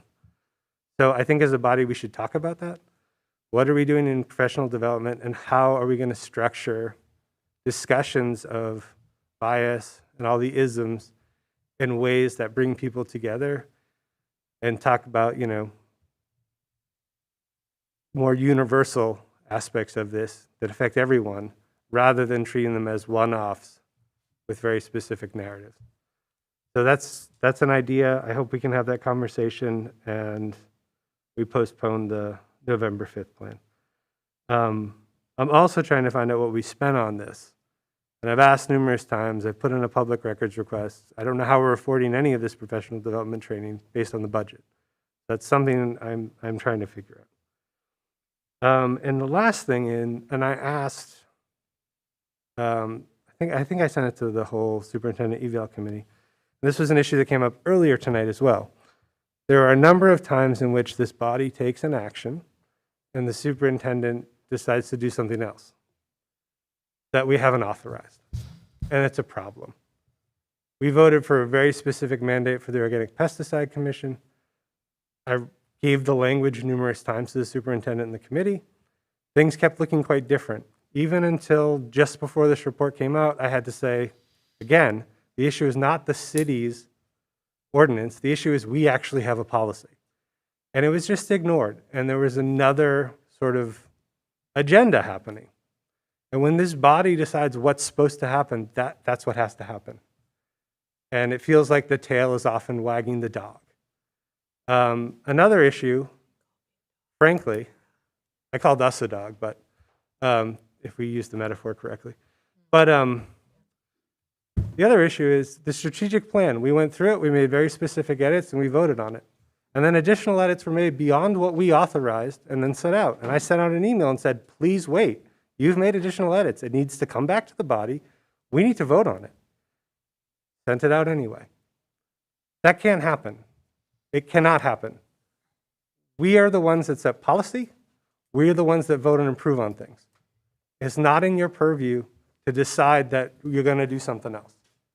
Whether it's adding additional things to a plan that we've approved or shaping and ignoring the mandate that was given for an ad hoc committee. We can't have a working relationship like that. So I would like to see some things in the goals and in the work that the evaluation committee is doing to address this issue. It's a significant issue because we're spending a lot of time on this stuff and we're thinking a lot about it. And when we take a vote, we expect a certain thing's going to happen. You're our only employee. And then something else happens.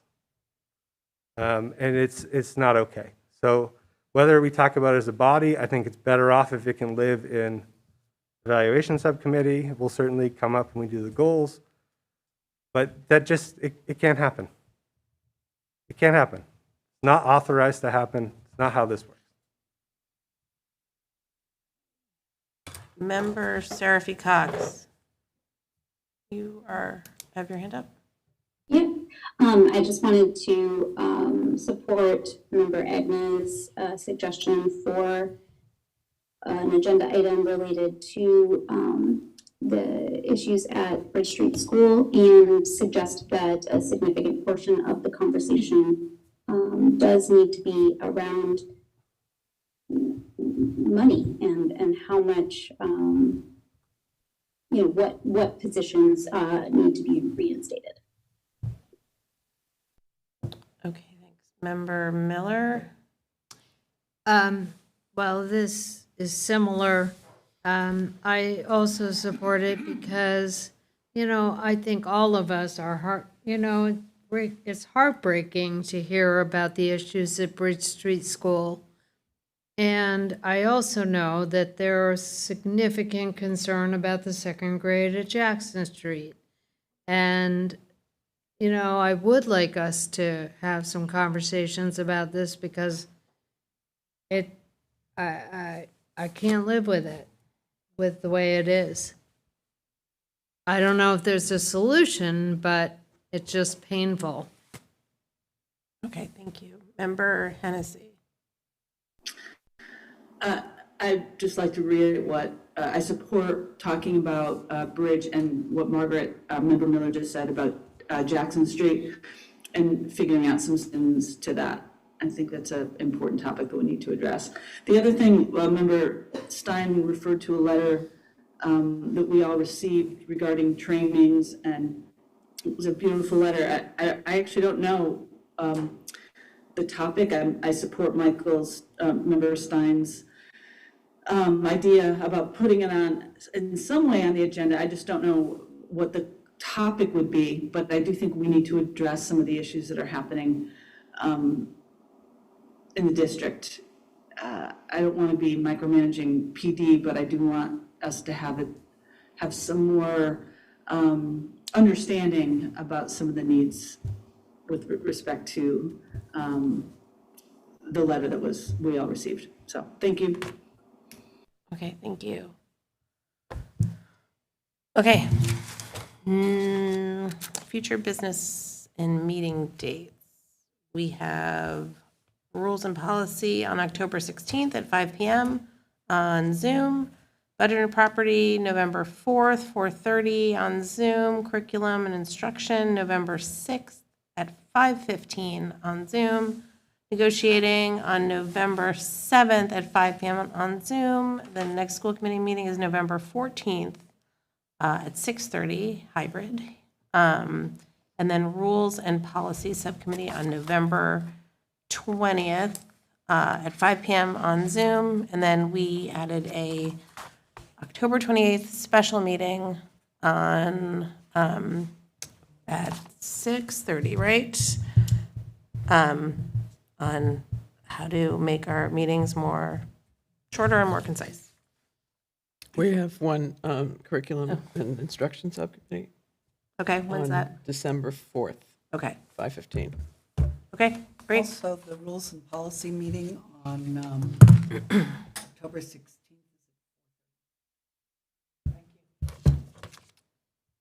4:30, okay. Great, thank you. October 16th, right, not November, sorry, October 16th. 4:30. But 5 for the 20th, November? November 20th? November 20th. I have that at 4:32. But we can change that. Mayor, do Yes. we have to vote to extend the meeting right now? Oh, good call, yes. Someone like to make a motion? Make a motion that I'll we. make a motion. Oh, sorry, Dan, go ahead. No, I'll make a motion to extend the meeting to, actually, I'm unclear. Do we extend this meeting for 5 more minutes and then we go into executive session and extend again, or just extend it? No, you just extend it because we'll be going. Fine. Extend the meeting until 11:45. Seconded by, I'll second it. okay, seconded by member Agna. Roll call, please, when you get a chance, Cassie.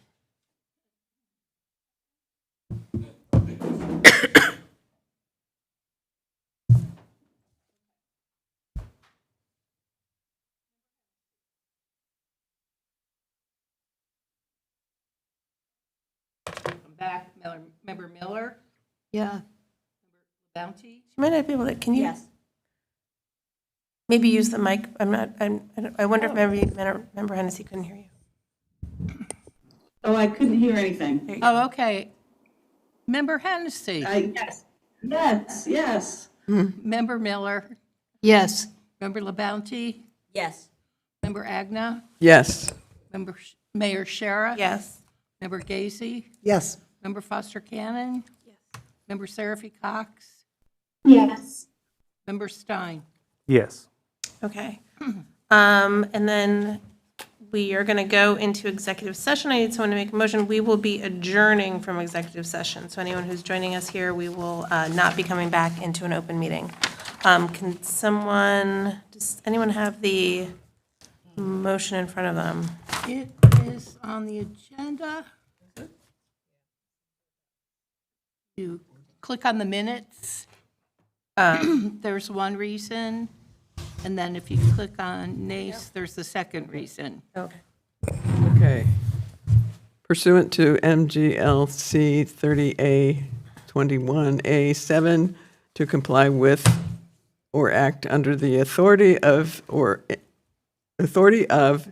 any general or special law or federal grant in aid requirements, purpose 7, for the purpose of reviewing and approving executive session minutes to comply with the open meeting law, GLC 30A 22FG. So that is about the minutes. So that wasn't about the meeting. Oh, go to Here's the rest of it. C. Discuss Okay. To discuss strategy with respect to collective bargaining or litigation if an open meeting law may have a detrimental effect on the bargaining or litigating position of the public body, and the chair so declares. And those are just two purposes. Okay. There's one for bargaining, and there's one for. Okay. It's the same one for discuss. Right, and- okay. So 30, Yeah, they're all the rest are this collective bargaining ones. Okay, great. So, again, we will be adjourning from executive session, not coming back into open session. So motion's been made, seconded by who? Oh, I'll second it. Okay, motion made by member Agnes, seconded by member Gazy. Roll call, please, on going into executive session. Yes. Where did we leave off here? Member Miller, Yes. Member LaBounty, Yes. Member Agna, Yes. Mayor Shara, Yes. Member Gacy, Yes. Member Foster Cannon, Yes. Member Seraphy Cox, Yes. Member Stein, Yes. Member Hennessy. Yes. Great. Okay, good evening, everybody.